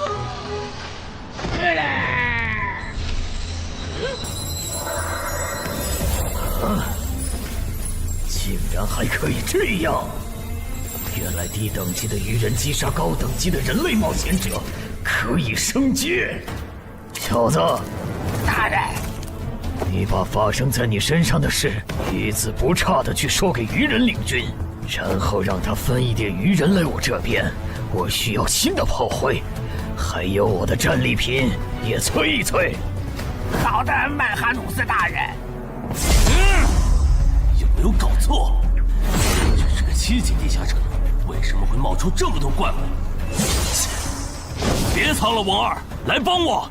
这只 BOSS 身边的护卫太多，我攻不进去。邻居，看那个人类冒险者的反应，他好像不是一个人来的。我们要不要别上了他的当？之前霍格刺杀我没成功，就假装还有帮手藏在周围，我只能留些护卫警戒，结果让他跑了。我可不想再碰上这种事。被骗了吧？正如已故的冒险者张志新隐约察觉到的，东湾仔、王二、朗奇确实各有算盘，区别在于东湾仔主职业是狩猎大师，他想要杀这2个不低于自身2级的不同 BOSS 完成进阶；王二的野心更大，他想要得到传说中的奇物升级券。不是吧？他怎么又变大了？有什么问题吗？你怎么看起来表情怪怪的？啊，没，总感觉心里毛毛的，好像有什么事情要发生了。王二经常和闽粤两省合作，处理过不少地下城翻转事件，所以知道很多不能向民间公开的情报。这里面有2条情报，一是 bug 级地下城能产出奇物升级券，2是精英级地下城只要出了英雄级 BOSS 就会变成 bug 级地下城。可惜后面进来的人都不擅长水下作战，王二也不擅长，只能眼巴巴看着奇物升级券没了。暗杀者王二，我记得你好像也接 BOSS 相关的委托是吧？你有需求？我打算独立狩猎这个地下城的 BOSS， 想请你压个阵。独立狩猎 BOSS， 这个人该不会也知道奇物升级券的产出机制吧？你有水下作战的能力，你刚才没跟我们说实话。不，我是旱鸭子。不过我认为在任务时限结束以前，湖里的鱼人不可能不上岸，我们迟早会和他们开战的。就算击杀了 BOSS， 也不能通关啊！难道说杀 BOSS 这件事对你来说有额外的好处？好处嘛，是有一点。我的主职业需要我独立狩猎海陆空3种类型的 BOSS 各一只才能升阶，鱼人种 BOSS 一般不会很强，我不想错过。我考虑一下。可以，没问题。从他刚才的描述看，他的主职业应该是狩猎大师。如果他没说谎，那他应该可以帮我牵制住这个地下城的 BOSS 和精锐护卫。只要在这个基础上把鱼人都调出来，我应该就可以潜入鱼人的巢穴，杀死那只还未发育完全的英雄级鱼人。你的委托我可以接，但我不喜欢和人签契约，口头约定可以吗？事成之后再根据我出力的多少来结算报酬。没问题。被耍了，张志新、王二，我做鬼也不会放过你们！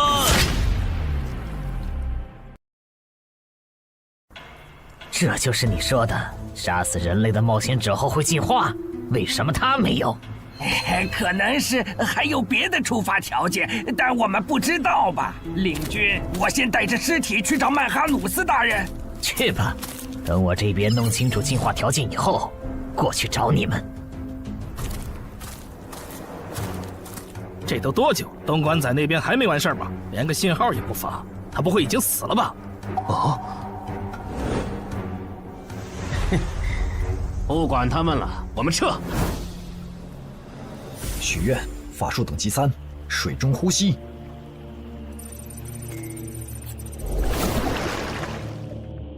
啊！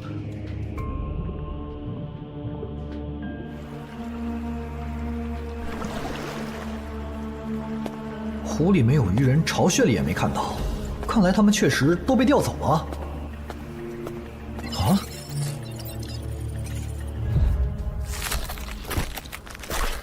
曼哈努斯大人，这是您要的尸体。可以，但我要的炮灰呢？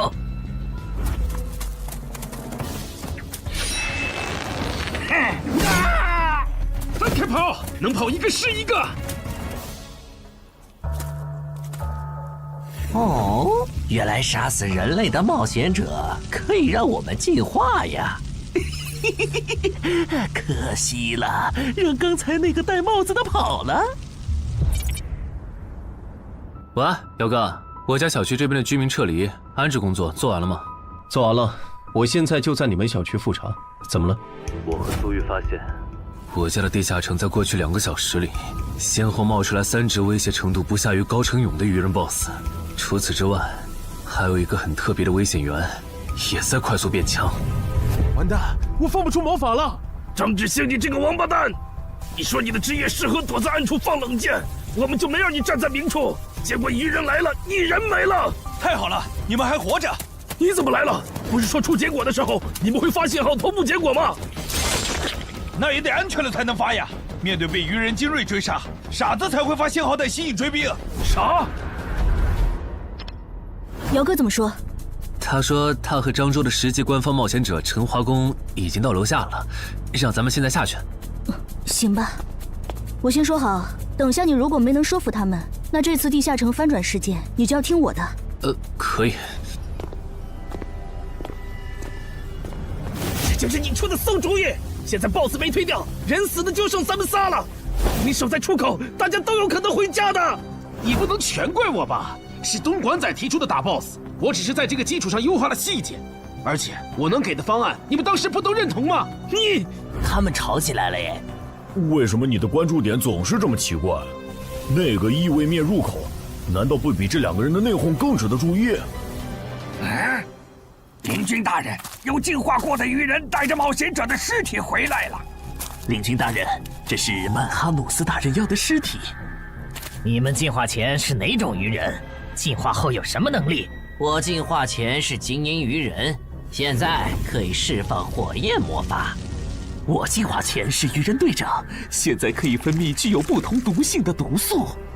同样是击杀了人类冒险者，为什么最强的巢穴守卫没有进化？等等，最强？你去找一支鱼人哨兵过来。哈什么哈？让你去你就快去。领军大人，他行吗？可以，去，把那个人类冒险者杀了。原来领军大人想要现场观摩进化的过程啊！他在测试进化的门槛，笨蛋。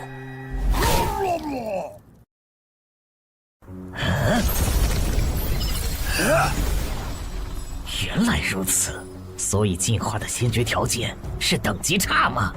难怪我和巢穴守卫没能进化，因为我们和这些冒险者的等级差没达到引起海之母布里伯杜普注意的程度。这样的话，把森林里的鱼人都叫过来，我有事要说。遵命。那边的，带着这些人类冒险者的尸体去找曼哈努斯大人。好的，领军大人。可惜那只英雄级鱼人不在这里，不然 BUG 级地下城的任务的合并结算，说不定除了能拿到奇物升级券，还能掉落史诗级装备呢。啊！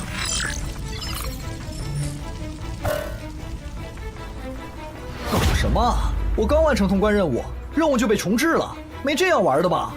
还有这个重置后的通关任务，鱼人种英雄级个体的成长速度都这么快吗？这才多久就发育起来了？什么英雄级鱼人？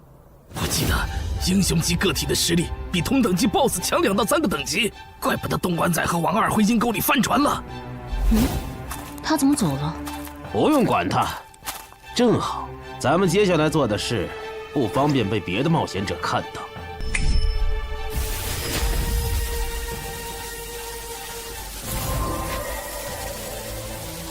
把死在地下城冒险者的灵魂和掉落带回来。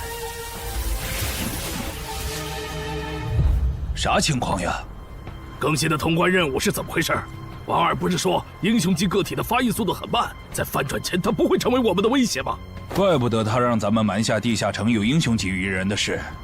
之前他说帮湛江处理地下城翻转时，知道些不能公开的情报。你们说王二会不会知道干掉英雄级怪物能额外得到掉落物的消息？还真有这个可能。这么看，他说不定还藏了一些底牌没跟咱们同步，比如有可以帮他完成脱离或通关任务的奇物。对，正好湖里的鱼人现在都跑上岸了 ，BOSS 又在被东莞仔讨伐，我猜王二一定会趁此机会潜入鱼人巢穴，尝试通关。可惜，地下城因为英雄级鱼人超前发育的原因，升级了任务内容，也跟着重置了，他白折腾了。就这个叫曼哈努斯的英雄级鱼人，能当9级生存类地下城的 BOSS， 王二根本就没法单干。他算计来算计去，结果把自己坑了，真是活该。这么看，我觉得张志兴、东莞仔和郎奇的心里多半也藏着事儿。既然任务都重置了，要不咱别回去了，省得跟他们耍心眼。也行。李军，都到齐了。好。就在刚刚，海之母布里伯杜普再次眷顾了我们。我们的族群出现了新的首领级鱼人，而他不久前还只是你们中的一员。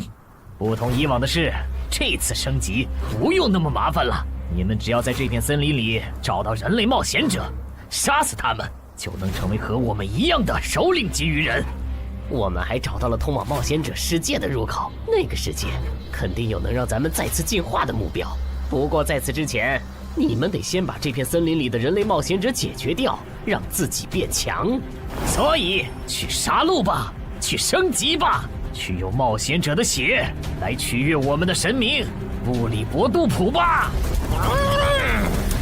等一下，曼哈努斯大人，这片森林还剩7个人类冒险者，其中3个正在快速远离我们，还有1个落单的。如果你们想要狩猎人类冒险者，从而进化，建议先从这个方向的落单冒险者开始。不可思议，吃了这么多冒险者的曼哈努斯大人竟然变得平和了。要是曼哈努斯大人能一直保持现在这样，那培养出了曼哈努斯大人还有好多首领级鱼人的我们，说不定真能回到拜戈尔格陛下的鱼人国度。你哭什么？没哭，只是风大迷了眼睛。刚才说的那些，都是苏玉用称号检测过后的结果，所以我们怀疑我家的地下城翻转前，会有更多的鱼人成长为 BOSS。被那些鱼人吃到了规则红利吗？这算是比较冷门的规则了。正人君应该没跟你提起过，在探索地下城的时候，弱者击杀等级远高于自己的强者，会获得特殊奖励。对鱼人来说，这个奖励是进化；对咱们来说，就是属性点、超稀有称号和罕见掉落。那几个变成 BOSS 的鱼人，应该就是杀死冒险者的幸运儿。不过他们的挑战等级不会很高，顶多和地下城等级持平就是了，不用在意。但被困在地下城里的冒险者不是有15人吗？如果让鱼人大量进化，我们岂不是要同时面对15只鱼人 BOSS 的入侵？不至于，他们敢来找澄海的麻烦，说明他们比同级的冒险者要强很多。这些人聚在一起，不是一个小小的7级地下城能将其团灭的。当然，如果你实在不放心，用称号测一下我，看那几个新出现的 BOSS 鱼人和我比，谁更具威胁。激活技能，精力提升。好夸张的体魄！基础属性加职业带来的加成，不是最高只有20点吗？为什么我激活称号和职业技能的时候，没有这么大的体魄变化？现在的我和你感知到的3个鱼人 BOSS， 谁更强？你更强，而且要强很多。那没问题了。这次来的冒险者里，还有比我更强的。就算最坏的情况是跑出来15只鱼人 BOSS， 我们也能全部击破。好吧。这次东山之行，没想到会这么一波三折。是啊，本来目标不在，咱们又完不成脱离任务，我都以为要白来一趟了。谁曾想，竟被咱们拿到了5个精英冒险者的掉落和灵魂。再加上咱们在上个地下城的斩获，这次应该可以和眼魔做一笔大交易了。怎么了，哈尼？还差一个，只要再吞噬掉1个等级不在我之下的人类冒险者，我就能脱胎换骨。什么？你说这片森林里最强大的鱼人正带着几个实力仅比你差一点的手下向我们靠拢？8成是冲咱们来的。我问了朱球之言，他们说这片森林里有一只靠吃人就能升级的怪物，应该就是通关任务里提到的吞噬者曼哈努斯。那怎么办？这个 BOSS 咱们肯定打不过，更别说他还带着一大批手下。只能先保命了。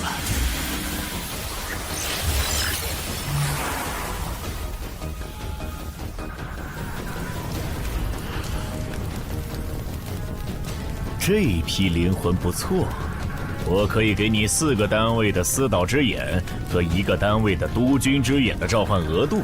等一下，我这次不打算扩充召唤类目。那你要什么？我想请您帮我杀掉您身后这只英雄级鱼人。可以。要不咱们还是向漳州协会报备一下吧。不用，现在主职业进入第2阶段的我，真实战力少说也有12级，区区7级翻转地下城，在有我和散人联合吴龙兜底的前提下，你觉得不保险是有多看不起我们？好吧。我不明白，姚哥和那个叫陈华宫的官方冒险者，为什么就不肯多叫些人来帮忙，多一份保险不好吗？这也是没办法的事，毕竟别的地方也有地下城翻转，来这边帮忙的多了，去别处的就少了。那也不能。等一下，电话。喂，是我，徐茂。等下的翻转地下城，你参与吗？应该吧，他们说有需要了会叫我。OK， 那等这个地下城被搞定后，咱们聚一下。有段时间没看到你了。成。您好，您拨打的电话正忙，请稍后再拨。谁呀？半夜不睡觉给陈海哥打电话，真讨厌！你不也在打吗？哎，我这个妹子什么都好，就是这恋爱脑。怎么还有一个未接电话？吴护士打来的吗？你可真是个大忙人，都凌晨了，还有人排队找你呢。什么？你来东山了？我听说这边有一个等级7的地下城马上要翻转了，就把我哥拉过来帮忙了。等等，你哥哥也是冒险者？哦，对，我想起来了，咱们被拉进坟场那天你说过，你哥哥是10级冒险者。你哥哥现在在你身边吗？在啊。那能把手机给他吗？我有事，很重要的事跟他说。好。你要和我说什么？我听说东山现在很危险，趁着这边的地下城还没翻转失控，你赶紧带他回云霄。失控？具体怎么回事？你详细说说。如果电话里不方便，你来我这边，咱们当面聊。坚持住，我们得撑到曼哈努斯大人。小心，别被这家伙的视线扫到。他跑了。正常，使者可不是没到10级的英雄级鱼人能碰瓷的。想不通，那个眼球怪物，就算是蜕变后的我，应该也打不过。那些冒险者既然有这么强的帮手，为什么不早点召唤出来？陈海哥，这是你妹妹？不，是我朋友。同事。哦，那挺好。刚才在电话里说东山市的地下城要失控了，具体怎么个失控法？最坏的情况是，几个小时后会有15只鱼人 BOSS 来到我们的世界。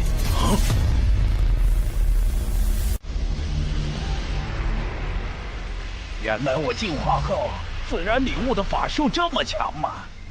哎，领军，感觉他的进化路径好像比咱们的要厉害很多哎。哎，其他鱼人呢？哎，曼哈努斯大人，反杀者毒送师和火法师带队去追那3个逃走的冒险者了。那不管他们了，你们带上还活着的鱼人跟我走。入口的冒险者召唤了实力远超我之上的眼球怪物，咱们得避一避，先退回湖里。什么？比曼哈努斯大人还强的？那我来断后吧，我可以驱使这些亡灵，拖住那个眼球怪物，给大家争取时间。行吧。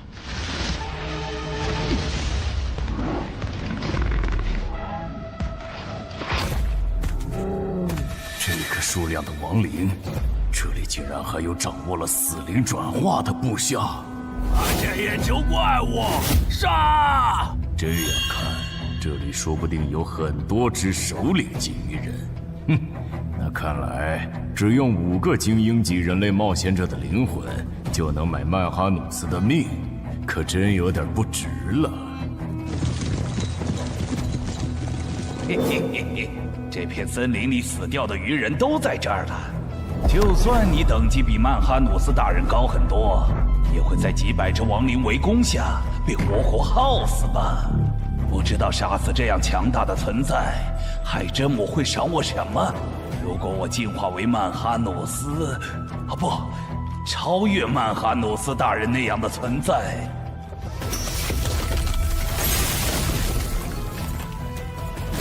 那是什么法术？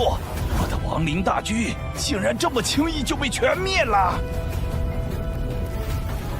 别让狼骑在原来的基础上追加报酬。要追加报酬？委托难度和报酬不匹配，我要追加报酬很合理。当然，你也可以更改委托内容。如果换成保护我们直到该地下城翻转。那5个精英冒险者的灵魂够吗？够。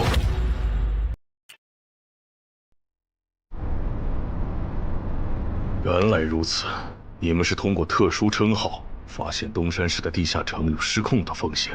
这个地下城在不久前新增了3只 BOSS， 照这个速度，我担心几个小时后会有更多的 BOSS 出现。是有这个可能，但这没什么大不了的。这还没什么大不了的。你们换个角度想，现在这个地下城，它已经算实质上的生存类型。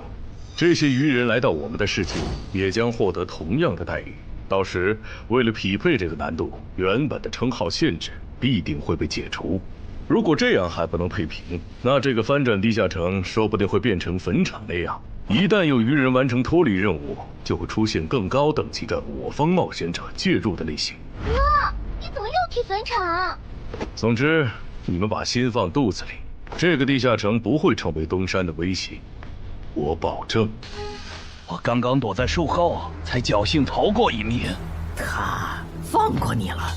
对，那个眼球怪物用射线全灭了我的亡灵后就离开了，感觉他好像只对曼哈努斯大人感兴趣。曼哈努斯大人呢？他去找美食了。我说怎么有一个冒险者消失了？原来躲在这儿了呀！或许真的是我想太多了。不，是他们的问题。啊！坟场1阶段的实际难度比同级别普通地下城低很多。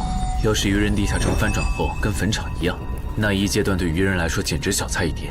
到那时，就是东山市的精英冒险者的噩梦。这边，10分钟后，这个小区里的7级鱼人地下城将翻转。该地下城的挑战名额是15。考虑到有冒险者滞留在这个地下城，那么翻转后来这的鱼人数量应该不超过15个。不是说散人联合的吴龙和漳州的陈华公也来了吗？怎么没看到他们啊？威尔士的徐茂好像也不在。正常，作为精英冒险者中的大人物，他们可不会干冲锋这种辛苦活。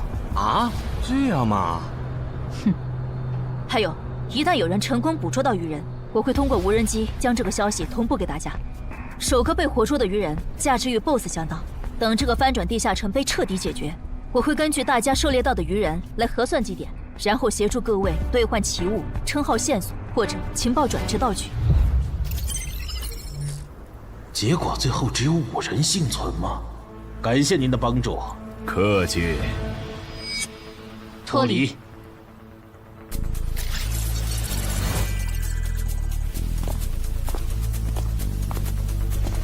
怎么是你们？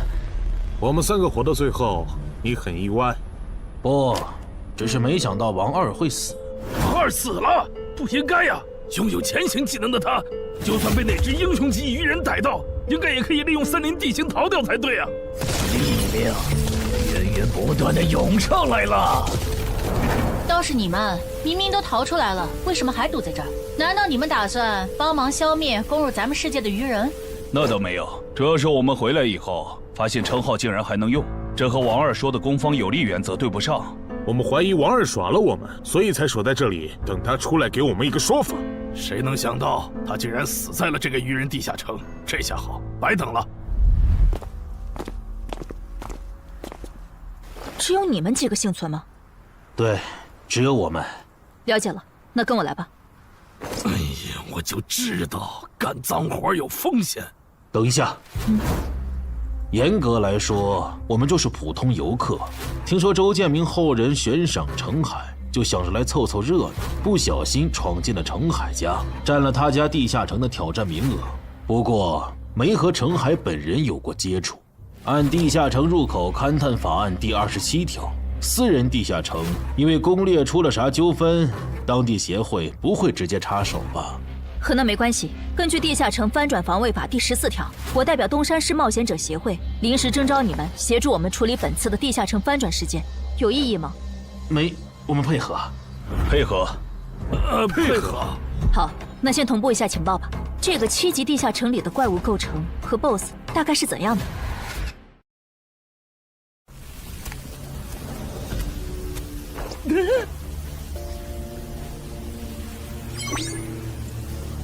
刚刚才是10，进去一只鱼人以后就变成了9，所以这个数字指的是能前往那边的名额吗？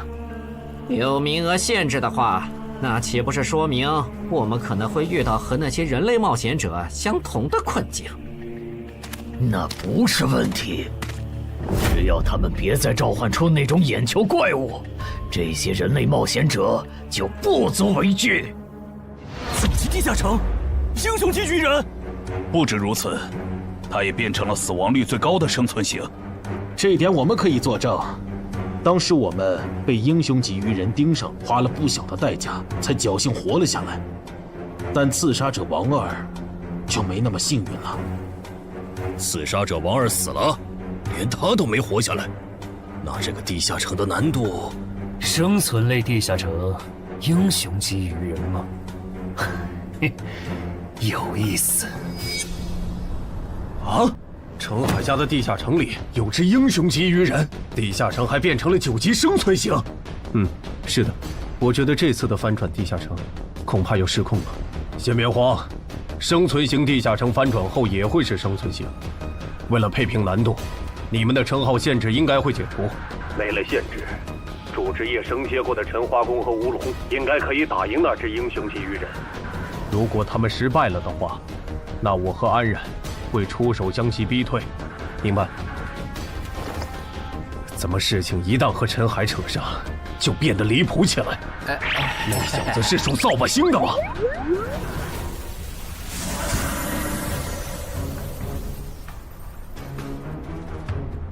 人齐了，曼哈努斯大人。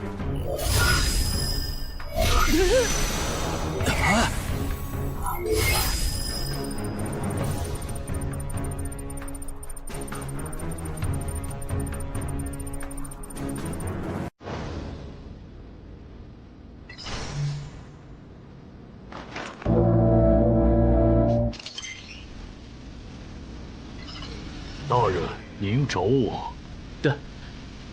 不过你怎么变样了？进化了呗。他现在已经是百战哥布林了。哦，原来如此。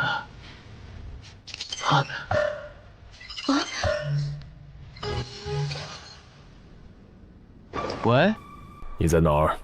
环城东路，怎么了？事情有变，东山的翻转地下城现在有英雄级鱼人坐镇，你随便找2只实力过得去的鱼人杀了交差，别去碰那只英雄级鱼人。行吧，还有别的要求吗？没了，注意安全。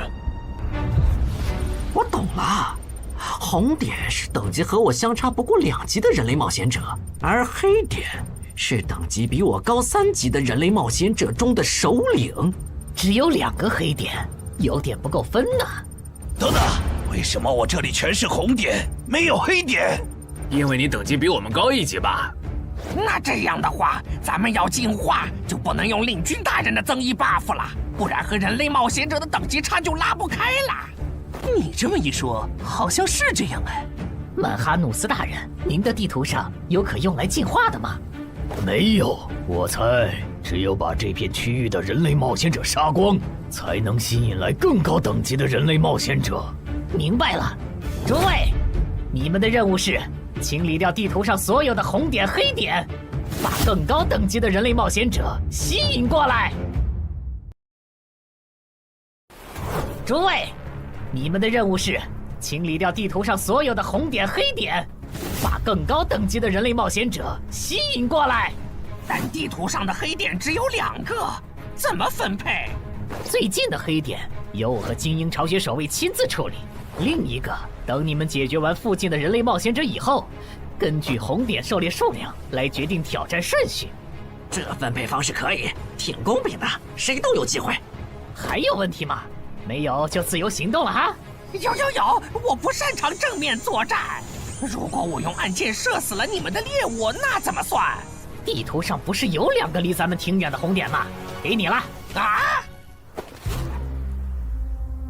那些首领级鱼人识别出来了吗？有2只没识别出来，可能是鱼人中的稀有之一。已经识别出来的鱼人资料已经发到大家的手机上了，包含挑战等级、能力和弱点。除了英雄级鱼人外，还有2只稀有首领，怪不得那个女孩觉得这个地下城会失控。各单位注意，鱼人出来了！送7只鱼人，非抱团，没有英雄级。注意，有鱼人掌握了潜行技能，还有魔法弓，大家小心按键。注意，有鱼人掌握了潜行技能，还有魔法弓，大家小心按键。真够吵的，这些鬼东西。也是没办法的事，毕竟是对方的主场。说起来，您觉得谁会进化？进化吗？也就是说，除了那只紫皮的英雄级鱼人，还有一只疑似亡灵法师的首领级鱼人也很超模。我没理解错吧？没理解错。如果遇到他们，我的建议是周旋，等待支援。先别聊了，有鱼人过来。是这只吗？不是。那看来咱们运气不错。大美，竟然能召唤眼球怪物的人类冒险者，怎么偏偏是我碰上了？啊！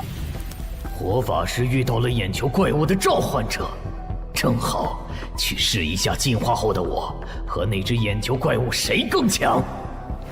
全体注意，英雄级鱼人现身了，他正在往西南方向移动。这只首领级鱼人不强，别让他跑了。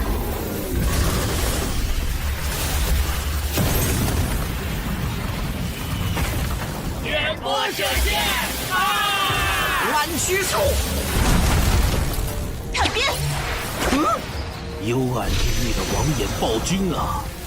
我请求借用您的力量，心灵遥控。就是现在！至高无上的影之国王后啊，请赋予我斩杀眼前之敌的力量。尽情使用吧，我的骑士。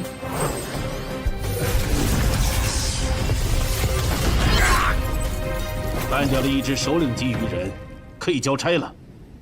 西门方向的冒险者请注意，有英雄级鱼人正在往这个方向移动。啊！英雄级鱼人，怎么来的这么快？怎么办？打还是跑？他们这次没召唤那只眼球怪物，是觉得没必要吗？还是他们现在不能召唤？找到了，那个负责警戒的绿皮傻大个，看上去要更强一些。就杀他！不，小狐狸是魔法弓，你要吗？不要，长得太丑了。行吧，这些鱼人比我想的弱，我打算主动出击，找落单的杀，能帮我提供一下位置信息吗？可以。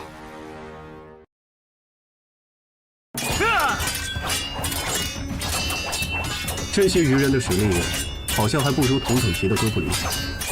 这样看，那这英雄级鱼人应该也不会强到哪去，白担心一场。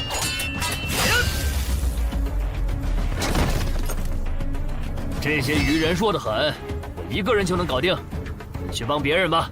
好。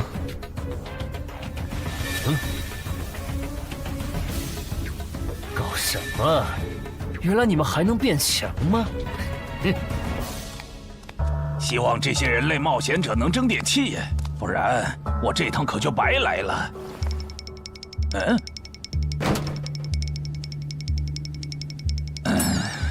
都冻成这样了，你就不能换个地方藏吗？看你能跑到哪去！小心，他分了强化药剂，我的元素护甲不一定能挡住他的细工波了。收到。老二、老三，好的，大哥。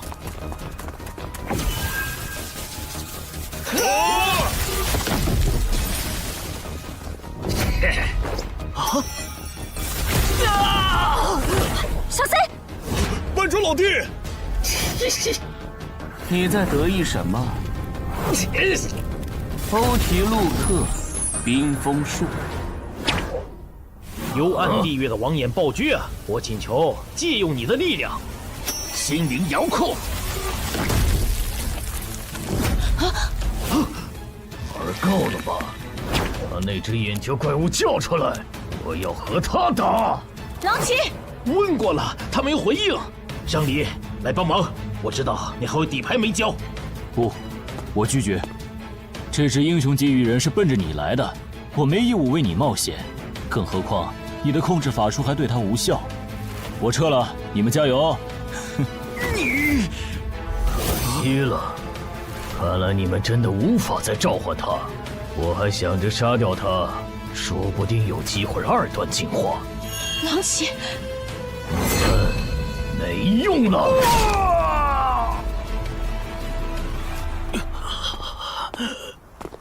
慢点，慢点。首次捕获的对应极点，等地下城结束后，会根据 BOSS 的强度核算给你。到时你可以来换取想要的东西。我很期待。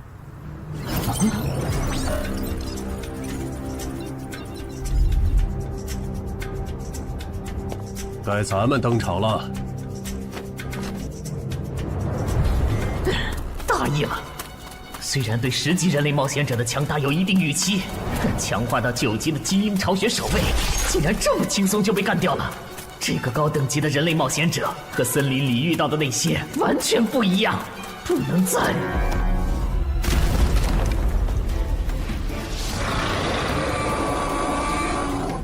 解决一个。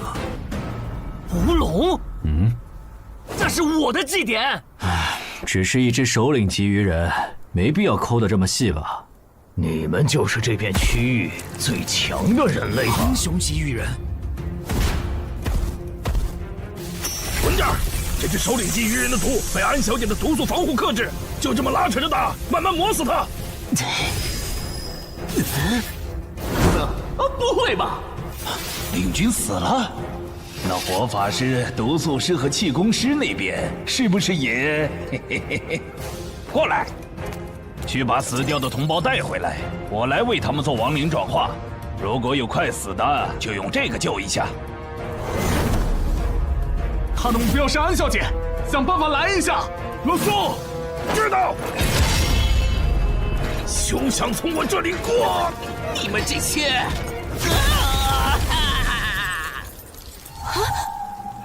天使，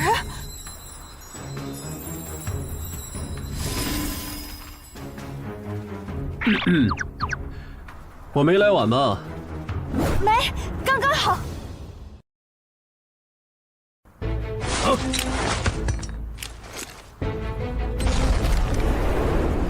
这谁扔的烟雾弹？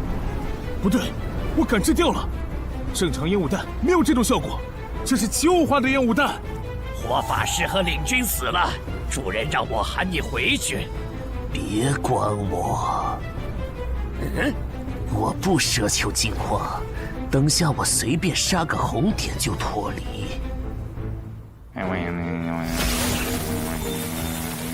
亡灵转化。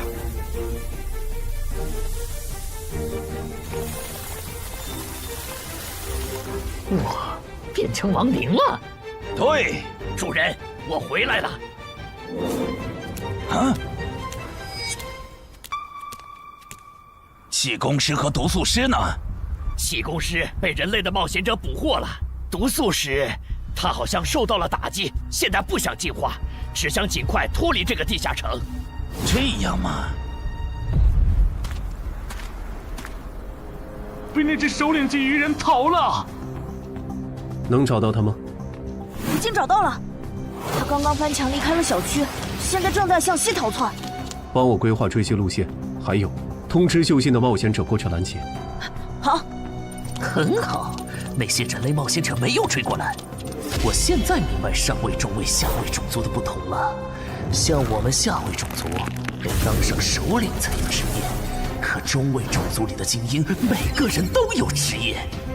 这些人类冒险者，单看一个没多厉害，可数量多了，配合起来就特别难对付。我要赶紧杀一个人，完成任务，逃离这个危险的世界。喂，商里，有一只首领级鱼人冲出了第1封锁圈，现在离你只有100米，我们需要你拦截他，直至增援赶到。可我已经解决了一只首领级鱼人，按照翻转地下城防卫条例第7条，你们不能……我知道，但他现在离你只有20米、10米。他到你背后了。被发现了！该死，怎么竟让我碰上这种事？不管了，反正是下位种对中位种，但身为首领级的我，没理由会输给精英级。让开！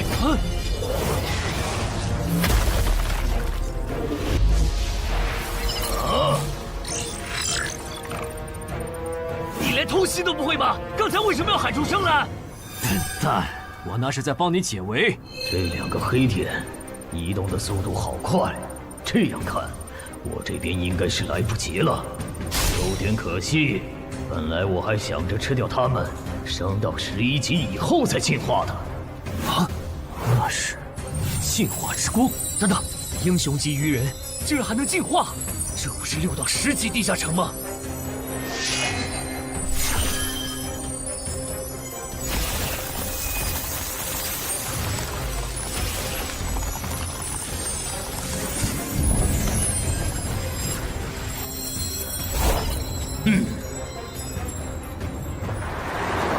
师傅，能再快点吗？已经很快了。什么情况？明明刚才已经没剩几只鱼人了，怎么突然又冒出来2个危险源？苏玉这个表情，前线的形势这么不乐观吗？该死！我都拖了这么久，说好的增援怎么还没来？大意了！没想到这个人类冒险者的实力和我这么接近，差一点就阴沟翻船了。到此为止了吗？等等，这2个黑点，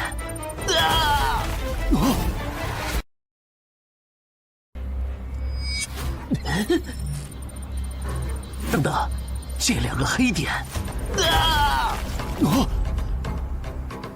正人君，首领级的祭典怎么算？特事特办，我可以按照濒临失控的地下城的标准来核算。就在曼哈努斯当着陈华宫和吴龙的面完成进化的瞬间，2人的脑海闪过这么一个念头：那个女孩说的地下城会失控，竟然应验了。7级常规地下城进阶到9级生存类地下城，已经是很少见的小概率事件了。在这个基础上，又出现了英雄级个体，并且还能主动进化，这种事简直闻所未闻。唉，我到底是有多倒霉，才会一头撞上这种死局？陈华宫，啊！以目前的形势，我觉得就算是镇人君来了，也没法挽回失控的局面了。要不，咱们撤吧。前提是他肯放我们走。郑人君，他是你们的首领吗？什么情况？鱼人不是不能用人类的语言吗？我能感受到，那个方向有2个很强的人正在往这边赶。他们中有你们刚才提到的郑人君吗？有的话，能告诉我这位郑人君现在是传奇吗？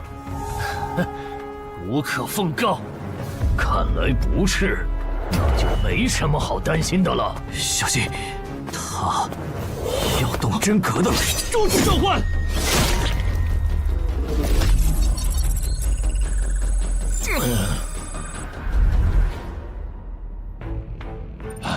终于出现了黑点，不过保险起见，还是先完成脱离任务，先去解决一个红点吧。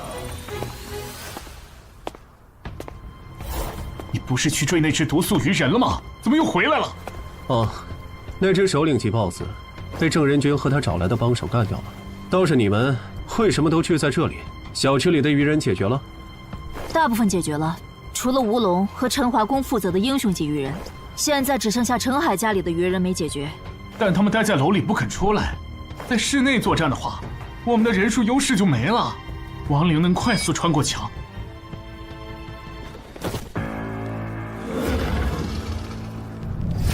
这些人类冒险者怎么聚到一起了？麻烦了，人类聚到一起，人数多了，自己反而兵力不足了。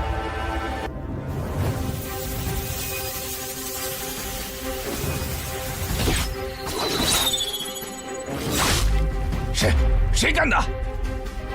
我家现在还有几只鱼人？还有5个，其中一个特别弱小。好，跟我走一趟吧。我需要你站在明面上帮我分担火力。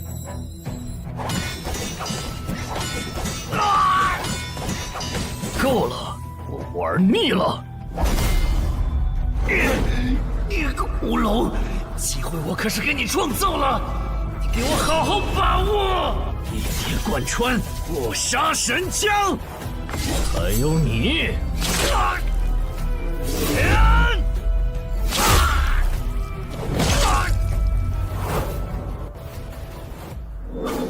还没看够吗？厉害！你是怎么发现我的？与生俱来的天赋，我能闻到等级和我相当和在我之上的强者的味道。那边的也别藏着了，我是不会露出破绽给你们的。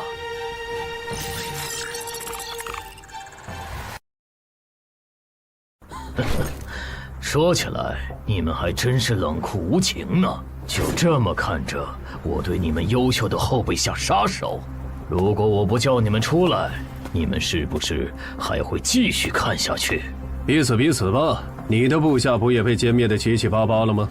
郑仁君，这家伙的实力和你跟我说的差的也太多了吧？我也不知道他会进化。放心，该算的绩点都有，我不会让你吃亏的。那就好。什么？郑仁君让我们撤出小区？对，这次翻转的地下城彻底失控了。他说等下打起来顾不上你们。但是愚人亡灵法师和他的仆从不是还没解决吗？就这么放着不管？没有放着不管，苏玉刚刚联系我了，他说楼里的愚人由陈海哥处理。陈海来了，你现在给他打电话，让他别犯傻。那只愚人亡灵法师和他解决的愚人暗杀者不是一个级别的，他这样的传说苗子没必要在这上面冒险，哪怕这个翻转地下城和他有关也不行。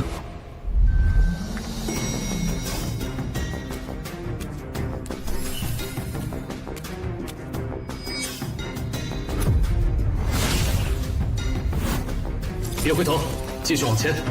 又被瞬杀了，开什么玩笑？这可是7级精英种亡灵，没办法了。你们去给我干掉那个绿大个儿。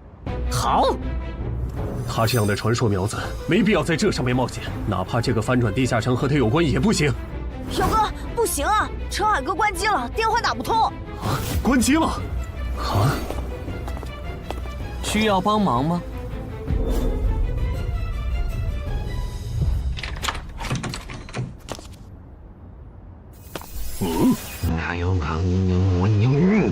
多重火球术，就是现在！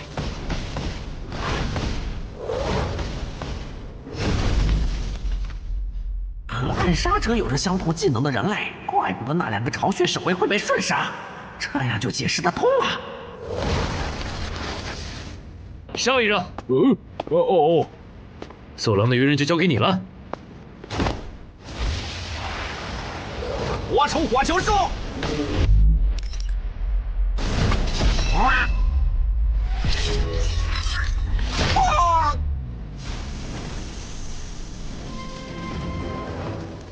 那是愚人亡灵法师，怎么没露面？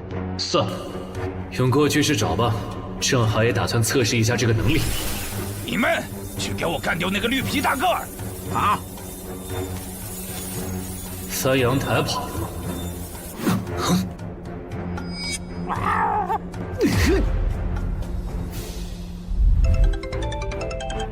姚哥，我这边抓到了不用来探路的普通愚人。这个先放一放。你现在在哪儿？我当然在我家。你家现在很危险。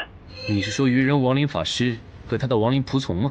那些亡灵已经被我处理掉了，但那个愚人亡灵法师我没逮到，被他翻阳台跑了。什么？你提醒下小区里的冒险者，注意别被他抓。陈海，好久不见。徐茂，你怎么也来了？我来的晚，小区里的首领级愚人就赶上1只，听说你这边还有1只，就过来碰碰运气。那你算白来了，大鱼已经跑了，他手下的亡灵也被我和我的哥布林随从清干净了。何不？那把武器，这些等等再聊，咱们得撤了。撤？不去帮吴龙和陈华攻我，已经帮不上忙了。你和宗玄是对的，这个翻转地下城确实失控了。虽然回音受到的伤害不会同步给本体，但回音被毁是会消耗体力的。而且打到现在，我这边的牌基本都展示一轮了。安然，如果你的暗杀拳杀不了这怪物，那咱们今天都要交代在这儿了。再来一次，显现回音。啊！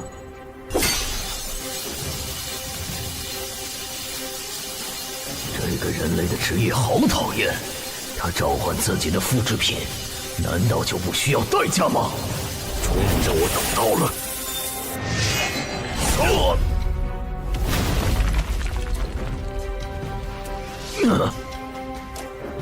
这都没死，看来他其他属性免疫很强啊！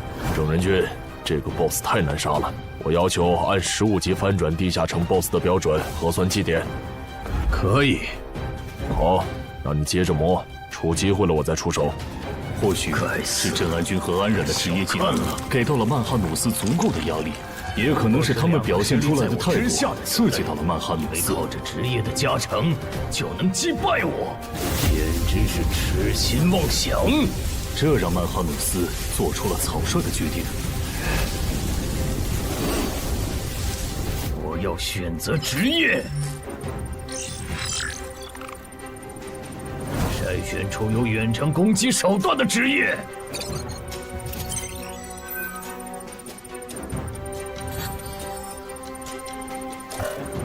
少啰嗦，我选2。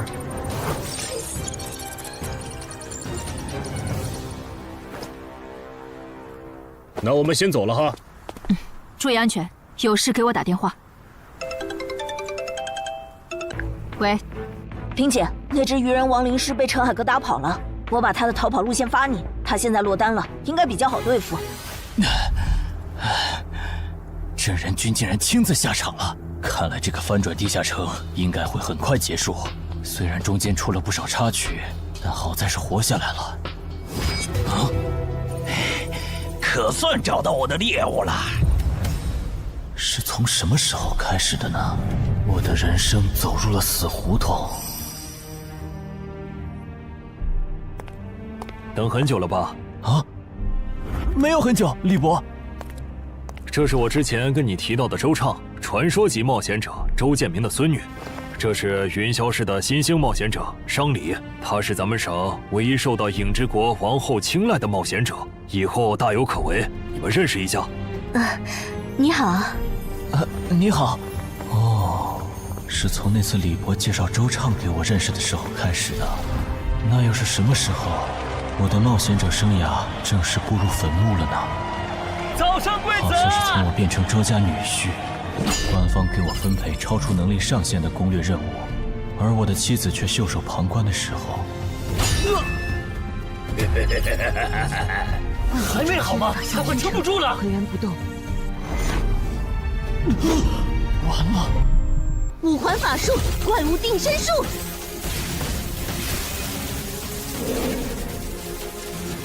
要火了！殇灭！重击！喂，上面到底怎么想的？攻略组的主力竟然反成拖后腿的了，这是要害死咱们吗？觉得配对有问题，你可以向上级申诉。商礼又没做错什么，这样点他不好。去就去。抱歉，这次是我拖累你们了。不用道歉，毕竟我也没想到，你竟然没继承到周建明的史诗级遗物。我估计官方也没想到。你们都认为我继承了？不然为什么是我们3个来攻略这个难度高于平均线的8级地下城？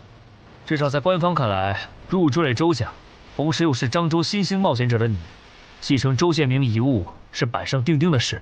如果你还想继续走下去，回去和你妻子好好聊聊吧，不然总被分配超难度的任务也不是个事儿。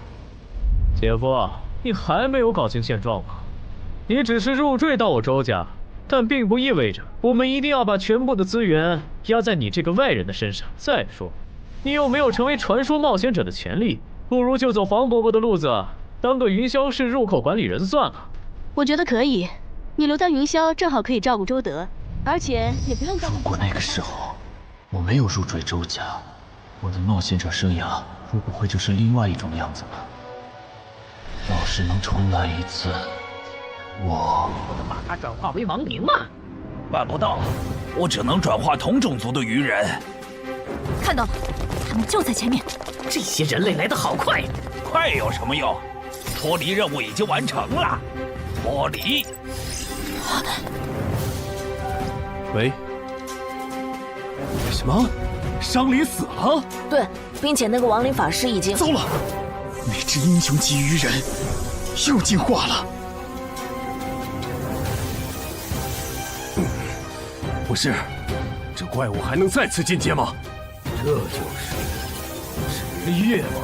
我现在有点理解，实力远不如我的你们，为什么有了职业的加持以后，可以给我造成这么大的麻烦了。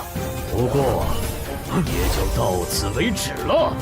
鱼人流，不中弹。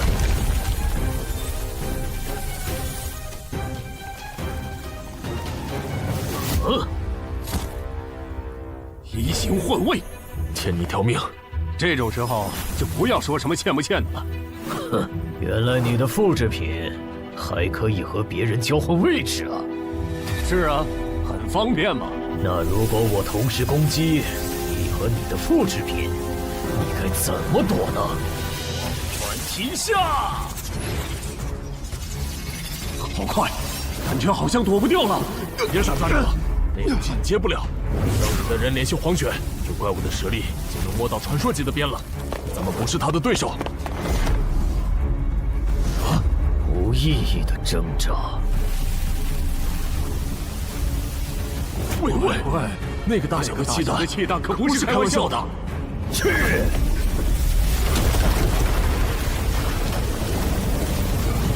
记住了，疏散市民吧。郑哥和他找来的帮手败了，那个鱼人 BOSS 身上一点伤都没有。在黄玄大佬赶过来以前，无论对方打算做什么，我们都无法阻止了。你真的很厉害，但我还是要给你一个忠告：不要对平民动手，不然无论付出多大的代价，我们都会报复回来。被同伴抛下的你，哪来的底气说这种话？报复？等我吃了你，我会变得更强。要报复，你们尽管来就是。好的，我知道了。陈海，能请你担任东山市临时负责人，帮助疏散市民吗？我拒绝，这个你可以自己来了。不一样，我和陈化工在这个翻转地下城上犯了致命错误，现在的我没有资格当这个临时负责人，而且总得有人站出来拖住 BOSS， 为大家争取时间吧。你赶紧逃命去吧，我尽量多为你们争取点时间。地下城失控，大家都有责任，你没必要把命搭上。不，我是官方冒险者，我不能犯了错以后还当逃兵。陈海，以后就麻烦你帮我照顾好小林他们了，东山市就靠你们了。这组织没白假，我申请，让我去挑战那个英雄级鱼人。别冲动，我知道有个能帮你越级挑战的隐藏职业。我也知道你在坟场和高成勇那里得到了强力的装备和奇物，但那可是连郑仁君和安冉都束手无策的半只脚踏入传奇的怪物。现在的你不可能是他的对手。你先听我说完，我这个称号可以自动检索附近最强的鱼人种，使我获得与对方相同的力、名、感。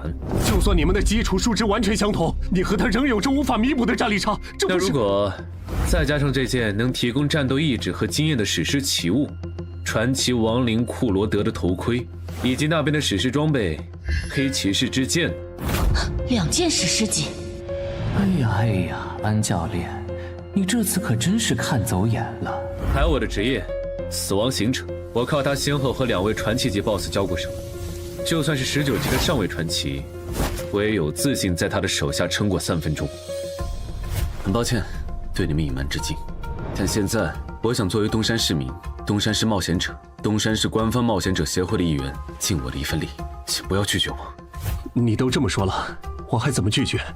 那就说定了，等下我当主坦，你从旁牵制。徐茂，你呢？来不来？我就算了。等我吃了你，就去抓那个跑了的人类，到时候我就能和你们的传奇一战。如果我能侥幸击败你们的传奇，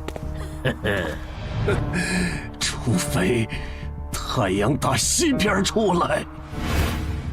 死到临头了还嘴硬，我看你是不想死痛快了。喂，杂鱼兄，我来打2番战了。我都已经大发慈悲放你一马了，为什么你还要不识好歹的回来送死啊？既然你不珍惜捡回来的这条命，去死去死，去死去死！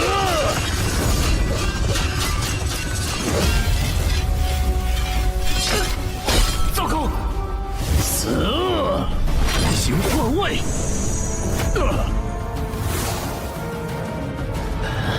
武器坏了，你那边有备用的重型武器没？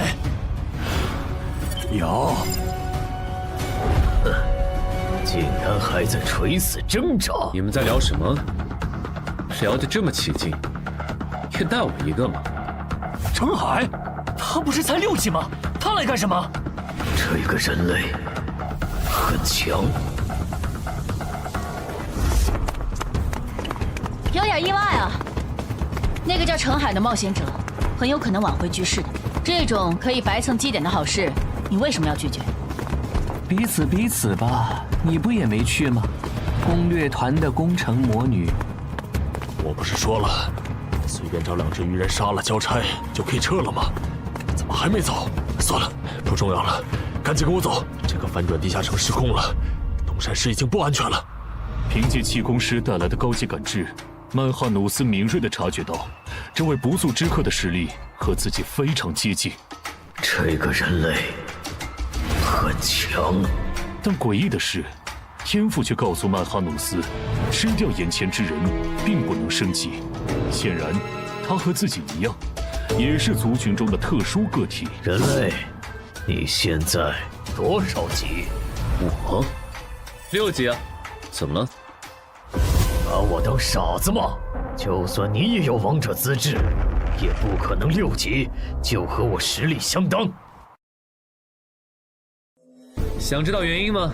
那是因为……够了！我不管你是装腔作势，还是打心理战，接下来我会全力击溃你。求之不得！弱，时间猛，让我也……又是这招！位置互换，郑哥你做的，你还好意思问？要不是郑哥出手，你现在已经死了。那个能召唤分身的家伙真是太麻烦了，得优先处理他。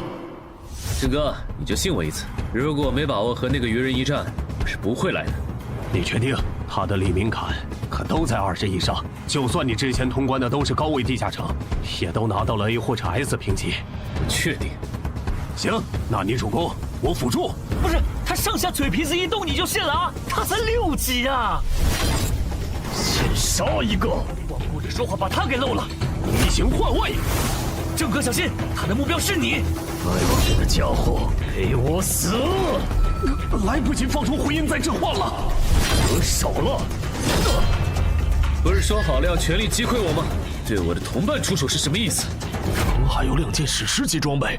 不止如此，他的主职业也很特殊，而且他能靠着称号的效果，让自己的基础属性跟那只 BOSS 一样。我觉得加上你，就算杀不掉那只英雄级鱼人，也足够拖到黄选和五虎救场了。这次还要使用移形换位呢？混蛋！同样的招数都用2次了，你们以为这次我还会中招吗？竟然没有换位！用过2次的战术，当然不会继续用了。赢了！还早呢，这只英雄级鱼人的体应该在20以上，刚才那一下还不够致命。不过还真是惊人呢，明明是第1次合作，程海却能在不用我提示的情况下，完美适配我的战术。我记得他好像是写小说的，现在的小说家都是怪物吗？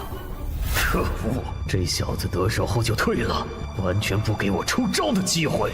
体也在20以上，有点难搞啊。亏了，这两人搭配起来比没用技能的我强太多了。奇怪，这个鱼人 BOSS 难道打算撤了，还是说留着后招呢？本来想着不用技能杀掉那2个14级的晋升15级，然后再挑战这里的传奇。现在看，这已经不现实了，只能走一步看一步了。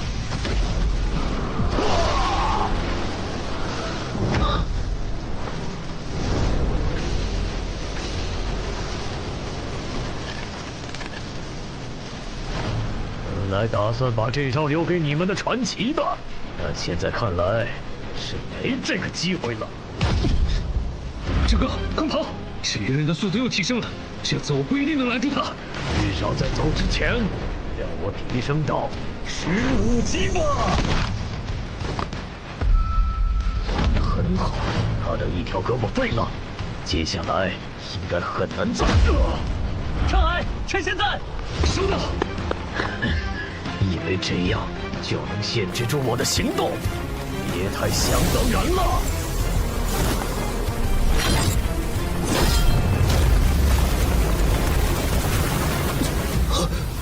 闹剧就到此为止，去死吧，彪哥！这种速度的攻击都破不了他的防。神眷者吗？这次的援兵是召唤师吗？让我看看你藏在哪儿。找到了，他旁边的绿皮傻大个应该也是他的召唤物。2个都没什么实力，可以先不管。等等，你还有胆子回来？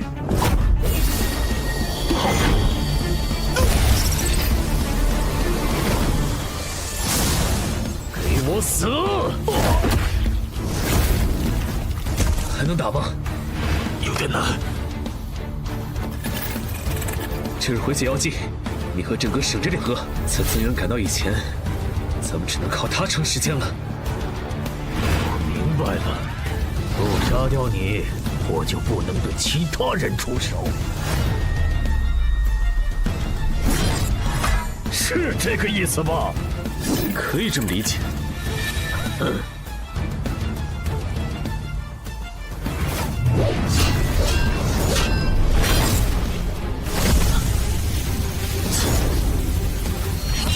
现在才发觉，晚了。好奇怪的兵器，竟然能突然变化刺向我眼睛，得多加防范。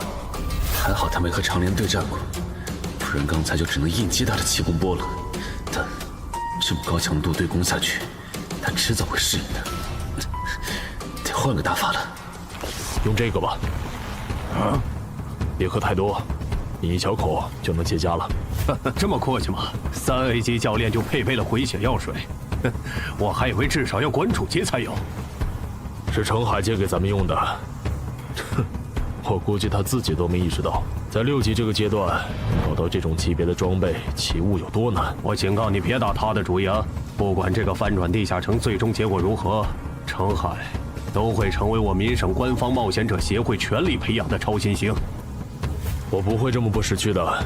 我能在民省淘到一个徐茂，已经是大功一件了，没必要为了不适合我的东西和你们交恶。不过说真的，都到这份上了，针对热武器的禁令，你还要遵守吗？我靠，这回血药水的味道怎么这么怪呀？里面加了芥末吗？想用追逐战来拖延时间，天真！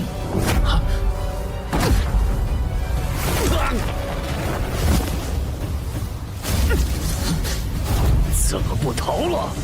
该死，怎么在这个节骨眼上崴脚？既然你逃不动了，那就去死吧！不得不说，你真的很顽强。像你这样能和我周旋这么久的对手，或许以后我再也不会遇到了。光了，先救人！来不及了。我会记住你的，人类。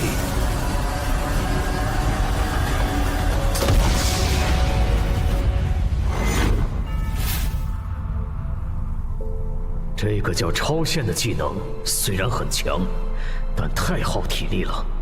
还好这个人类的等级不高，不然本大爷说不定真会败在你们手上。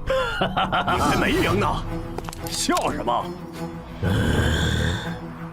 你个手下败将，不会以为简单处理了下伤口就能和我再战了吧？别太异想天开！这是什么武器？竟然能破我铜皮铁骨的防御！安然，好了没？好了。那我这边就不用顾忌了。呀！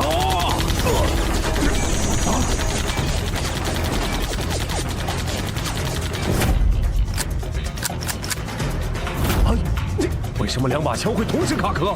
开什么玩笑啊！故障，原来如此。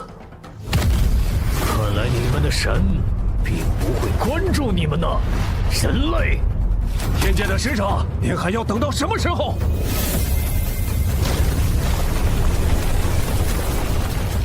你怎么瞄准的？我刚才差点被你杀了。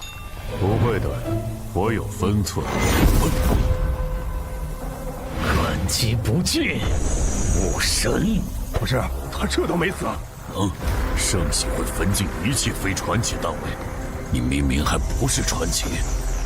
那当然是因为海之母在注视我呀！哈哈哈哈！本来想着有限度的使用这武器，尽量控制地下城的失控的影响，但遇到这种打不死的怪物，蝼蚁们继续呀！再加把劲，你们差一点儿就能打过本大爷了。如果你不小心败在你所认为的蝼蚁手上，对你来说一定不亚于最终极的羞辱吧？就凭你痴心妄想！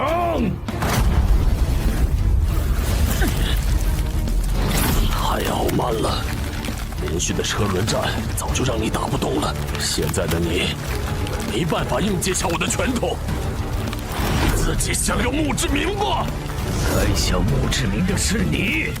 再来一次，超限！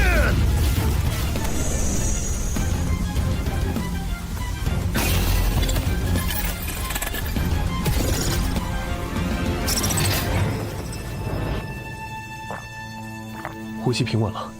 不，奇怪，澄海的冒险者面板怎么弹出来了？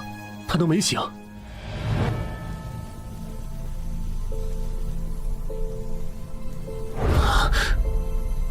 为什么不用试炼徽章？库罗德，你如果用了英勇之骑士试炼徽章，应该可以躲过那只鱼人的绝招吧？等等，你不是库罗德，按理来说他应该不知道怪物鱼人到底是谁，这是哪儿？放轻松，我确实不是库罗德，我是活化的传奇亡灵库罗德头盔所产生的自我，而这里则是我的新增效果征兵场的训练场地。活化？什么时候的事？就在刚刚，你们和那只鱼人的战斗引来了2位神明的关注，其中一位神明因为3次干涉地下城进程，引起了另一位神明的不满，我因此被活化。继续刚才的话题，为什么不用试炼徽章规避伤害？是你的话，应该能想到这个解法。我想主意吧，当时想着用奇迹生还者硬扛，再用假死骗那个鱼人，找机会偷袭，尝试一击毙命。但没想到那个元气弹的伤害这么猛，差一点就被杀了。为什么？什么为什么？为什么你要冒这么大的风险来赌？你和他的等级差这么多，能拖这么久，已经算超额完成任务了。就算中途退场，也没人会怪你。可能因为这个地下城之所以失控，其源头在我吧。如果我当初选择上交入口，而非自己攻略，说不定就不会演变成现在这样。万一你上交后，官方也没打通这个地下城呢？而且你成为冒险者后，不是也帮助过很多人吗？2件事，一码归一码。对了，我要怎么做才能离开这里？外面的战斗还需要我？已经不需要了。我不是说了吗？观战的神明开始下场了，这场闹剧很快就会结束。你醒了？不，这是孱弱的身体。打开冒险者面板，称号还可以，有几个能用的。别冲动，人类。我只是借用你同伴的身体，给不守规矩的玩家一点教训。你别做多余的事，最多10分钟，这个地下城就会结束。可是你一声招呼都不打，就占用了程海的身体，你这样要我怎么相信你对我们没有恶意？是，站在你们的角度，确实可以。这样好了。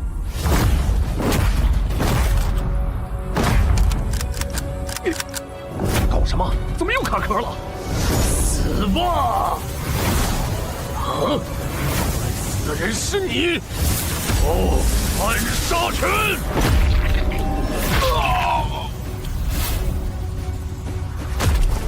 安然，被你们耍了这么多次，就算是傻子，也知道该怎么应对了。谁？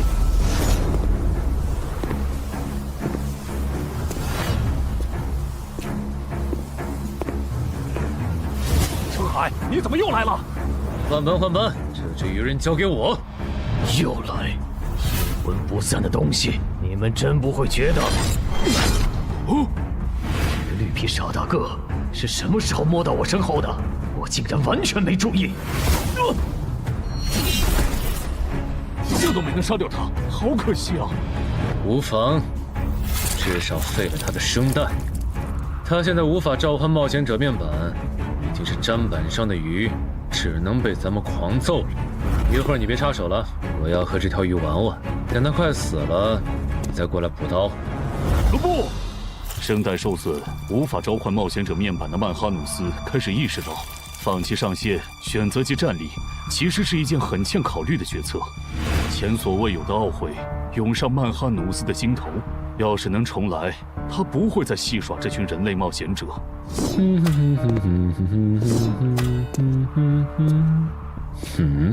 同样感到后悔的还有布里伯杜，连续违反 DM 协议的代价，让他不得不孤注一掷，提醒曼哈努斯还有一线生机。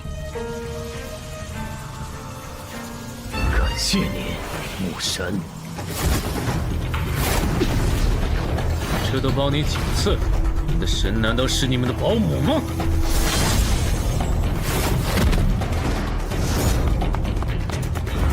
那个方向，好像抢姚文忠手里的回血药剂。冒险者面板，如果真让他治好嗓子脱离了，那么戏耍的我，岂不是要成为诸神口中的笑料？开什么玩笑！这人怎么昏迷了？谁干的？算了，纠结这个没意义，正好省了我一点时间。等我把嗓子治好，就去找你算账。这一次，我不会再给你机会了。侮辱母神的盔甲小子！怎么回事？我怎么突然就……难得下来玩一次，结果那点雅兴全被你们给搅和了。哼，不止，我给我使徒准备的无限药水瓶也因为你们损坏。杂鱼，你说你该怎么赔偿我？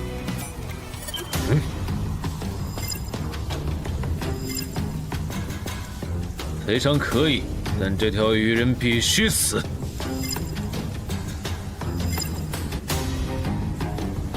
我无所谓，别把我和你这种保姆混为一谈。我的使徒如果不能成长到可以正面战胜传奇的程度，那他就不配做我的使徒。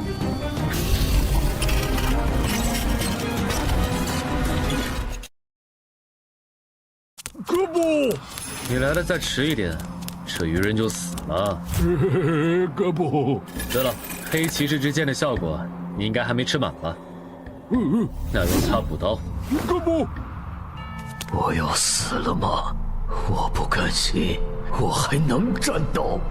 母神啊，如果您还在注视我，我祈求您再给我一次。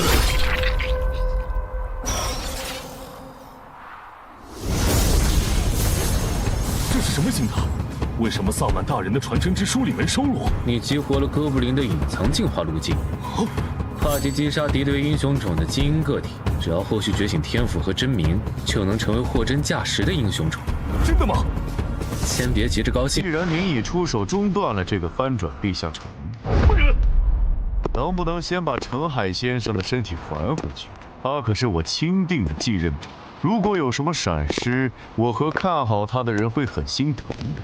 我刚办完事，你就急着催我走，这就是你们人类的待客之道。就我个人而言，还是很欢迎您本尊亲至，接受我们的感谢。但是上身澄海先生的身体就不太合适。哥，这样上马，那可是碾压了准传奇鱼人的未知存在啊！如果你不想小妹以后再也不理你，就别啰嗦。演了吧，嘴上说着感谢，实际却在天上埋伏了传奇战士，随时准备报喜发难。这不，还好，这位未知存在还算通情达理，总算是送走了。澄海哥，我的澄海哥！别哭了，我还没死呢。澄海哥，你醒了！我睡了多久？20分钟吧。我们在去东山市医院的路上，等你检查完身体，黄雪应该会对你进行简单的安全评估。安全评估？我不知道你是真不知情还是在装傻。地下城已经解决了，终结掉的人就是你。在你睡过的这20分钟里，有未知存在征用了你的身体，然后干脆利落地杀死了那只13级的英雄种鱼人。你想一下，有传奇甚至传奇之上的存在可以借用你的身体当跳板出现在我们的世界，官方会当这一切都没发生过吗？所以官方会怎么对我？澄海哥，知道。啊？不过不管怎么说，你都是东山市的英雄，不会有人敢为难你的。目前最坏的情况应该是你以后很难进入协会的决策层，毕竟没人敢拍板保证你身后的未知存在是否对我们抱有善意。不过我们散人联合就没这个顾虑，我们并不会因为这个原因就排斥你进入散人联合的高层，反而有未知存在做后盾的你更值得我们拉拢了。如果你在协会待得不开心了，可以考虑下我们，散人联合的大门永远为你敞开。啊！搞半天，原来你们想挖我！我不否认，毕竟6级就展露出超新星潜质的你，可以说是刮到了一半的大奖彩票。就算会得罪黄选，我也想把你拉到我们散人联合。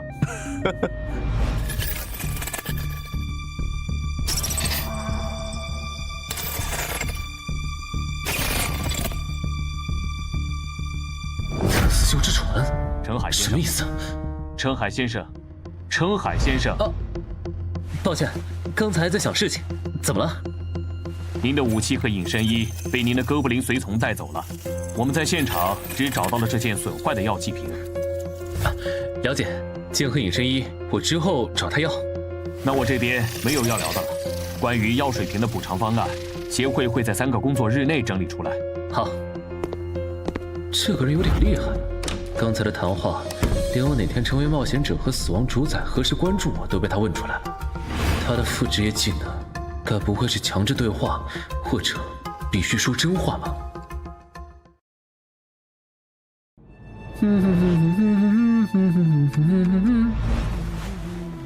评估结果出来了，澄海一切正常。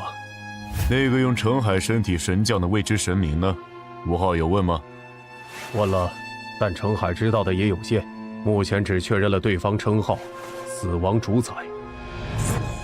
听起来似乎是亡灵系的神明。他是什么时候接触的澄海？在之前伪装成新人，通关了女妖之森地下城的时候，澄海取悦了死亡主宰，并获得了一次对亡灵不死的恩赐。也就是这个恩赐，让澄海完成了坟场首通。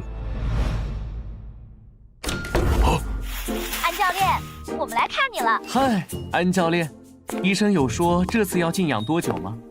大概2周吧。那看来对漳州专家级地下城的第3次摸底，你应该是赶不上了吧？可不是嘛。要不你找镇人君多要点补偿呢？毕竟这次翻转地下城，你差点就被他坑了。不用你说，我也会的。对了，程海那小子怎么没和我们一个病房？安教练，他的情况特殊，现在外面有很多势力想要接触他，已经被协会保护起来了。啊！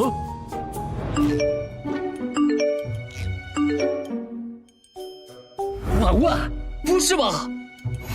你如果担心自己的利益受损，那我可以通过散人联合的渠道帮你发声施压。毕竟啊，给协会上眼药这种事，大家都乐意搭把手。狗这么大，如果让姚哥知道了就……让我知道什么？姚哥，看来你已经想起来了。这样好了，有缘再见了，谁也是卷宗学者的人类冒险者。放心，我一点都不记恨这件事。毕竟打晕我的不是你，是你背后的未知神明。姚哥，但我怎么感觉你好像很在意这件事啊？好了，不跟你开玩笑了，你的安全评估过了，可以回家了。啊？现在吗？不需要再观察几天？怎么想留这儿白吃白喝吗？国内登记在册的神眷者就超过10个，他们背后的神明大多是守规矩的。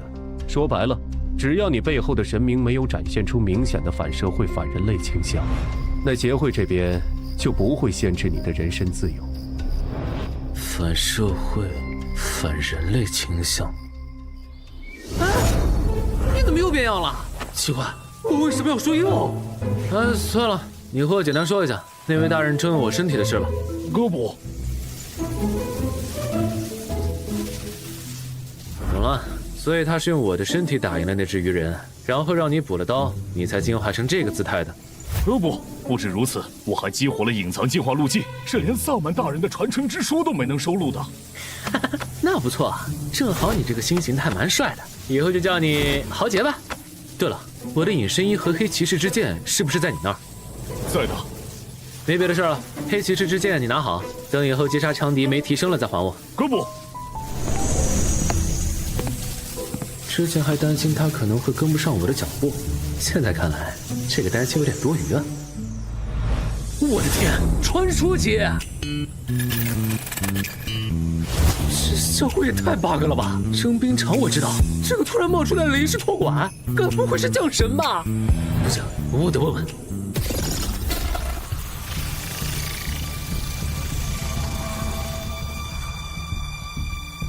你找我？对。我有事想问你，讲。临时托管的效果是什么？还有征兵场的带解锁功能，怎么解锁？临时托管，你不是已经体验过了吗？什么？还真是降神？这也太犯规了吧！至于完整的征兵场的解锁方法，干什么？打败我，你就能解锁了。服了。一个是传奇亡灵库罗德的战斗意识和经验的巨献，一个是比他还强的英勇之骑士。我才6级啊，你拿头和他俩打？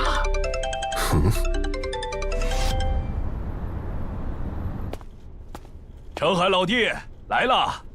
那个女冒险者不是地下城翻转的时候来帮助协助防守的吗？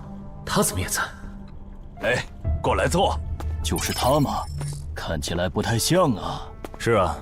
没想到这位国家级超新星的气场竟然这么普通。王老哥，一阵子没见，你瘦了不少啊。有吗？陈海先生，恭喜你成为名声唯2的国家超级新星。按照这个步调发展，你未来将会成为1省负责人呐。正戏来了吗？曹先生您言重了，我就是运气好。你就别谦虚了，到了我们这个位置，哪个不晓得好运难求？更何况，你能成为国家级超新星，可不只有运气好这一种因素啊！我这人不喜欢弯弯绕绕，所以就开门见山了。您说，处理过一次翻转地下城的你，应该能意识到，一个优秀的入口负责人对于当地的生产和安全有多大保证了吧？负责人人选确实很重要。黄选会在明年卸任明省负责人一职，去挑战时隔多年重现人间的18级地下城。恐惧之墓，所以你应该能理解我们现在有多焦虑吧？恐惧之墓，18级地下城恐惧之墓。我知道这个地下城 ，BOSS 不是被传说级冒险者周建明带队击杀了吗？没那么容易，那可是连核弹都炸不死的怪物。周建明和黄雪他们当年豁出性命，也只是把它封印在了这个世界的某处，这才是真相。你所知道的，只是官方为了避免引起民众恐慌，特意修饰过的版本。但我还有一点不太理解，现在地下城就算出现，攻略价值也会下滑很多吧？这样一个地下城，为什么他会宁可舍弃明省负责人的身份，也要再挑战一遍？还是说这个恐惧之墓其实很特别？并不特别，就是个难度超标的18级亡灵系地下城而已。黄选在意它，主要还是因为天门山一战，他的很多战友死在了那里，再加上阿瑟瑞拉克的种族特性和弱点都已经被探明，现在不需要封印，可以直接击杀他们。这种情况下，你觉得黄选会眼睁睁地看着仇人被别人手刃吗？肯定不能。但我现在才6级，黄选卸任后谁当明省负责人的事，我好像帮不上忙吧？怎么帮不了？以你目前表现出来的潜力和成长速度，只要搭配合适的攻略团队，再加上我们的大力支持，1年时间足够你冲击负责人候补的位置。代价呢？你们付出的资源，就算是传说级冒险者也会感兴趣吗？如果只是为了在高等级地下城翻转时照顾一下你们的产业和家人，我想这点小忙，应该换谁来都没理由拒绝吧。所以，你们到底想要我做什么？陈海先生，你误会了，我们投资你不需要你付出任何代价，我们只是单纯不想让某个人成为明省负责人。某个人？在你横空出世之前，明省只有1个国家级超新星，如无意外的话，他将是黄选的接班人。但这个人性格过于恶劣，在他的崛起之路上，许多冒险者和普通人都成了他变强的食粮。据我们推测，他成为明省负责人后，必然会把手伸向我们，和他未来会向我们索取资源相比，我们为你投入的这些其实不算什么。那请容我拒绝。啊？虽然我确实很想接受你们的投资，但如果因此惹到实力强横、性格恶劣的前辈，那不管怎么算都是亏的。抱歉。有没有一种可能，你已经惹到了？什么意思？明省原本只有1个国家级超新星，所以超新星扶持计划的资源它可以独享。但你出现以后，被他视为私产的资源，现在就要让出一份，你觉得他会怎么看你？小问题，1个靠撞大运获得神灵青睐的6级小废物，等我回国就找理由把他弄残。就是他嘛，大火鸟唐德，穿得这么招摇，不知道的还以为他是来济州岛开演唱会的潮流巨星呢。你小声点，听说这个人脾气性格不太好。你如果不想攻略地下城的时候被他失手打伤，就别说这种话。这俩韩国人嘀嘀咕咕的，以为我听不懂他们在说什么吗？要不是我急着升到传说，回去接黄选的班儿，肯定要教训一下这俩韩国佬。你好，你们也好啊，韩国的兄弟。这位是全仇，我叫卜子明，我们是韩国的国家级超新星。幸会幸会，我叫唐哲，圈内人喜欢叫我大火鸟，你们叫我大鸟就行。话说，咱们什么时候开始攻略济州岛的高难度专家级地下城？你想打听唐德？对，我听说他有点难相处。散人联合跟你说的，这你就别问了。不过你的消息源确实没骗你。不，应该说他比传言更难相处。我这个称号其实就和他有关。老实说，如果我后来没加入健身馆，现在可能已经死在某个地下城，或者被他和他的狗腿赶出明省了。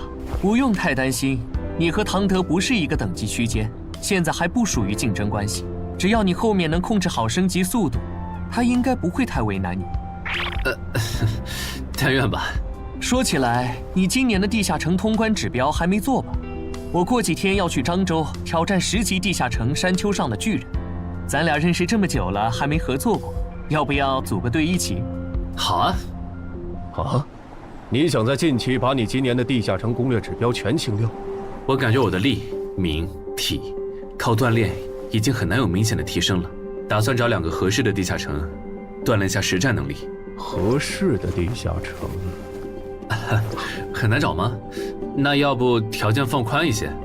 倒也不用。襄城区有一个难度中等的10级地下城，我跟那边的负责人打声招呼，把你加进去。真的吗？谢谢郑哥。嗨，这有什么好谢的？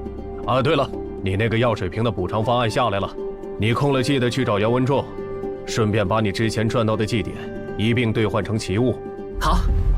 你的无限红药瓶属于极珍稀的补给型器物，整个漳州没有第2件。我们目前能给出的补偿是：1. 同等稀有度的保命奇物；2.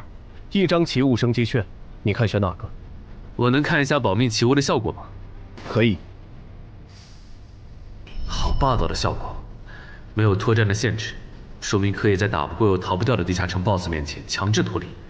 如果不是只能用1次，我感觉它的价值要远高于稀奇古怪的回血药水。我个人建议你选1，因为奇物升级券只有高魅力才能发挥它的最大效果。高魅力？怎么说？你可以理解为，高魅力冒险者在使用奇物升级券时，会更容易得到自己急需的奇物和装备。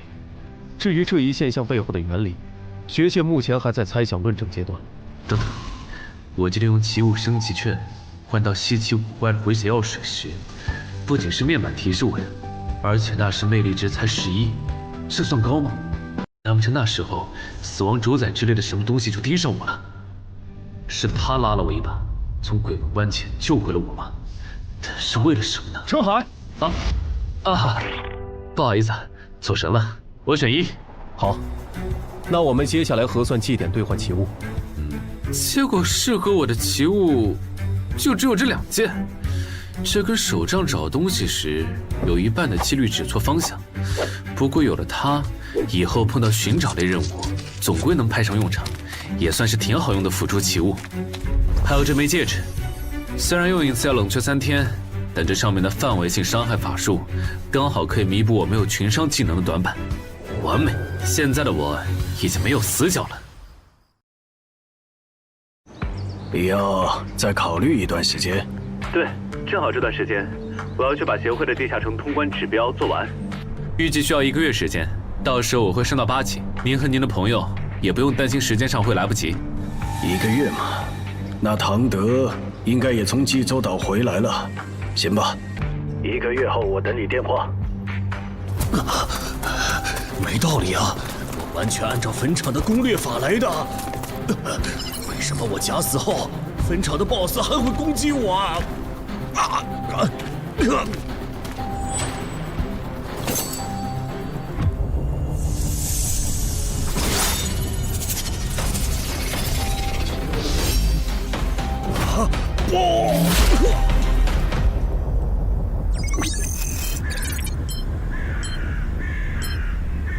你这次怎么一个活口都没留？如果连续3次无人生还，坟场就要触发 GM 协议，重新评估挑战等级了。这次特殊，挑战者里没有1个初心冒险者。啊！等等，不会是上次靠假死从你手上溜掉的那个新人，把他的通关经验分享出去，导致那些人类冒险者觉得这就是坟场的通关秘籍了吧？不是说好的下午3点集合吗？你们怎么来的这么早？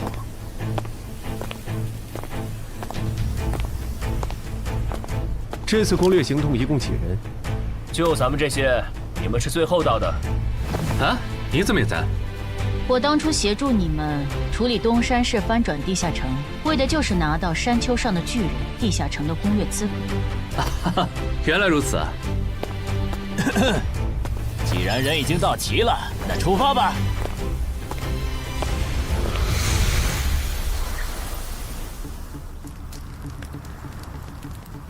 那头暴龙怎么死了？可惜了，我原本还打算驯服它，来当我的坐骑来着。打开任务面板。等等，恐龙？这不是和巨人相关的地下城吗？这恐龙是打哪儿冒出来的？地下城里原本就有恐龙的吗？不止恐龙，有些地下城里还有人类和人类的国度。这样吗？哦，对了，我看通关任务需要我们击杀独眼巨人，来维护当地的生态平衡，所以这个地下城里的恐龙是巨人的捕食对象吗？倒也没那么绝对。根据情报组的资料，这里等级最高的是一只雷克斯暴龙，它偶尔也会捕食巨人。这已经是过去式了，那头暴龙死了。死了？应该是最近几天有独眼巨人碰巧晋升为首领级个体了，然后联合同伴围杀了那头雷克斯暴龙。现在的问题是，成年的独眼巨人一般有22点力量和20点体质，首领级的独眼巨人只会更高。如果对方的体质达到了23点，那我们恐怕很难破他的防。你的意思是，这个地下城不久前诞生了个首领级独眼巨人？不然无法解释那头雷克斯暴龙的死。我记得独眼巨人的进化路径不多，其中最常见的是冠军独眼巨人。冠军独眼巨人的体质大概多少？23，加上巨人族普遍皮糙肉厚，冠军独眼巨人更是这个亚种里的佼佼者。我觉得就算解禁弱武器，咱们也未必能给对方造成多大伤害。那只能先送一个人回去，跟入口负责人说，山丘上的巨人地下城难度上调，急需针对性奇物和帮手了。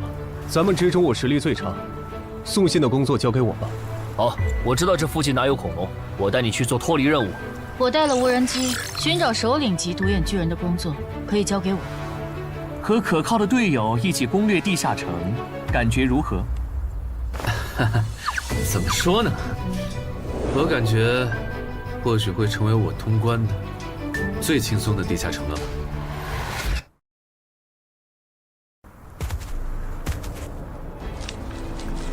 这头三角龙的力量有22点，正面强攻的话风险太大。我个人建议围杀放血，由一个人正面牵制，其余人从旁找机会。牵制的工作可以交给我的哥布林随从，没问题吧？不，还没找到那只首领级独眼巨人吗？你要是觉得无聊，可以去成华宫那边帮姚文仲狩猎恐龙。啊，算了，我对没脑子的野兽不感兴趣。我明明用的低噪音无人机，怎么会被发现呢？独眼巨人的感知，不是说很低的吗？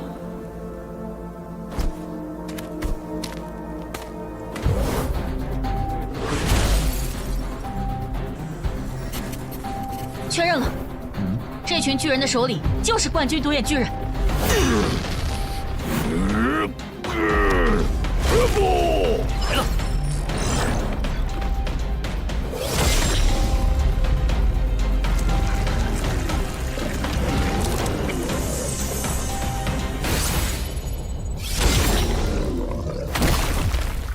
很出色嘛，那个叫澄海的超新星。再出色他也出不了头。远的不说，就周家那个上门女婿，他当年不出色吗？最后还不是被唐德针对到心灰意冷，给周家姐弟当保姆去了。散开！你的有限次天界召唤魔导书已经不能再召唤我了。之后如果还想找我帮忙，记得准备有价值的卷宗或古物。好的。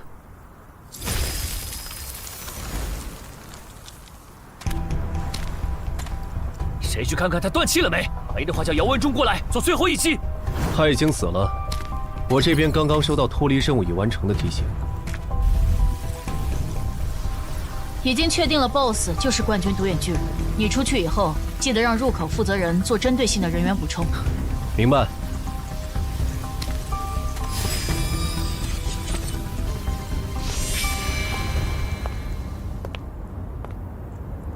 喂，唐哥，是我。你还记得给我打电话呀？我还以为你忘了有限次天界召唤魔导书是谁给你的了。我没忘，唐哥。说吧，连正人君都处理不了的英雄级鱼人，那小子是怎么打赢的？我听说他好像是某位神明的神眷。是，不过他在东山市翻转地下城的表现，其实有取巧的成分。好，他在初心冒险者阶段获得的称号是我与超级鱼人五五开，这使得他在力敏感上能和英雄级鱼人打平。再加上他还有一件能给他带来实战经验的头盔，和从高成勇那儿缴回来的镰刀。五五开，那不是初心冒险者和下位种族单挑陷入苦战后才会获得的称号吗？这小子哪来的狗屎运？开局崩成这样，都能混到国家级超新星。喂，他在说什么？好像涉及到中国的另一位国家级超新星，他说话方言味太重，我听不懂。所以，你认为他就是一个中看不中用的样子货？称他为样子货可能有点过了，但抛开神明眷属这一层身份，他不如陈华贵。那看来我的竞争对手还是正人君。这样，那个叫陈海的小子不用关注了，给我盯紧点正人君。好的。总算糊弄过去了。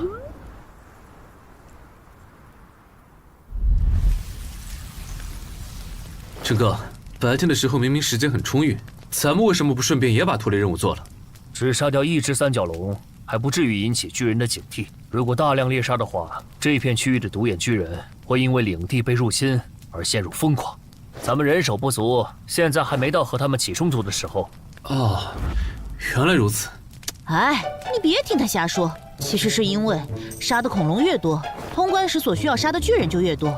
他和杨公藏不想增加通关难度，所以你们就只能选常驻脱离任务。哎，不是，你别拆我台啊！哼，就许你扯谎骗新人，还不准我跟人家说实话？臭女人！不过这么看的话，这个地下城的轮换脱离任务其实很坑啊。一般来讲，在杀死一只恐龙和记录一种恐龙的习性之间，只要实力够，没人会选择更耗时间的后者。但殊不知，这样反而导致了通关难度的上升。看来我要学习的东西还很多呀。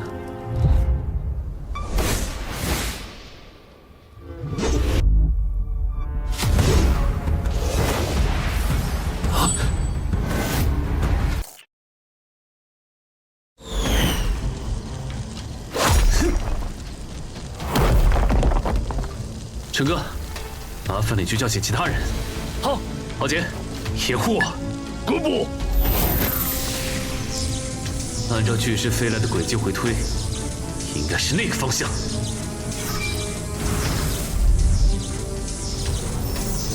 找到了。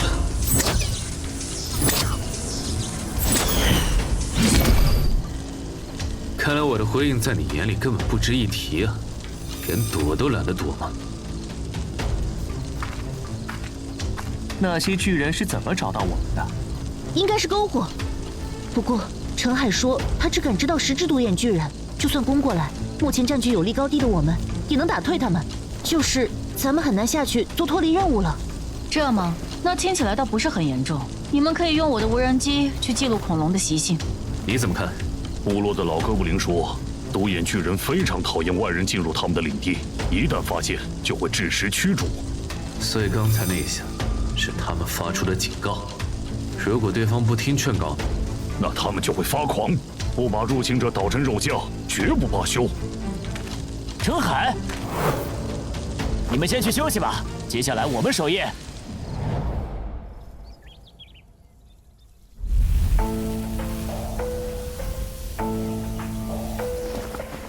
老大，他们还没走。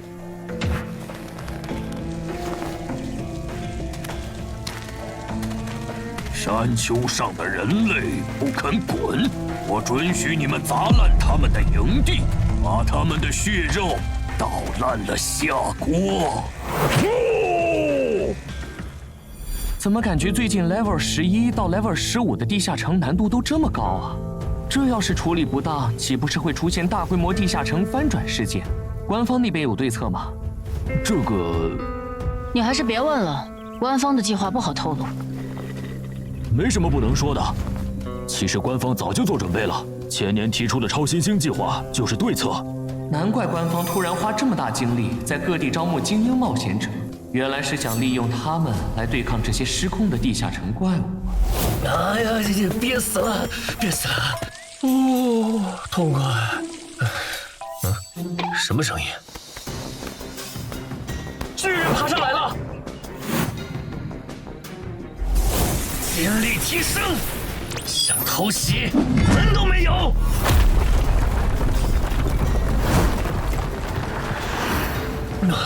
搞定。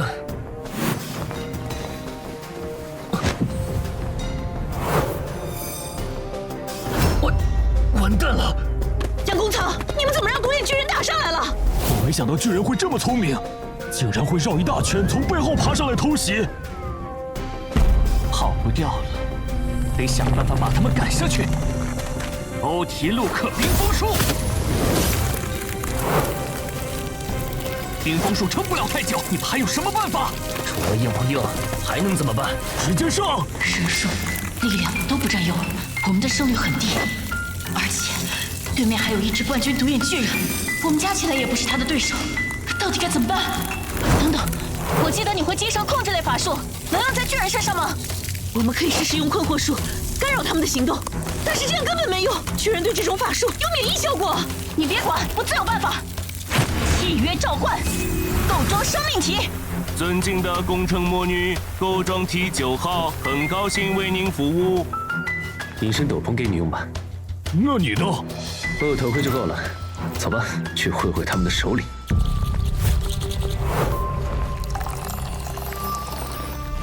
不好，他们要冲过来了，怎么办？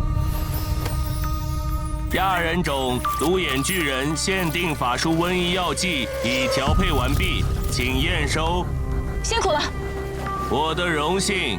准备法术。迷惘之灵，请聆听我的召唤。快往后退！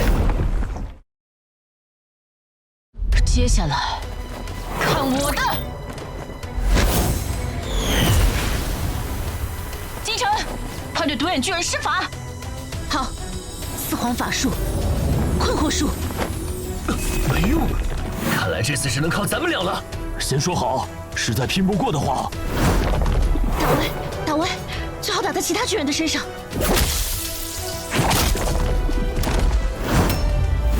术竟然变成了指使术，巨人强制执行了我的指令。我明白了，在人类区域，独眼巨人的法术抵抗性会大幅度降低。没错，而且我的药剂还能让你的指挥术感染其他巨人。阳光草、橙花宫，趁现在能杀多少杀多少。收到。不。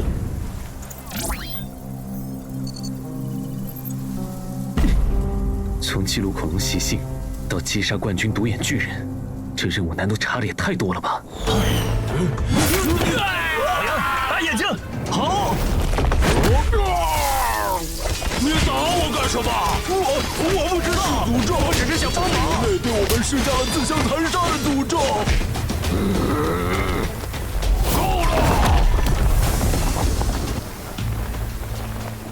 够了！你们赢了，人类！我承认这一片是你们的领地。带上受伤的同胞，我们离开。可是这是命令。这就结束了，我都准备要拼死抵抗了。独眼巨人的生育周期很长，所以都很惜命。他这是为了避免死战损失才退让的。我要回去睡回笼觉了。嗨，好姐妹，你的法术瘟疫药剂卖不卖？等一下，陈海不见了。啊，陈海，人呢？陈海，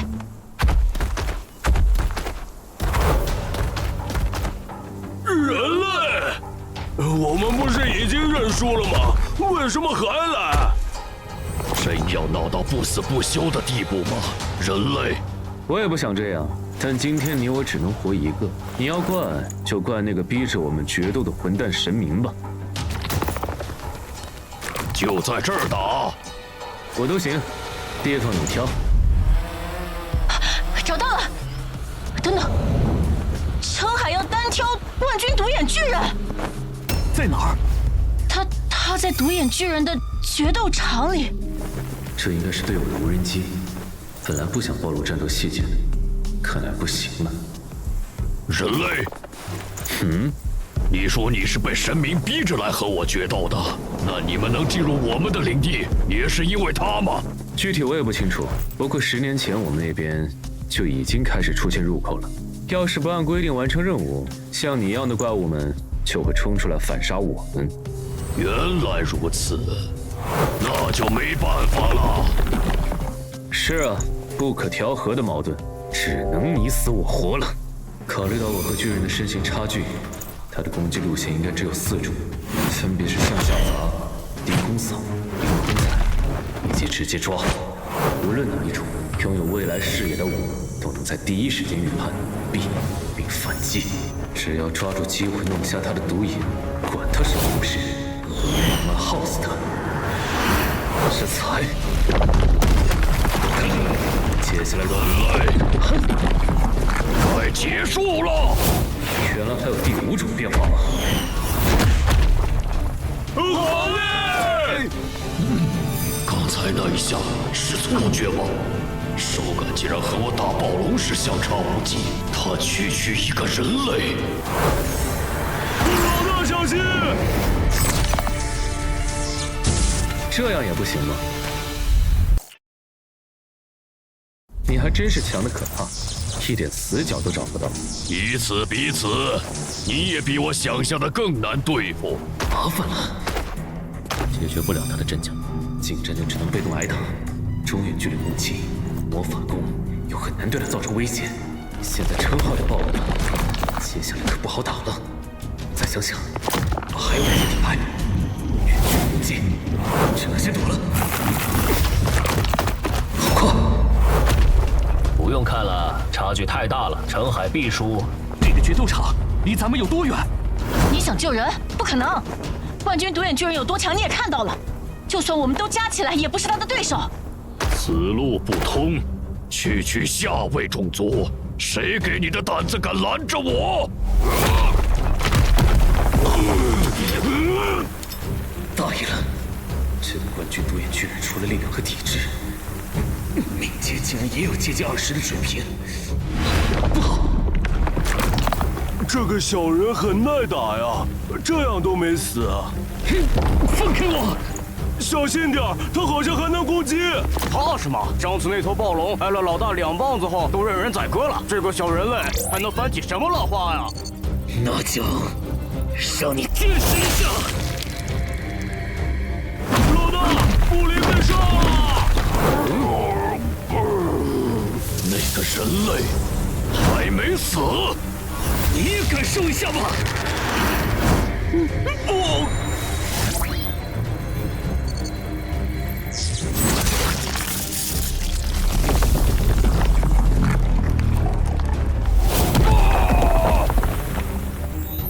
豪杰，你先回去吧。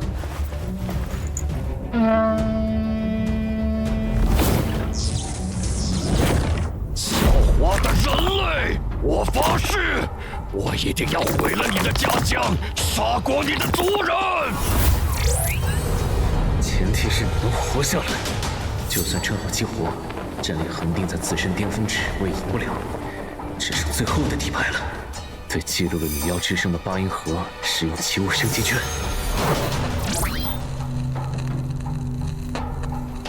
只要撑过绝望之音的3分钟，就有机会。使用英勇之骑士试炼徽章，接下来就好好享受吧。哎，不许跑！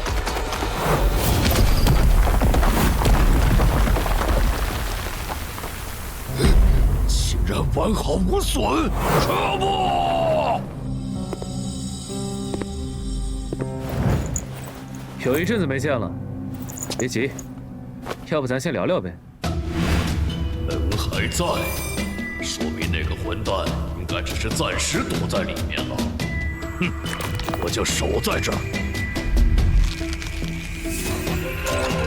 不信你不出来。一场试炼10分钟，在这里花个3分钟就够了，应该差不多了。好，撑过去了。现在出去反杀吧！啊！变！我只是想出去啊！还是白挨了一刀，唱片机最好有用，不然也太不划算了。嗯，真的死了？不是，全死了？这玩意儿也太邪乎了吧！要不还是尽量别用了。通关任务完成了，这怎么可能啊？那些独眼巨人全死了！冷静！今天看到的事，你知我知，绝对不能告诉第三个人，否则惹恼了陈海背后的神明，我们都不得好死。天下虽然通关了，但徽章和成片机的效果也爆了，神明出现，加上高等级奇物，势必招来祸患。等出了地下城，我得抓紧提升自己的等级和实力了，不然别说是保住这2样东西，连自保都危险。我记得这东西能看到亡魂，是这样用的吗？去！来真的！我看的时候，陈海不是要输了吗？喂，他到底是怎么翻盘的呀？嘘，我劝你想好了再回答。这涉及陈海隐私，我不方便说。你要想知道，可以去决斗场根据他的战斗痕迹反推。那算了，我就好奇问问。既然大家都通关了，那就不等后援了，早点做脱离任务回去。怪不得叫幽魂画框，把亡魂变成画面主角作为艺术品，它确实有够特别，但是完全想不到有什么用啊！哼，这个力量灵药竟然能突破自身极限值，厉害啊！这个戒指看起来是某种控制法术，正好我需要，戴上。至于这根能提问的笔，最近这些事都太奇怪了。趁这个机会好好问一下。使用斯芬克斯的芦荟笔。怎么回事？这就是智慧与知识的象征，斯芬克斯。求知者呀，请说出你的问题。我想知道神明为什么不惜代价也要更改我的脱离任务？因为你杀了神明仅有的英雄级信徒，他要你死。英雄级鱼神，所以他是鱼人的神明。快点儿，第2个问题。死亡主宰之前提醒我要小心特修斯之船，是什么？你的头盔用多了会被内置人格替换记忆。我去！怕什么？只要不用就没事儿。我没怕，这是穿针反射。还剩最后一个问题。我想知道死亡主宰为什么关注我。我想知道死亡主宰为什么关注我。因为他是你的署名。不是吧？等等，你还没说完呢。他是我的什么？更新？看来最后一个问题太超纲了，还算有收获。知道了神明针对我的原因和头盔的副作用，还是尽快离开吧。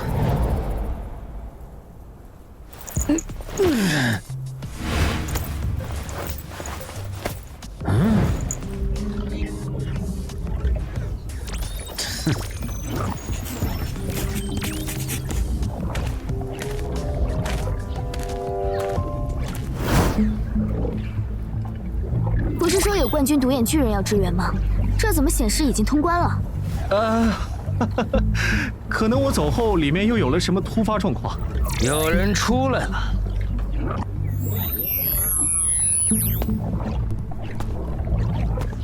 姚哥，咱们不是说好了，等后援到了再一起做通关任务吗？计划赶不上变化，营地被独眼巨人发现了。怎么没见其他人出来？别告诉我，就你活下来了？他们还在做脱离任务啊！我最先完事，所以先回来了。山丘上的巨人，地下城里有恐龙，负责通关的官方冒险者，还有额外的恐龙蛋采集任务，晚一些出来也正常。还有问题吗？没有，我先回去了。你先回去休息吧，有事我再打电话叫你。这次真是九死一生，还好我赌赢了。死亡主宰当时就在关注山丘上的巨人地下城，且他不会让我就这么死在冠军独眼巨人的手上。虽然徐茂说他会帮助守密，但我最好还是不要抱太多期望。事关巴美德的骑士，那个叫唐德的，说不定都会回过来抢。所以摆在我面前的路只有一条，那就是赶紧出国，速通死亡行者的8项势力。但下个地下城里波利伯杜普如果又把脱离任务的难度改到我完成不了怎么办？死亡主宰也不太可能一直看着我这边吧。如果能从斯芬克斯那儿问到第3个问题的答案就好了，这样我至少知道我在死亡主宰心中大概处于一个什么样的位置，不像现在这样，只能向正在夺舍我的人求助。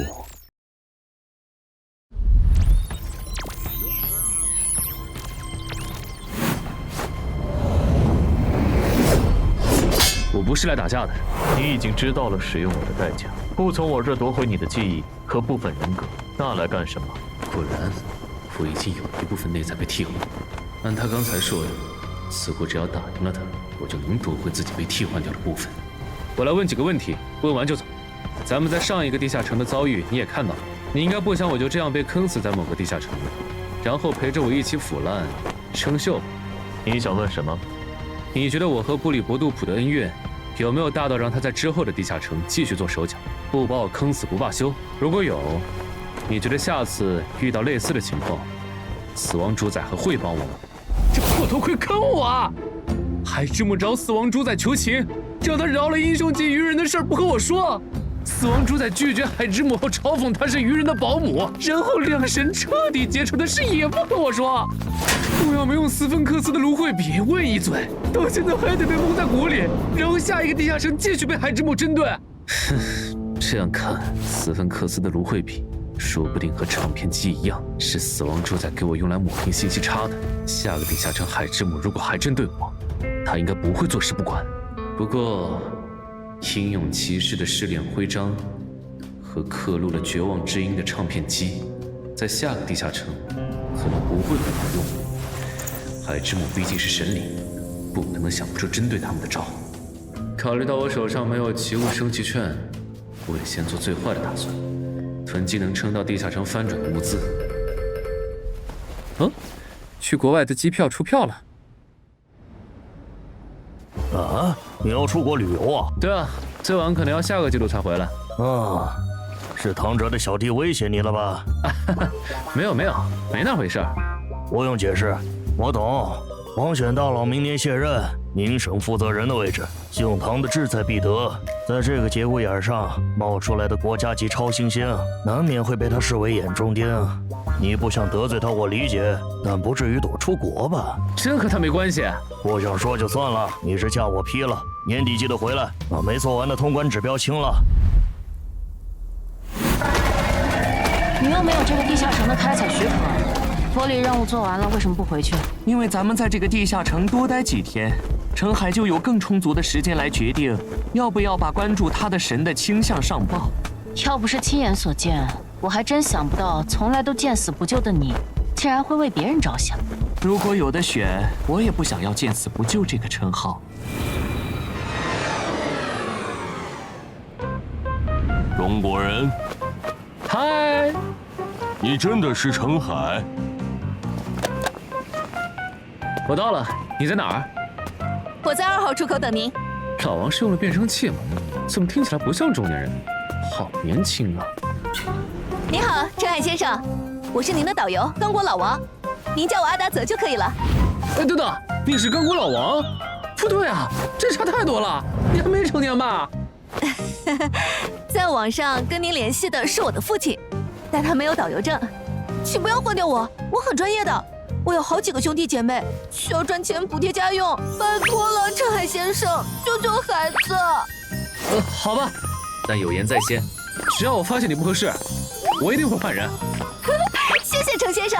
谢就免了，我现在要买一套激流滑艇用的装备，我想明天就挑战刚果河，你来安排，可以吧？没问题。陈海先生是来自别国的冒险者吗？不，只是普普通通的极限运动爱好者。陈海先生不擅长说谎呢。极限运动爱好者不可能不知道刚果河的激流是无法被人征服的，那是只有成为了冒险者的大人物才会尝试挑战的难度，但他们都失败了。不过赞助商还是把刚布河激流滑艇作为一个常驻挑战，只要能在10级以前征服它，就能成为签约冒险者，得到新星培养。除了您以外，明天还有2位冒险者要挑战它。